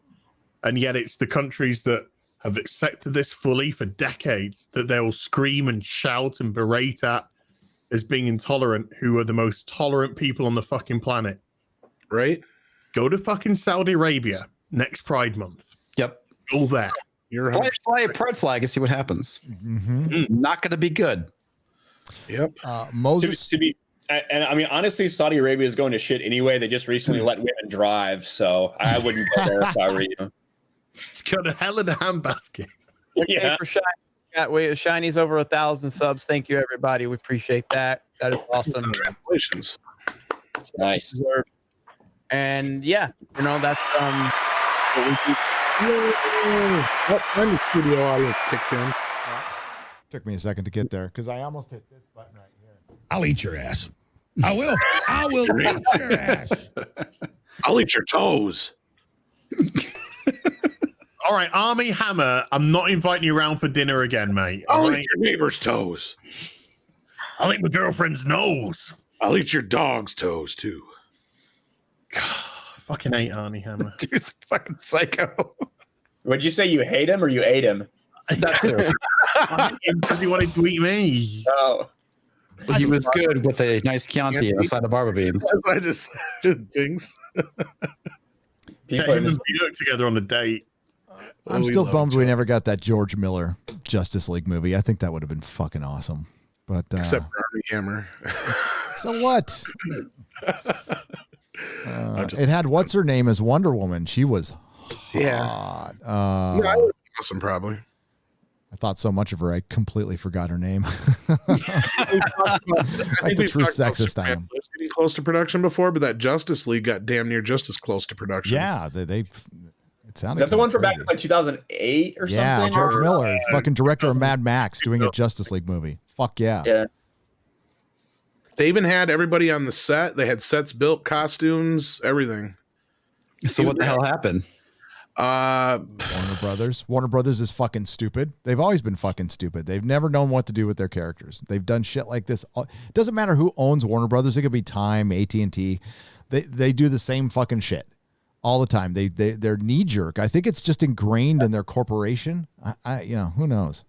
They're so reactionary. Yep. And it's like that was the thing to me. Like if they would have just stuck to the plan and stuck to a path forward, I think you would have continued to see good things happen. Like you would get the fans that were tired of the Marvel stuff, because now there's so many people that were tired of the Marvel shit. We saw that with like The Boys and things like that. People who just wanted a little bit of take. Like you could have continued to capitalize on it and just do your own thing. But instead, they overreacted. They tried to be Marvel light, but everybody had already taken that up. Yeah, and it just didn't work. So they should have just stayed the path. That's too bad. Oh, it's hilarious watching Marvel succeed with concepts that DC came up with. It's and that has to fucking burn a little bit. But that's what they did in the comic books too. They just did what DC was doing better, a lot better. Guys, if only Naomi on The Expanse was white and male, then we could sympathize for her situation and care about her character. If only. I know, Taker 16. I know. I'm sitting there watching Naomi, character I've watched for 5 seasons now, and I just can't care about her because she's not white and male. Oh, well. Hello, all on panel. I make the best soup on this YouTube. Now, there's a lot of ways I can take that, and none of them are good, except for like if you actually make soup. It says Jedi Bill 797 for $5. Is that supposed to mean something else that I don't understand? Do you want some shocking news? Yes. Google Play has sent Minds a 24-hour warning. What? Yep. So surprised. I put it in the chat at the beginning of the stream. Yeah. I don't read the fucking chats. He does. Jesus. Yeah, the Google Play has sent them a 24-hour warning. So This has nothing to do with killing competition. No, absolutely not. Not at all. This is, I mean, again. All right. I know a lot of you have asked this, so and I was supposed to get it set up today, I didn't have time, but it'll be set up tomorrow because a lot of people were kind enough to say that they still wanted to support the show, but they don't want to do it through YouTube anymore. We're going to have an alternative started next Friday that will be linked in the description. We do have the PayPal tip jar, which is linked there, I believe, and we'll start reading those off Okay. I'm going to hook everything up to Streamlabs next week, so we'll be able to see everything. But yeah, I've got inundated with messages from a lot of people saying we still want to support you, but we're fucking pissed off at Google. And I mean, I can't say anything to talk you out of it. It's like, I get it. I mean, this is where we do our work. This is how we earn our income to spread this message. But I mean, I understand. I totally understand. And it sucks. Hopefully we can change this with, well, I would say legislation, but I don't think that'll work. Hopefully we can change this somehow. I don't think it does, though, without like bringing the whole thing down. If you change Section 230, which would be for the good of the country, but it would take us out. That would take YouTubers out. That would take content creators out. And I think I'd be fine with that as long as everyone's affected equally. What they need to do is reform it and make it better.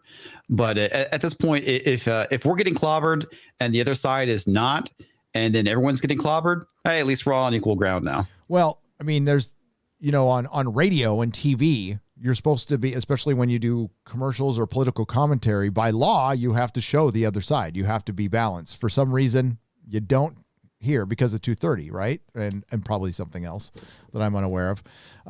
That's probably going to change soon. I don't know. It depends when we decide to change it. Motherfucker. Yeah. Which is probably going to be a number of years at this point. YellowFlash, what does Minds have 24 hours to do? Oh, censorship, just like what happened with Parler. So they've got to do some crazy stuff. Even though no one was using Minds for anything. Like they were talking about. Not even Parler was being used for that. You can't organize on these platforms. You can't even do group chats on Minds either. That's coming, but it's ridiculous. You can do big group chats on Twitter. Twitter was used to organize all kinds of bullshit. But hey, it has nothing to do with censorship. This is all about taking down competition. Yeah. Twitter's losing billions of dollars, losing tons of people. Their biggest monetizable user base was Trump. The people that were bitching about Trump or standing with Trump and those sides colliding was their biggest moneymaker, and that is gone. Yep. Well, and I will say this, speaking of radio, since I did, go to school and have my license, I don't think I need to remind everybody that the president does have control of the emergency broadcast system. If he really wanted to go ape shit nuts, he could do that. Exactly. He's got 5 days to do it. He can do to stop him. He can flip that switch and he will take over every single satellite, everything. Trust me, every radio station has to carry it. Every television station has to carry it by law. It's what we saw in Wonder Woman 84. Yeah. Exactly. Yeah. Yep. So anybody who supported this, we are one giant step closer to totalitarianism I can talk. And we have arrived at fascism, actual fascism now. No, I think Flash is 100% right on this, but sorry. I would love it if Trump just did that. If he just flipped the switch, went on there is like, the country's shit, but it could be worse, and then just throws up a picture of Biden. Yeah, that's what I want. That's all I want, and I'll be happy funny with whatever the outcome may be. Maybe that would be maybe some more Hunter Biden picks, compromising ones. Pig Million for $4.99. May my descendants' future servitude stimulate your economy. That was good. That was good. G-Man for $5. Over 400 Starbucks locations closed in 2020. Something to consider if you're a Star Wars comic writer planning for next career move. YOLO. Oh, man. Yeah. They have been randomly closing Starbucks around me because of the break in the supply chain. They're running out of coffee, so they rotate how they're open now. Holy shit! I've seen this fucking Toya Wilcox video on YouTube. What? So somebody sent me a video. It's put on YouTube 5 days ago. Toya fucking Wilcox. You know Toya Wilcox? No. Singer? No. Punkish? From the 80s? Google Toya Wilcox. What's one of the hits? Toyah. That's how you spell Toya. Is the Sunday lockdown lunch one? Yes. What's up with her tits? She's just got them out. I don't want to get too into it. Like, Flash, you shared the nude yoga thing. Like, that's out there. Yoga. That is just out there on YouTube. Yeah. Fully searchable, which is like absolutely. What's really funny that I just want to point out. So I was wrong that it is made as adult content, but the thumbnails are still there. You can still see it's literally one's a girl, her fucking legs spread up in the air. You can see her pussy in the thumbnail. It's insane. Well, she's on an exercise bike. She's got a compression top like this, but it's white. No bra. If it's educational, it's okay. And just very chilly, shall we say. What the heck? I'm gonna put it in the chat for you guys. It's like 2.4 million views in 5 days. As you need to recreate that on your channel. There you can. You know what to do. Just you in the tightest white shirt you can get on. I'd be fucked after 10 seconds on the exercise machine. You know why there's 3 million views there almost. I know, it's a great song. She has other stuff on this channel too. Let's see. She's got to be crazy. Stream derailed. Her other stuff isn't like. Let's see what this is. Sunday lunch. She's in a leopard suit. It's just like her and her old ass husband in like what looks like your grandmother's fucking kitchen, and her tits are just bouncing around on this exercise bike. What in the world? Welcome to YouTube. Oh, I saw this the other day. What is it? Everyone's seen it. The link is it on Twitter? Chat. Here, I'll go look. Is this something you just tweeted? Don't play it. Don't play it. I'm not going to play it. I'm going to look. So it's in the chat down below in the. Oh my Lord, the AT&T girl. Sorry. What about her? How the hot. fuck did I get it? The AT&T girl is hot. The one who was supposed to be Squirrel Girl. Yeah, she is. So there's a big ad, and I was just. The AT&T girl is. The one that she's like, she's stop sexy. harassing me. Please stop saying how big my tits are. Please stop it. I don't like it. What do you think is going to happen then? So, is this something you tweeted somewhere on your timeline? It's in the private chat. It's in the private chat here. Okay, Right. gotcha. Yeah, the link in the private chat here. It's some really old woman with her tits bouncing around. Toya Wilcox. Yeah, her. Well, But- I can remember. Jesus Christ. Also, pour one out, boys, for Ben Shapiro's sister. Ben Shapiro's sister getting the breast reduction surgery. R.I.P. Milkers. Well, look at this video. Why do you think this? Look at this video has 4. I want to put it in the chat. All you got to do is pull it up and pause it, and you'll see this video has 4 million views. Pull this up. I put it in the private chat. Pull that up and tell me why it has 4 million views. Oh, because she's got huge, dirty milkers. Oh yeah, that one. Everyone's seen that one. It's on the stream the other way. We played this one. Well, I looked her up. She was never a big artist over here, but evidently she was a pretty big This artist. got recommended to me in the algorithm, and I'm like, what is turnaround? I don't know why. Toya Wilcox is 62 though. 60. I mean, they're clearly augmented, but They got me. Who cares? They got Memology too. I see him in the comments. Yeah, he's in there for that. Yes, he is. I think I'm in there somewhere. So I commented. I got like 3,000 likes on it. I clicked on this video to learn about turnaround.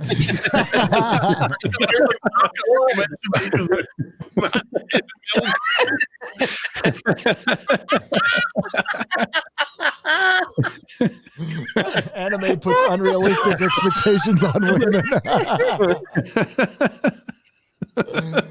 Oh my God. That is fucking hilarious. Yeah. All right. Sorry, guys. It's YouTube. I've been trying to figure out what the heck's going on, and it ain't me. So for once, it's not my internet. My internet is just fine. It is YouTube, whatever's going on. So we're going to read a couple more super chats, and then we're going to ditch out of here. Let these guys get about their day. Jeremy's probably got to upload 60 videos. And everyone else is horny as fuck. Well, YellowFlash has to put out 59. I only do 3 a day.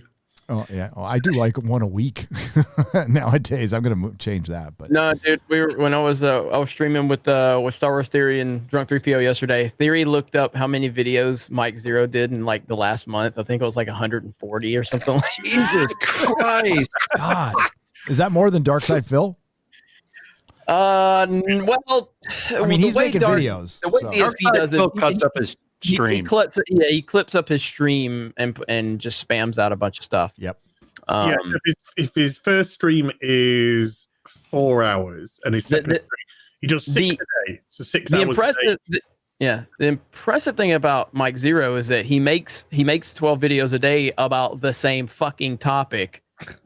Like the same fucking topic. Says it a little bit differently each one. It would take me more time to make his thumbnails than it would the video.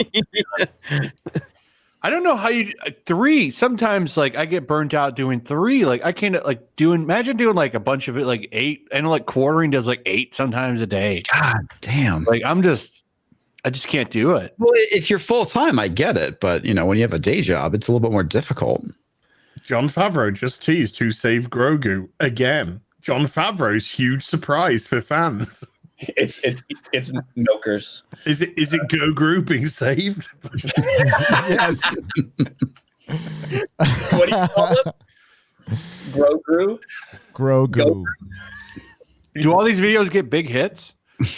No. Want to blow up though. Like, I mean, he's making a pretty good living considering he's just making shit up. So. You might as well want to cashier at fucking 7-Eleven. That must have been a big flash drive, dude, that he found. Yeah. No, I mean, like the titles they are amazing. Social Blade says he makes almost up to 25,000 a month. He doesn't make. You know how that works. It's usually about somewhere in the middle. Kathleen Kennedy destroys George Lucas Star Wars plan. Let's see. He's growing. Gets like 1,000 subs every 2 days. Holy shit! Jon Favreau is making. I gotta switch my model up. It's happening now. What? What was that? Say that again. Said Jon Favreau is making Jaina Solo. It's happening now. Oh. Please don't. Brie Larson is in trouble with Star Wars. This is unexpected. And it's always like parentheses, Star Wars explained. Yeah. Daisy Ridley this is a week ago, for fuck's sake. Daisy Ridley just dropped huge Rey Kenobi reveal. Rey Kenobi. Yeah. Oh God. That was Dude, came out a year ago for a start. Yeah, like at least a few months ago or more. Jon Favreau reveals horrible truth of Kathleen Kennedy. That I want to see. I want to watch it right now. Well, let's watch it. Pull it up. Far away. Kenobi is coming for Star Wars. All right, it's let's watch happening now. Let's To be watch fair, it. some of these titles aren't too far away from a WDW Pro headline. Let's just be honest with ourselves. Grogu videos are there, for fuck's sake? All I can see is Save Grogu. Who saved Grogu? Save Grogu. Grogu saved. Mark Hamill talks about Save Grogu. Grogu. Grogu. All right, I got it shared. You do? All right. Yeah. There we go. This is a Jon Favreau reveals horrible truth of Kathleen Kennedy. It's 10 minutes and 25 seconds long. Ow. Put that on double speed. Jesus. You guys ever see Tootsie? I wonder if it's going to. Why does he put Star Wars? Is there a channel named Star Wars Explain that gets a lot of views? Yeah, Well, he doesn't- yeah. Oh, that's He fine. didn't get a lot of views. But yeah.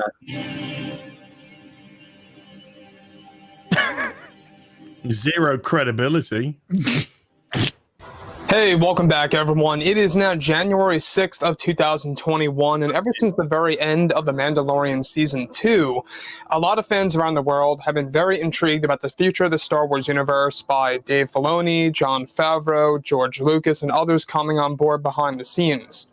This is Mike Zero. Make sure to subscribe if you're new to the channel for future Star Wars content. Now, one thing about the Star Wars franchise is that, yes, we do know that it is now heading in a more successful direction, all thanks to Jon Favreau. We all witnessed this, right? Exactly what Favreau was able to deliver to the franchise by inserting He literally Luke says Skywalker nothing in the these mix videos. for the very ending of Season 2 of Mando. Now, that really gave fans a lot of hope about the future. It really got fans very much excited about Season 3 of Mandalorian, which, by the way, is slated for a 2022 release. We're still not quite sure if they're aiming for the beginning, middle, or end of that year. But it's looking more like it's going to be the middle of 2022. Now, on top of all of this, what's really exciting all has to do with Jon Favreau's stance on Kathleen Kennedy and the overall direction of Kathleen Kennedy's leadership over at Lucasfilm behind the scenes when it came to, of course, numerous projects. Now, one thing that I have to say before we actually move on is that Jon Favreau, he's a passionate fan and a passionate creator, and that's exactly why he's a great bullshitter. So successful for the franchise, right? So successful for the Star Wars. Change up my whole Star Wars. The entire We're 2 minutes in. He's literally said nothing. He's literally said nothing. All right. Using Windows Movie With Maker. Mandalorian Season 2 now over and Season 3 currently being worked on by Jon Favreau and Filoni, it's described that Disney is looking forward, of course, to the new Star Wars projects to arrive in the near future, where it's noted, however, that in a recent interview with Favreau, he went on to reveal and unveil more to do with Lucasfilm's Kathleen Kennedy. At one point in time, Jon Favreau stated that Kathleen Kennedy originally wanted to move away from George Lucas's vision for The Mandalorian Season 1, and it had nothing to do with his tone of Star Wars, if you will, being put into place. What's the point of this video? Favreau continues, of course. I lost it. This is literally, I'm done. I'm waiting for a horrible truth to come out, but all I heard was like some fans His are watch really time excited is about probably like Mandalorian. 90 seconds. I don't know why that. I can even hear it in my headphones, Ryan. I don't know what's going on. I'll have to look into my settings, but You got a new fucking microphone. No, it's not the microphone. It's fucking StreamYard. I'm in the wrong game, man. I got to get on that Mike Zero game. Got to work I on just this. release like 75 Jon Favreau videos a day. oh, it's so good. I respect the grind. I am not hating on Mike Zero. I respect the grind, man. He's growing. I looked at his social blade. He's taking off. Subs like every 2 days. Yeah, dude, that's what it takes, man. Hey, he told us that Luke Skywalker was making a return for fucking ages, and no one believed him. Yeah. Guess what? Hashtag Mike Zero was Now right. he just needs old man Anakin. Yep. He always puts old man Anakin in the thumbnails. And Anakin's coming back for the Obi-Wan series. So he's right about that too. And Mace Windu is rumored to be making a return. Is that hard drive outside in the grass out in front of Lucas? Yeah. Man. Does anyone have that video where he says that? Which one? Where does he admit on video that he said, "I found this drive outside of Lucasfilm"? I don't fucking know about that. I've heard it from like 7 people talking about that. All right. So we got Get Over It for $5 says the 40-year-old virgin is on Amazon Watch Party. Is Twitch going to cancel Amazon now? Maybe. What? It is? Yeah. Oh, I'm going to watch that tonight. Yeah. On Twitch. Love that movie. Exploding Prinny for $5. Az is lying. His favorite Chris Evans movie is really not another team movie. Az is a fan of Banana Splits. I've not seen that film, but okay, I'll take your word for it. Yeah, it's I don't know. They recreated was it Varsity Blues? They recreated the Varsity Blues. Yep. It is not on Amazon Prime. I just checked. Ash Singh for £5. Juan Davis will kick off. Juan Davis, you mean WandaVision will kick off Multiverse Saga and tie into Spider-Man and obviously Doctor Strange too. Also, Wanda is more powerful than Skyfathers, Odin, and Zeus. She's helped her, and I think Hope Summers, or was it Doctor Strange, got rid of a Celestial. So yeah, she's fucking powerful. The Marvel movies have not touched on how powerful Wanda is. Yeah. Flash 40-year-old version is on Prime Video in the UK. In the UK, okay, yeah, not here. At first, when you said Juan Davis, I thought that was like a new diversity character. I know, right? Well, I think he said meant to say WandaVision. The Mexican dude, Juan Davis. No. There's a Mexican dude who just went fucking rampant. One guy just went fucking crazy in the city. They were sending fucking police after him. He was fucking mowing them down. He was going through fucking shops. There were everything that they fucking threw at this guy. He just fucking repelled. Where was this at? What are you talking about? This was in Mexico City. They said that once they identified him, he was a one-man army. Oh, should have seen that one coming. I was like, this has to be it. Yep. And Ryan loves it, man. That's right in his wheelhouse. Yeah. I love it. Man, it's crazy. He's so missed out on the drum snare there. Oh, Captain Marvel 2, The Sickening from 70s Rock Fan for 2 Canadian pesos. And yeah, I don't think Scarlet Witch can't defeat Odin or Zeus. She's pretty fucking powerful though. She's but she's also insane. That's the big fix for characters that are too powerful. They make them insane. How am I supposed to say this name? Gojira Star 5477 for $5. They might try a version of Secret Empire. Old Man Cap passed the shield on the Falcon in that storyline, and Wanda maybe in Pleasant Hill Prison. Once we get to Secret Empire, we were into shit Marvel. Yes.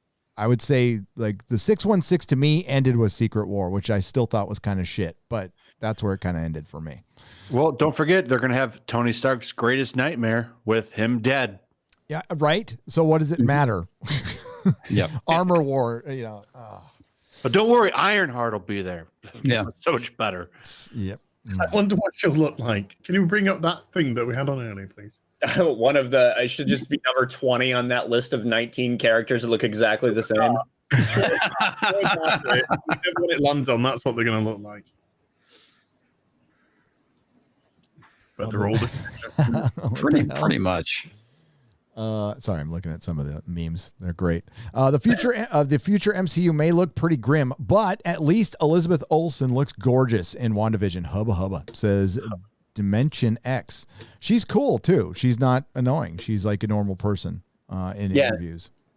Yeah, she's like she works for what they're trying to do because she is like very much like a classical beauty as well as just being like super hot, so it works. What they're doing works. Yep. I hope it continues to pick up and they continue to reveal more in the next coming episodes because I'm going to need more to stay into the show.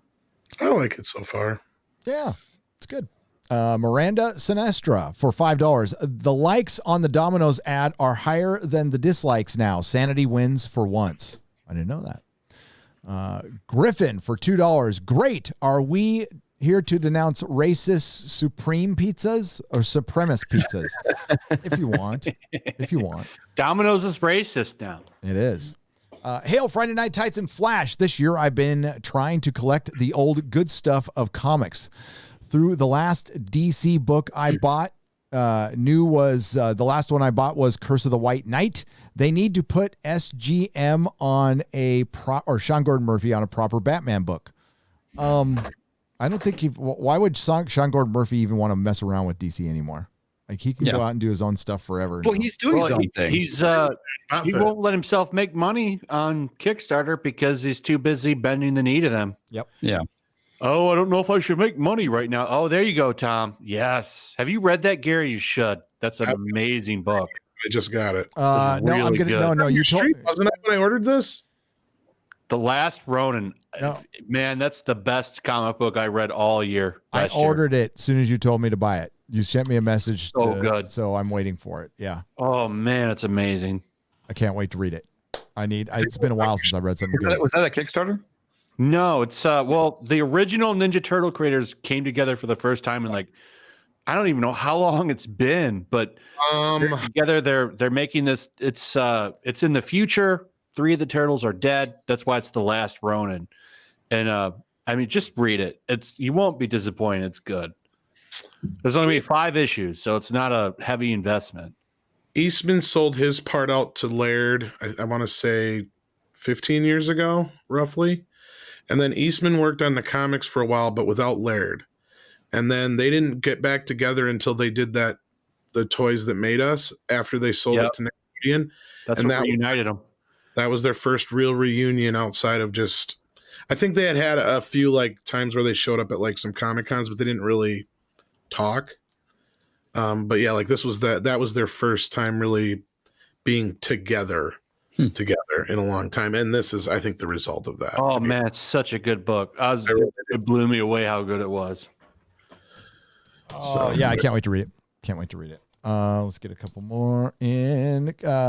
Kennel, best testosterone line, women cooking and getting rutted. Much love, Kennel, with the red pills, LOL. He was born with the red pill in his mouth. There's yeah. That was my pacifier. Yeah. Thank you for the 5 Middle Earth dollars there. Nothing. Race Dorman for $5. She looks like a female Az. I think that might have been just Az's face on a female, but that's okay. For $5, Bionic Belly Button for $10. Poor Ryan has no idea what women do as a stay-home mom / housewife. Ooh, just schooled by a bionic belly button. I saw that she put middle fingers in the. He was mad. He was mad. I saw that. She's mad I called her out. Ringy 542 for €5. A stream of legends. Haven't laughed this much during a stream in ages. Ryan, you are an absolute boss. Oh well, thank you very much. Ryan's got his. This was all before everybody heard me talk about he loves Batman vs Superman and Man of Steel, and they all probably sent like, okay, never mind, retract. Yeah, we lost 600 viewers then. Yeah, we did immediately. Modalicious for $5. In the 50s, 1 person per household could work and the family could survive. These days, a 2-income family is a necessity because the dollar devalued. Absolutely correct. Yep. Gonna get worse. Mm-hmm. Get a lot worse. It used to be like a dude could be a janitor. Like you could be a janitor at a place, and that was like your family's career. You know what I mean? Yeah. Like that's just not a thing anymore. No. Nope. Women in the 60s only had to cook and get fucked. Women in the 60s only had to cook and get fucked. Maybe men in the 60s ate too much and didn't fuck well. Just saying, and really, just kidding. Love you guys. They had to clean the house $9.99. Come on. Yeah, I'm overlooking a man mowed the yard. That was what he did. That's Ryan, pissing off my 4% female audience out there. Oh, mine's like up to 15 now. Oh, boy. Well, because you I don't know what it is. Because all your stupid fucking Johnny Depp videos. That might be what it is, actually. Tubbs, that umbrella guy's like 30% or something. That's 100% what it is. I'm telling you. Well, he makes like one a day. Amber Heard said, "Fuck him." Cecil says that even entered my life. Whatever cologne he is a spokesman for, it's the one place that didn't fire him, right? Yeah, I don't remember the name of it, but yeah, my wife gave it to me. My wife saw, I got this because they didn't fire Johnny Depp. So there you got. My wife's on that side too. Cecil says is adults only content. Just finished watching WandaVision. Really enjoyed it. Yeah, it was good. What's up, Cecil? I like. Is somebody going to talk? I like it, Cecil. I'm not seeing. I can't see you guys right now. So. Huh? Yeah, Ryan's the only one who hated it. Like fucking Ryan, there's like this epic sunset, because I like beauty sometimes, and I shared it in the chat, and Ryan's all, fucking sunsets are fucking gay. That's not what I said. People are saying in the chat, savage. What I said was that sunsets in California are fucking trash, because they are. They're like the most boring thing ever. Just living randomly anywhere else in the United States, you will see better sunsets than California. I don't know why it's so boring. You'd think with like he gets angry at sunsets. You see what I'm talking about? So it's because of all the wildfires. Our sunsets have been pretty crazy here. So it was like this weird looking fucking Blade Runner pink sky. Kenneth LaRocca for 5 Canadian pesos. The fun part is that this is the type of show people prefer watching now, 50s and 60s. Yeah, I was kind of reminiscing about the good old days. Pirate Tomsky for £5. Would you go on Unsafe Space like Comics did and talk about wokeism from the UK perspective? If they wanted me to. I'm sure Carrie will ask. John Hollow, welcome to the proto-molecule level. I appreciate it. Cecil says for $2, Silicon Valley officially replaced DC on, and I got cut off there. Hang on. It got cut off. I can read it. I think he's on January 8th. Okay, yeah. Yeah. Which is true. That is our new capital. Yeah, it is. Thank you, John Halo, for upgrading your membership. And the final, we'll do 2 more super chats here because we got a 50 Chrono one. So TK not at post for $10. Quote of the stream: K elves are coming. They are. C Quenza for 50 Danish krona. Just because one of my favorite streamers is on this panel. Says C Quenza. That is. I wonder who that is. It's probably Yaz. All right. YellowFlash. Yeah. All right. We're going to wrap it up. Thanks, everybody, for hanging in there this long. And sorry about the technical difficulties. I'm going to have to do something to figure this out. And it's probably going to be dumping StreamYards. Bummer. I'm too cheap. Now I got to actually buy a very expensive option out there. I have a very expensive option out there that I'm going to have to pull the trigger on. So thank you for allowing me to be able to pull the trigger on that expensive option that I still hate doing. So let's go around the horn.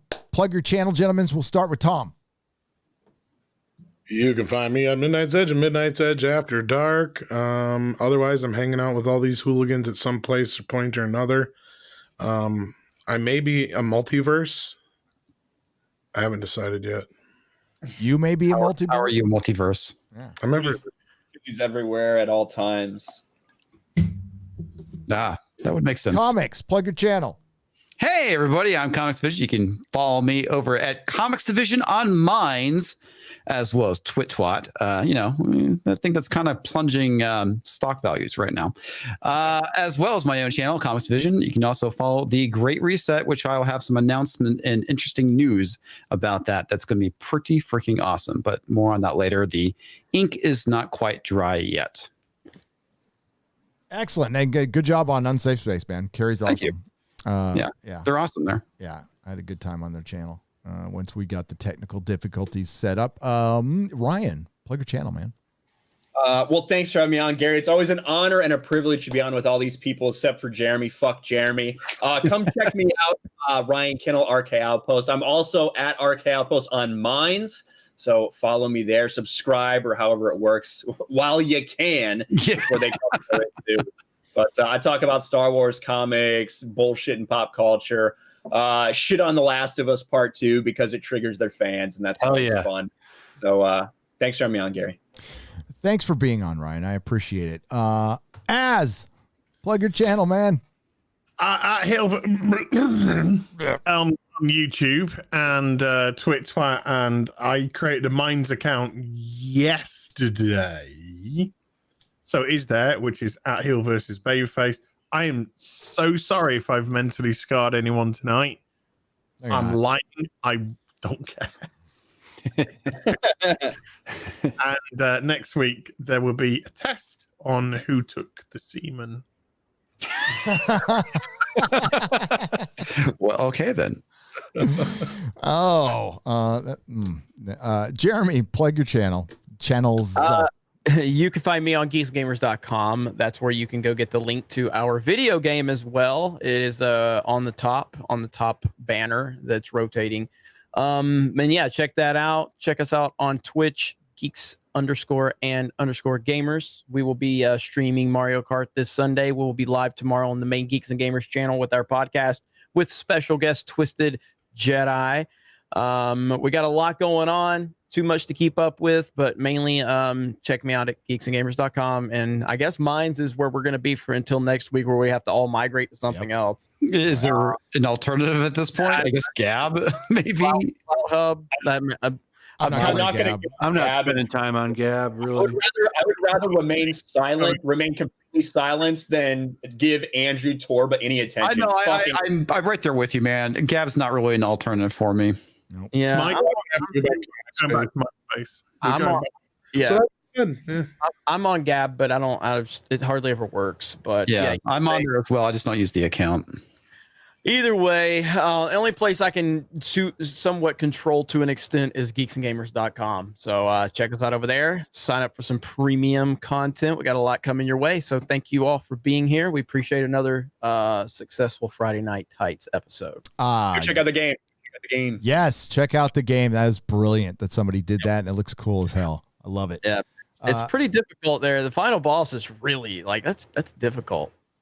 So it's good stuff, though. It's got enough of a challenge to where it's not just something you can just kind of breeze. So it's timing. It's just like old school Nintendo games. Like you got to get the timing. You got to figure out the timing and the pattern. You got to be patient, and I think that's perfect. But yeah, it's got the right amount of difficulty.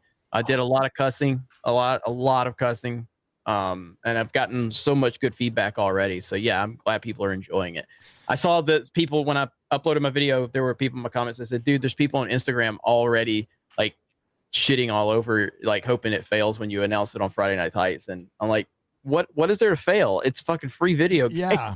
This is an absolute fucking win. Somebody spent 2 years making a fucking video game on his channel. The guy in the pool house. It's already a win. Just see how petty they are.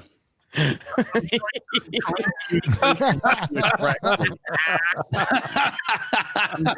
to be more responsible on social media, so I tweeted this out. Oh man, just heard about racism. God, that shit sounds bad. This is how we do it. Yeah, this Yep. That pretty much sums it up, dude. What I can say is Fact Blast already has a more successful launch than Cyberpunk 27. Ooh, that's true. Right.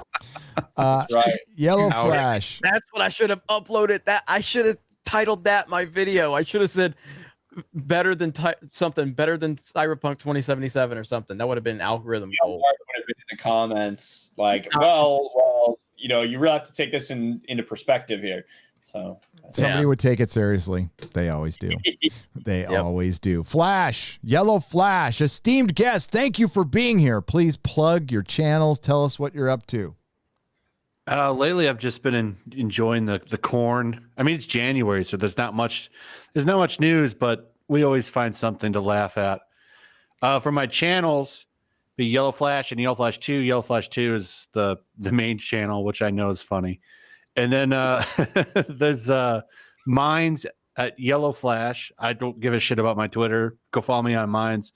And then I also been on Twitch, which is YellowFlash TWO, because somebody took YellowFlash. And then you can also find me on BitChute and Rumble now at YellowFlash. The thing about YellowFlash is his channel is killing it. He's well over 200,000 subs. You're probably going to catch him 300 here for long. Tons of success. Everybody respects him, but the only thing I know him for is his Ryan meme, and that's all I fucking care about. I don't care about anything else except for his Ryan meme. That's where it was born. That's where he posted this picture. Motherfucker just started spamming me. Check the forums. I've exposed you. You've been exposed. I'm like, what are you talking about? I put a picture of him in front of a Last Jedi poster. I keep forgetting that it actually was here. I must see if I can pull that up. Holy shit, there's a lot of replies in that YouTube section. Holy fuck. Yeah, I'm not going to be able to find that no time soon. Holy shit. Yeah, I didn't realize there was that many. But yeah, I mean, it was born there. He posted. I was like, what the hell? Oh man, good stuff. But yeah, man, Flash, no matter what, whenever you hit 1 million subs, I will still always think of you as the person that has the god tier Ryan meme. That's it. It's good shit. Yeah. It'll never die. There's so many shapes I can make your head into, Ryan. Yeah, but the thing about the meme, the original meme was you kept shaving off parts of me, right? Like I kept getting smaller until there's almost nothing left. Eventually, but it's evolved into so much more. Yeah. You've abandoned what the original idea was, Flash. I have no respect for you if you do that.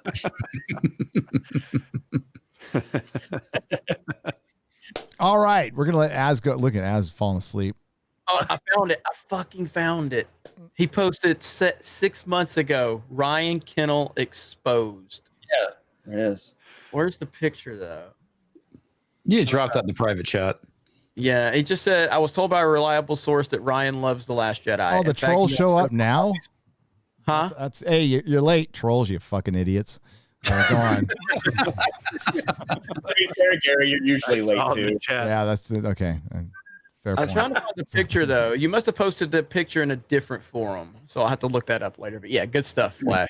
Congrats on all your success, though, for real, man. Hey, thanks, man. Same to you. Thanks. Yeah, thanks for being on, man. We always appreciate it. We will have you back very, very soon. And yeah, so I'm on Minds too. So everybody's on Minds. So it's minds.com/nerdrotic. I'm on Instagram. That one's run by Mrs. Nerdrotic. I got a Facebook group. I've got a page. And fuck Twitter. What else do I got? I got a Lord of the Rings video coming out tomorrow and a couple of other videos. I'll be reviewing Batwoman. Az and I are going to be covering Babylon 5. It looks like very, very soon. We also have bagging, boarding, and chatting this Tuesday at 10 a.m. And there's something else I'm forgetting. Oh, and the Nooner. The Nooner starts... It's not going to be next week after next. It's going to actually be on back to a set time. We got things settled up, and it's going to be starting at noon, believe it or not. The actual Nooner will start at noon, Monday, Wednesday, and occasionally on Tuesday and Thursday when I have time. So thanks, everyone. Thanks to the Modrotics. I appreciate you all out there. Thanks to everyone who gave a super chat. I will read them in a square up that will be on Nerdrotic Live. All live streams from my channel go to Nerdrotic Live within a couple of hours. I want to thank everybody who participated. You took time out of your valuable life that you're only here once for to spend it with us. And I do appreciate that. We keep growing, and it's because of you guys. So thank you so much. Have a good night. Please enjoy the great Perry Chan's credits. Bye. Good night. Night, everyone. Night. Spam is crazy. Yep. Spam is crazy. All right, I have pizza.